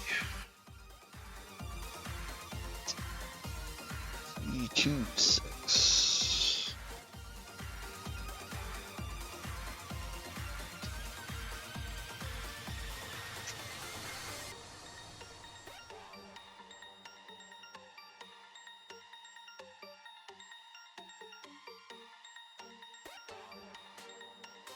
Yeah, I think the only other ones besides like the Iron-Blooded Orphans models outside of the Wing series I'm kind of eyeing is maybe getting some like the old Zaku's or like, oh, what are they called? Gawks? The weird like underwater ones that have the claws.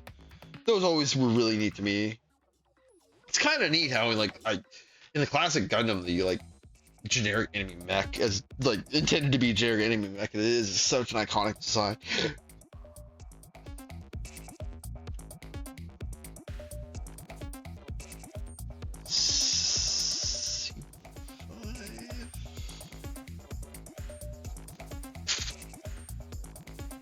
I did the exact same thing again, didn't I? I sure did.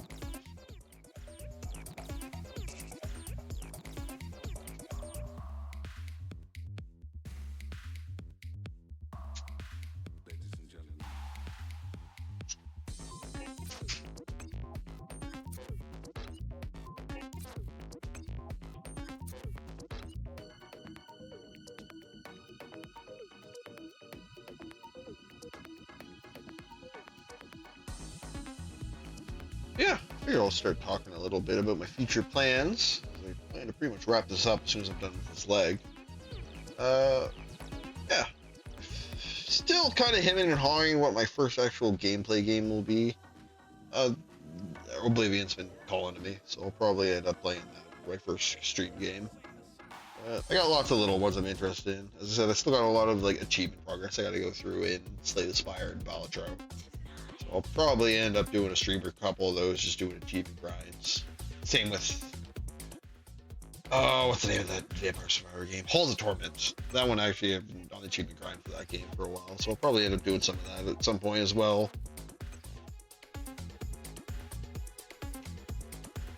Oblivion might be spotty here and there depending on how I'm feeling. Probably my first like long dedicated game stream I'm gonna be doing is once I finish this Deathscythe, I'll probably start Armored Core 6 because I have a couple models from that game that I want to build while playing it. And it seems like a nice little synergistic opportunity.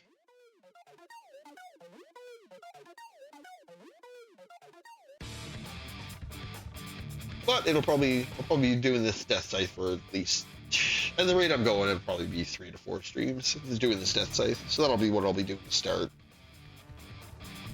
Maybe if I get bored during some of those streams, I might spend some time doing some panel lining and detail work on this wing model I have in front of me. I've been kind of practicing different techniques on. We'll see though.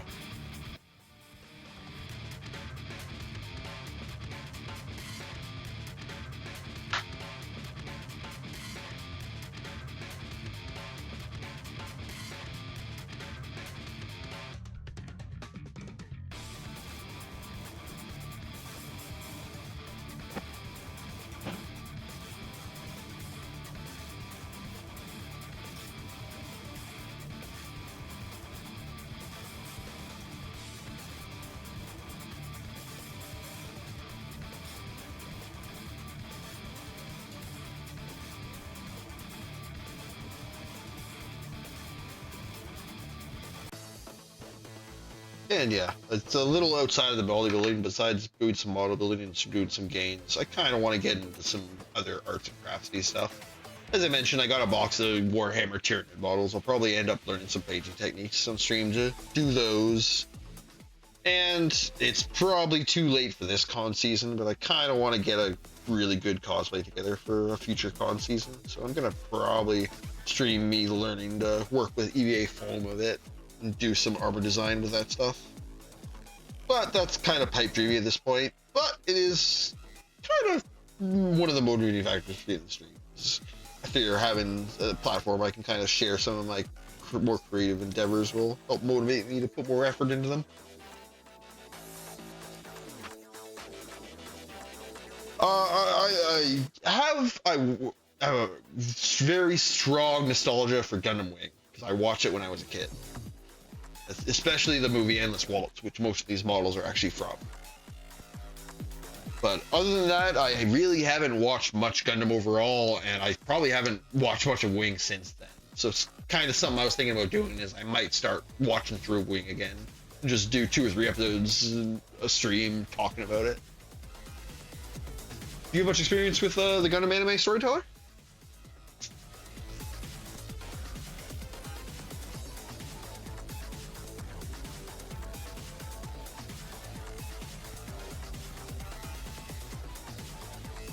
See, 3 and 4.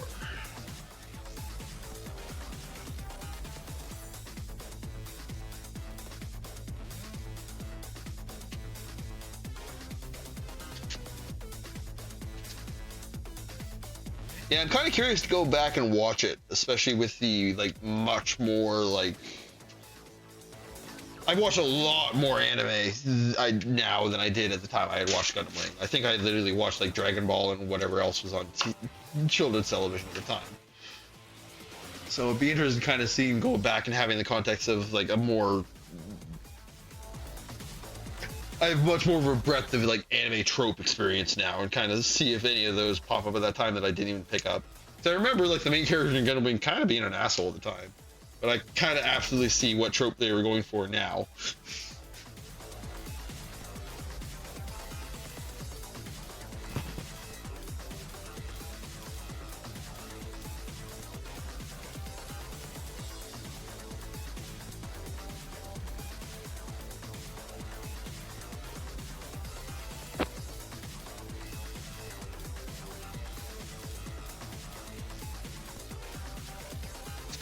Probably Wing. I think Wing got like the most like play in the Western world when it came out.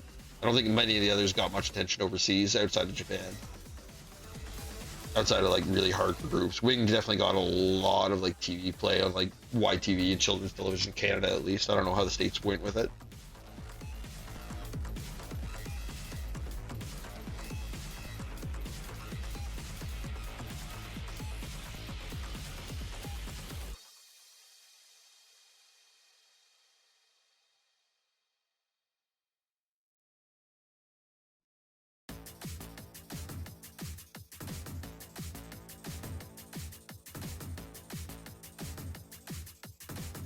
Yeah, as I said, recently is like I knew I was coming up to the stream, so I kind of was hemming and hawing about watching more of it. So I dug up more information about like, the other Gundam series. And it is neat seeing like the timelines they have laid out where, like I said, part of what motivated me to kind of maybe start checking out the Gundam anime is the newest one, where it's straight up, it seems to be, the little bit I've heard people talking about it, it seems to be if basically if the timeline would be if like the villain everyone actually really liked from way back, Char, won essentially, and the timeline for that new anime is the world where he won.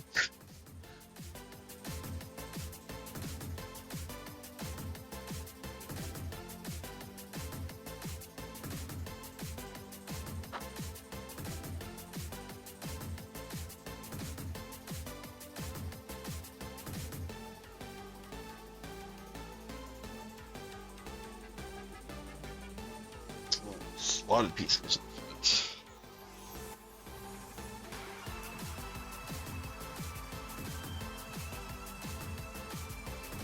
Yeah, as I mentioned before, these like armor panels just have slightly tighter ribs that slide into these slots. Nice, satisfying snap that slides against all the other pieces. Ooh.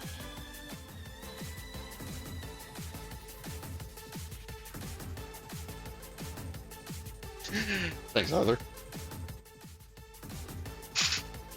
But yeah, no, I didn't, like, as I mentioned, I've gotten way stronger of a start here than most people do starting out, thanks to Shet, so I really appreciate him kind of reaching out to everyone. I know I'm not super active on his stream, but try to be there whenever I can. He's a real good friend in IRL, so really appreciate all he's done to help me get started.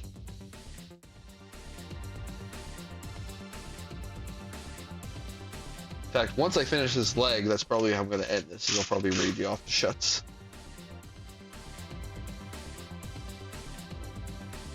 Seven, 8, XB22. That's an X8 XB. Duh. I gotta stop bumping this camera though. Maybe I'll seal it down so it isn't mobile.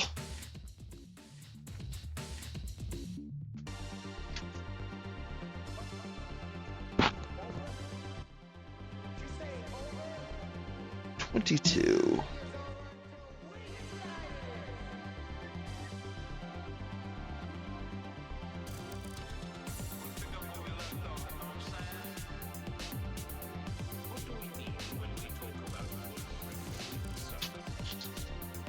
Seven and 8.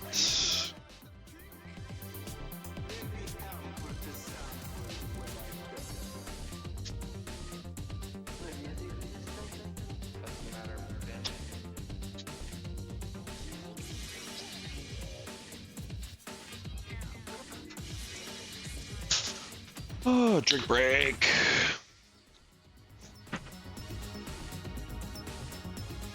Spill over myself a little bit, break.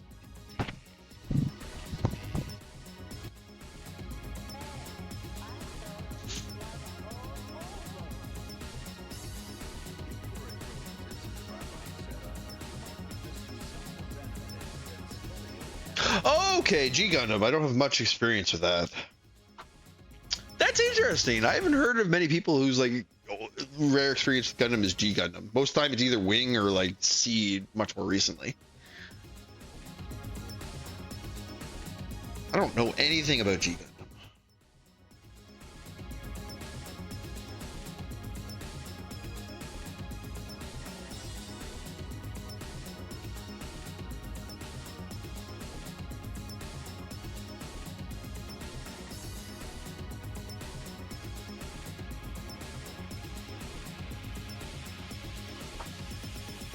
Yep. Yep. I figured.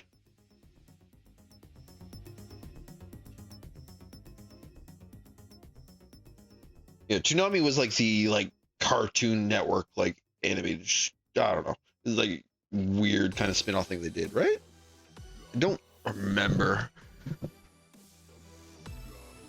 I think some Canadian station tried to use similar branding for a lot of their anime stuff they did. But as I said, it's been so long I don't remember.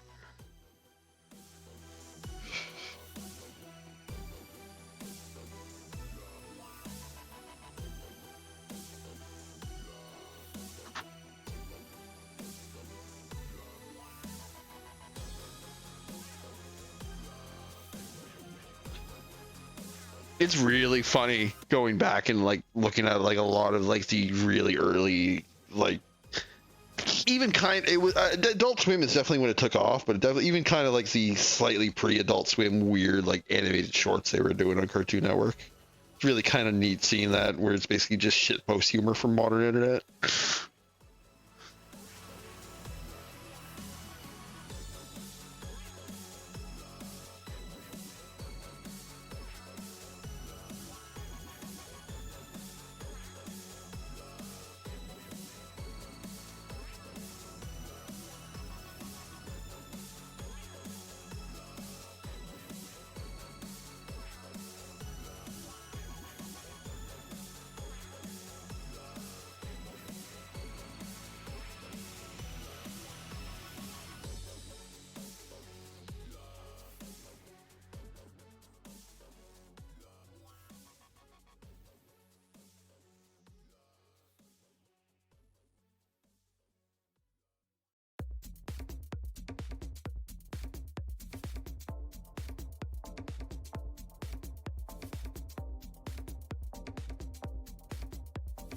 Getting there, getting there. These all smoked out. Get there.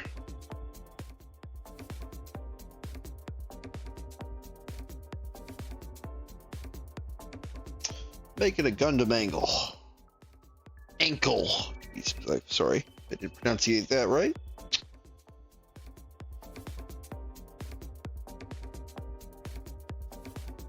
The orientation of all this right. Yeah.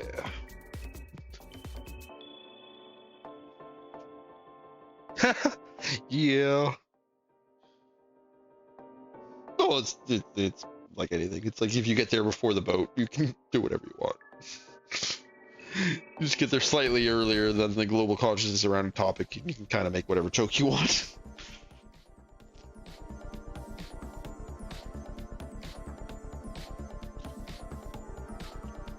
Yeah. Ankle!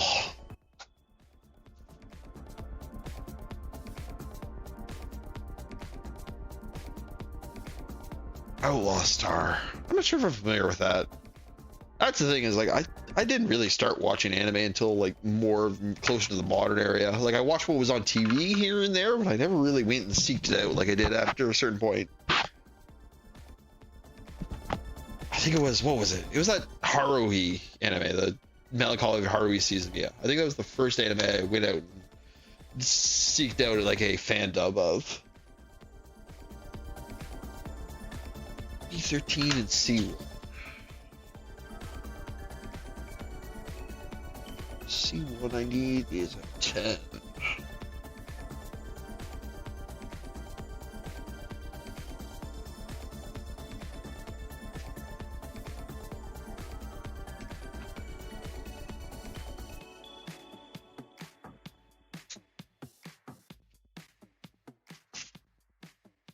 E13. D.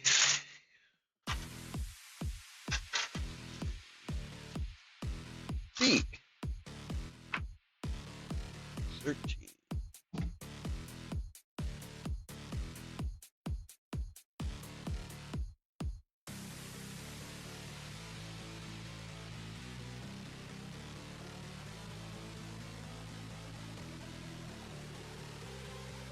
There we go.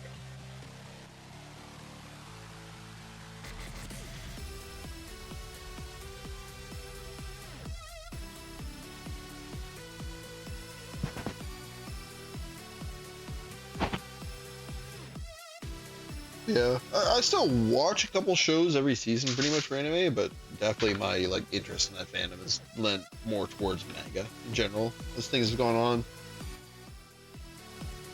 fucking read manga so much.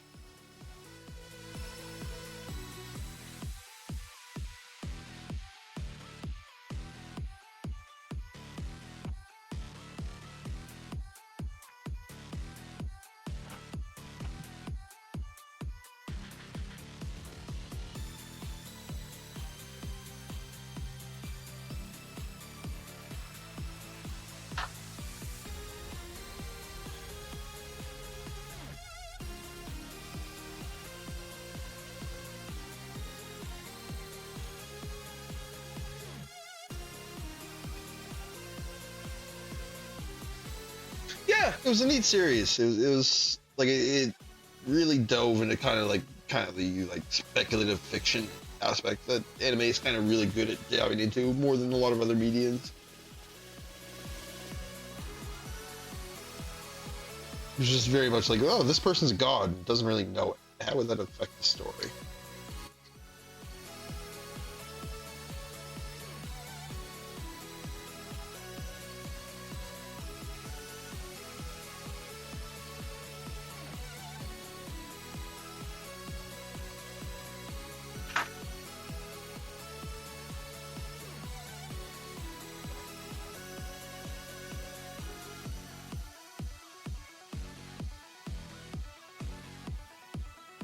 Oh, sorry, I'm not talking quite as much as I was at the start. I'm kind of running out of steam here, but should be able to power through and get this leg done.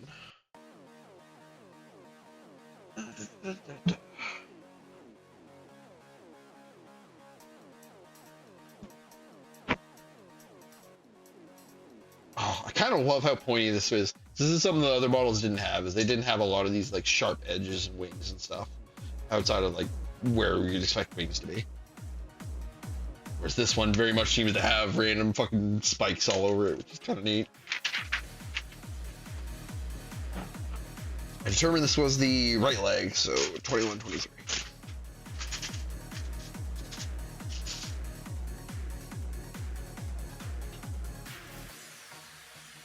Oh yeah, that explains why I don't really know about LSR. It came out around the same time. Lazarus that's the one that's airing this season. That's like the John Wick director and the Cowboy Bebop, the John Wick action choreographer and the Cowboy Bebop guy, right? I've heard that's the one. That one I have heard a little bit about it. I've heard mixed things about it too, though, so I'm kind of reluctant to check it out.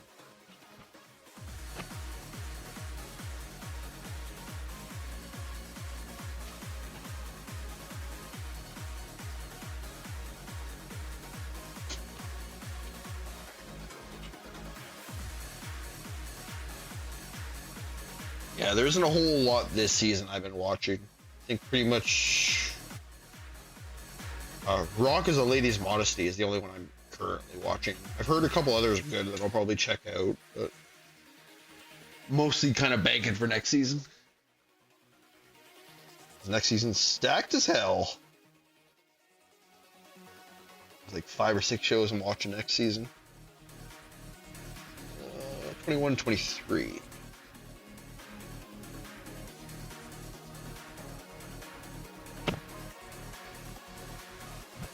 I think most of what I've been watching this season has just been catching up with stuff from previous seasons. Like if you haven't checked it out and you are like kind of science minded, Orb, the Movements of the Earth is actually a great series.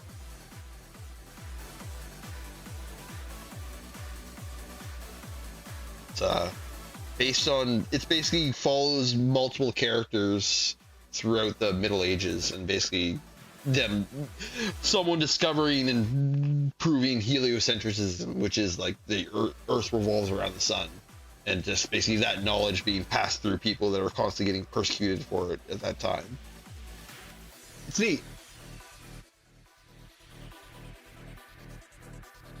It sounds like it could be really corny for Ramon, but the thing that really impressed me watching it is they do a good job of like the obviously like the system is religious fanatics more than anything, so you kind of only go so far. But like the people working in that system.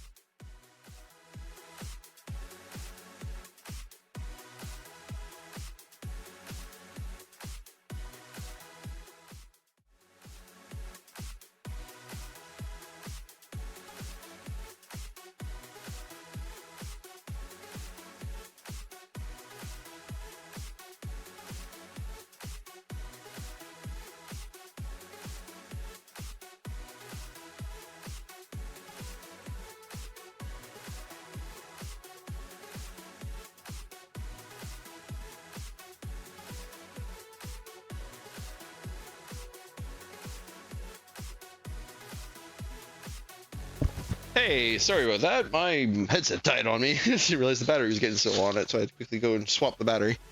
But I'm back. Where was I? Oh yeah, as I was saying, they do a really good job of making like the dogmatic scientists that are opposed to this idea. It isn't just pure religious dogmatism. Like that's ultimately why they come to the conclusion they do. But they do a good job of making it like, oh, these people are scientists that are like trying to come up science. They have like a forced conclusion they're trying to reach, but they're actually not like just making shit up along the way. They're trying their best to come up with proper scientific theory that will lead to the conclusion they want. Yes, but they're trying to get there the proper way. It's neat. Oh, thank you for mentioning that. I forgot to switch that back. Thankfully, I hadn't actually built anything, but thank you for mentioning. There we go. Should be better now.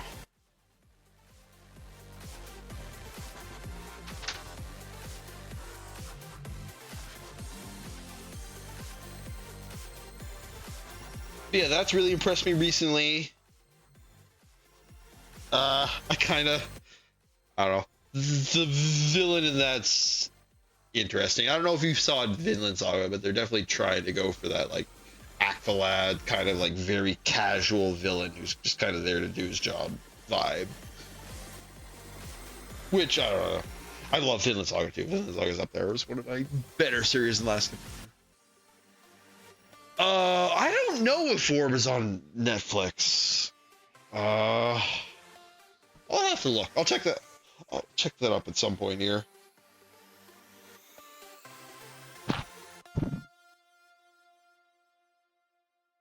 Yeah, I'll find a moment and I'll look that up. I don't know what services it's on right now. But yeah, it's like Orb on the Movements of the Earth is like the full title.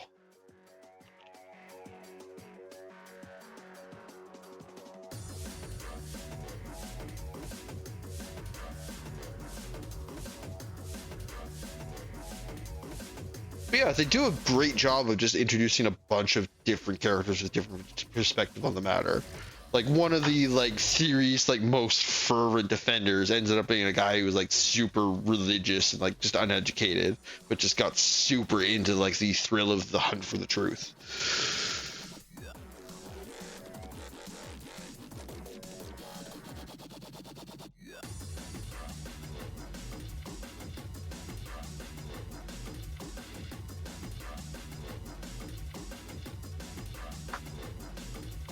Oh, camera bumped again.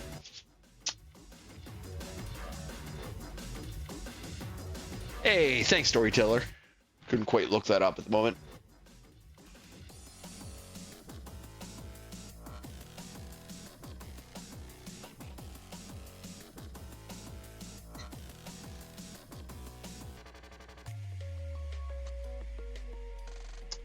Yeah, definitely for next stream, I'm probably going to secure this camera down to the table so it's not sliding around so much.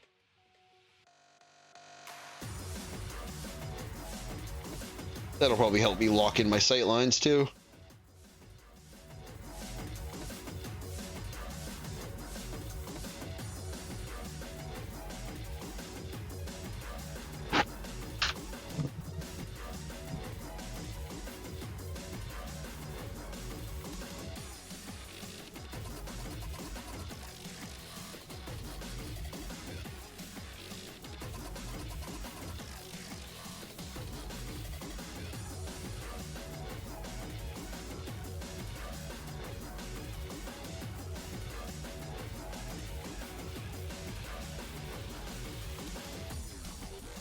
Yeah, I've actually been super impressed with this artist I've been using for my BGM.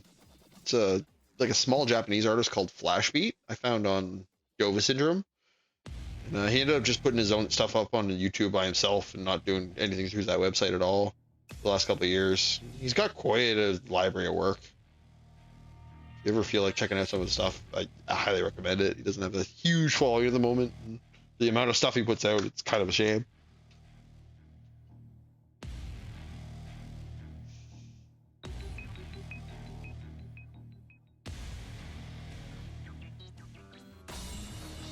Oh, season 2 of JJK starts rough.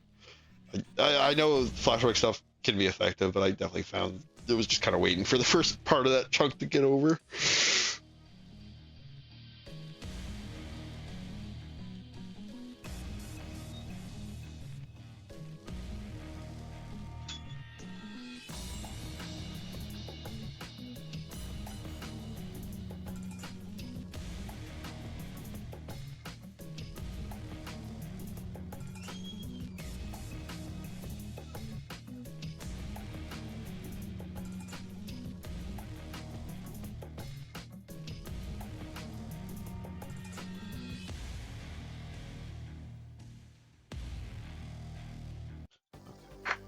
We're done. What do I need now? Joint time.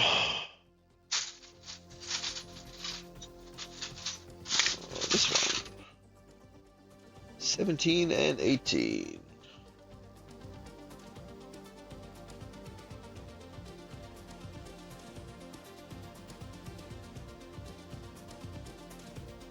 Scavenger's Reign. Okay, I haven't heard of that one at all.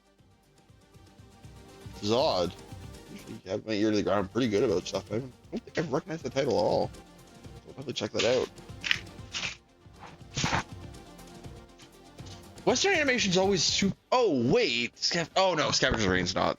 There was that other show that was like very arcane that like a Chinese studio was putting out. I forget the name of that one. It's like Hero something.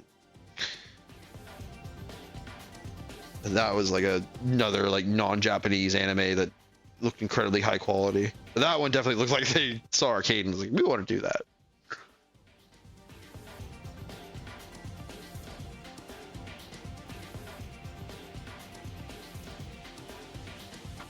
Yeah, Scavenger's Reign. I'll definitely look that up.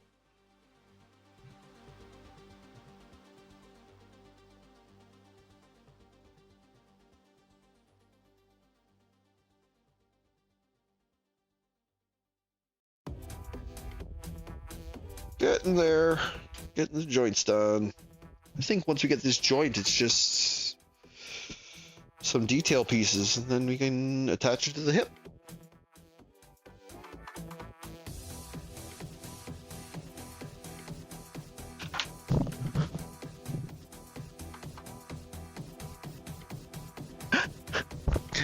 That's really funny, storyteller, because that's literally exactly what I was going to use. So it's currently what's like holding like a bunch of my stuff to the bottom of this desk. So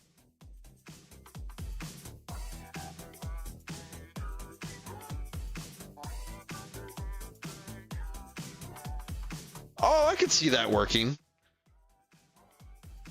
Yeah, that's the problem. Is a lot of the like Western studios really seem to lean into certain animation styles that don't really work. Like that's the problem with like I always had kind of an issue with any of the Rooster's Teeth animation stuff because it just looked really CGI in a way that I couldn't really get over.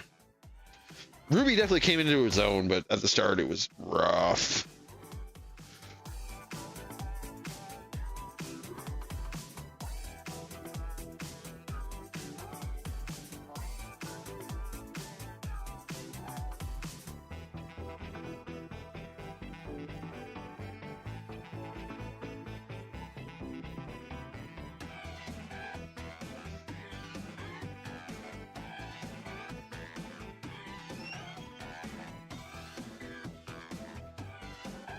And yes, storyteller, great minds indeed.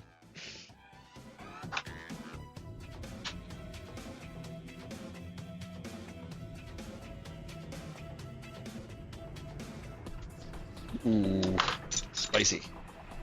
Getting a little impatient.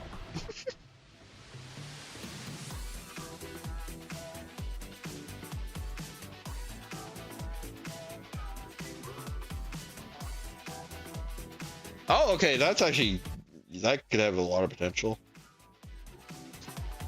The 2D, like intentionally trying to evoke 2D drawings are always kind of hit and miss, but when they do it well, they do it really well.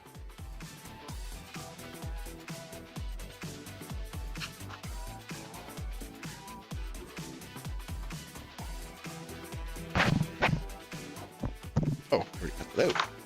Nice. Hinges, hinges.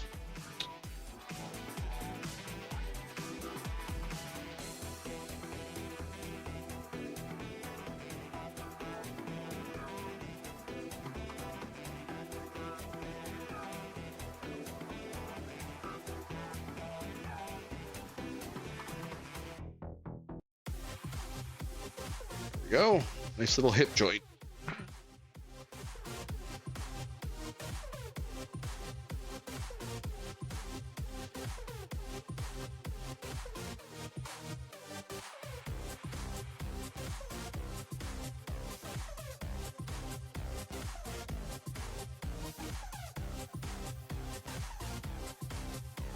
Bend the knee a little bit, get out of the way.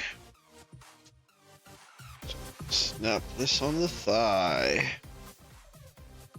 Okay, I know I have a piece here, it's just... Oh, did I actually not cut that other... No, I did. I did for sure. It's blind and I can't see it.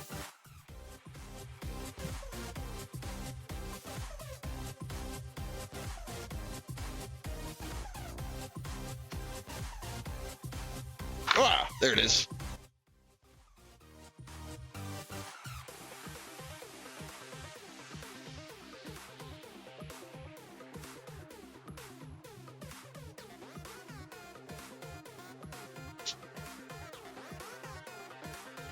And the thigh is armored.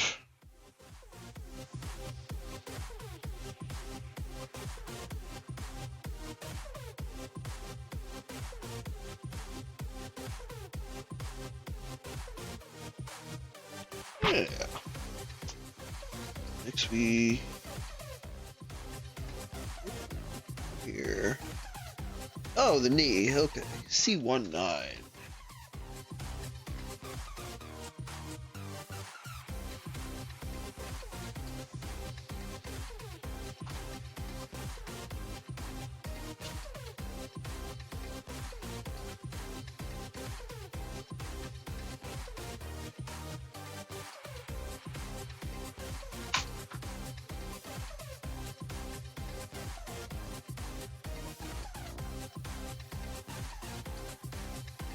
Yeah, probably the biggest animated things I'm looking forward to in the next couple months. I guess it's a bit farther than a couple months, but Day to Dance next season. I'm looking forward to that being back.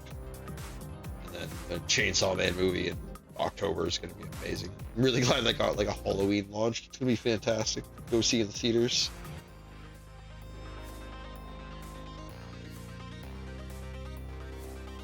At least the Halloween launch here in the States. I think it's like September in Asia.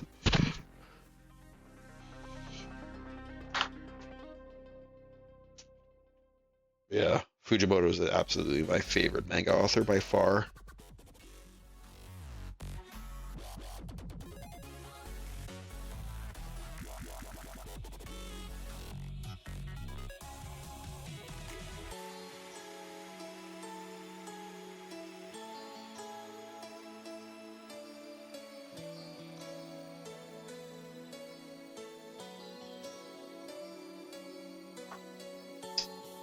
Okay, knee attachment time.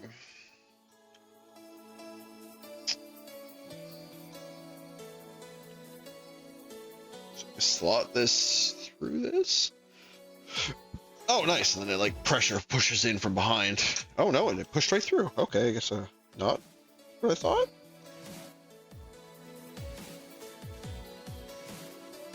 Maybe I just missed the sliding part.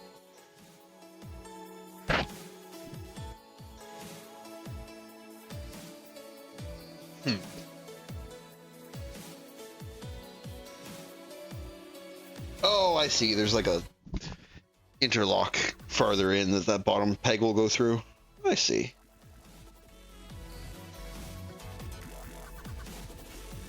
Right here at the bottom. There it goes. Oh, just can't push too far. It goes all the way through.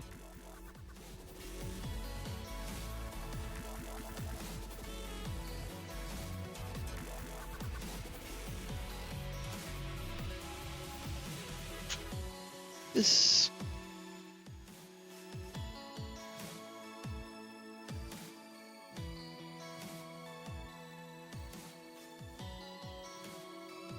I don't really like how that feels. Oh, it's slightly too tight to do it that way. I see. Okay. Fair enough. I'm assuming you told me to do things in order for a reason.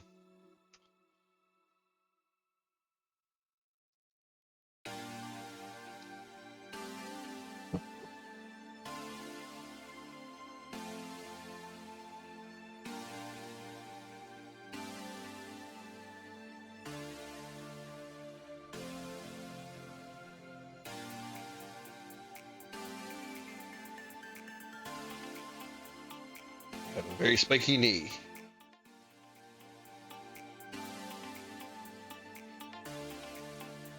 Is it village small? Oh, okay, that's fixed. Good. Okay.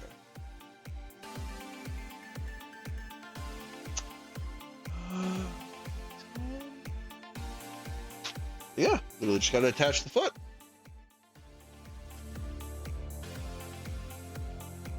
And we have a leg. Attach the leg to our waist, and we will have a in-progress model.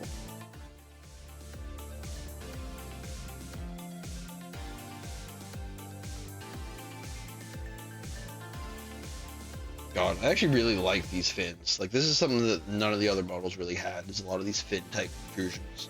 I actually really like it. And mount it on the stand.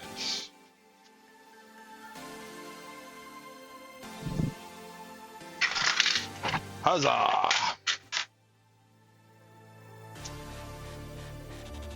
But yeah, I think that's about all I'm gonna do, because I don't think I'll get another leg done in a reasonable time. So that's where we'll start off with our next stream. Let's just take a moment here and gather up our plastic particles and see how much we have for this stream. Figure I'd keep tracking. I always kind of wondered how much of these little plastic particles it actually generated each time I did this. Now I'll have video evidence.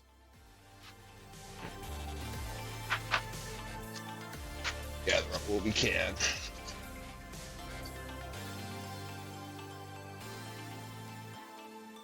Oh, what do we got? Use the scrape. Let's use this.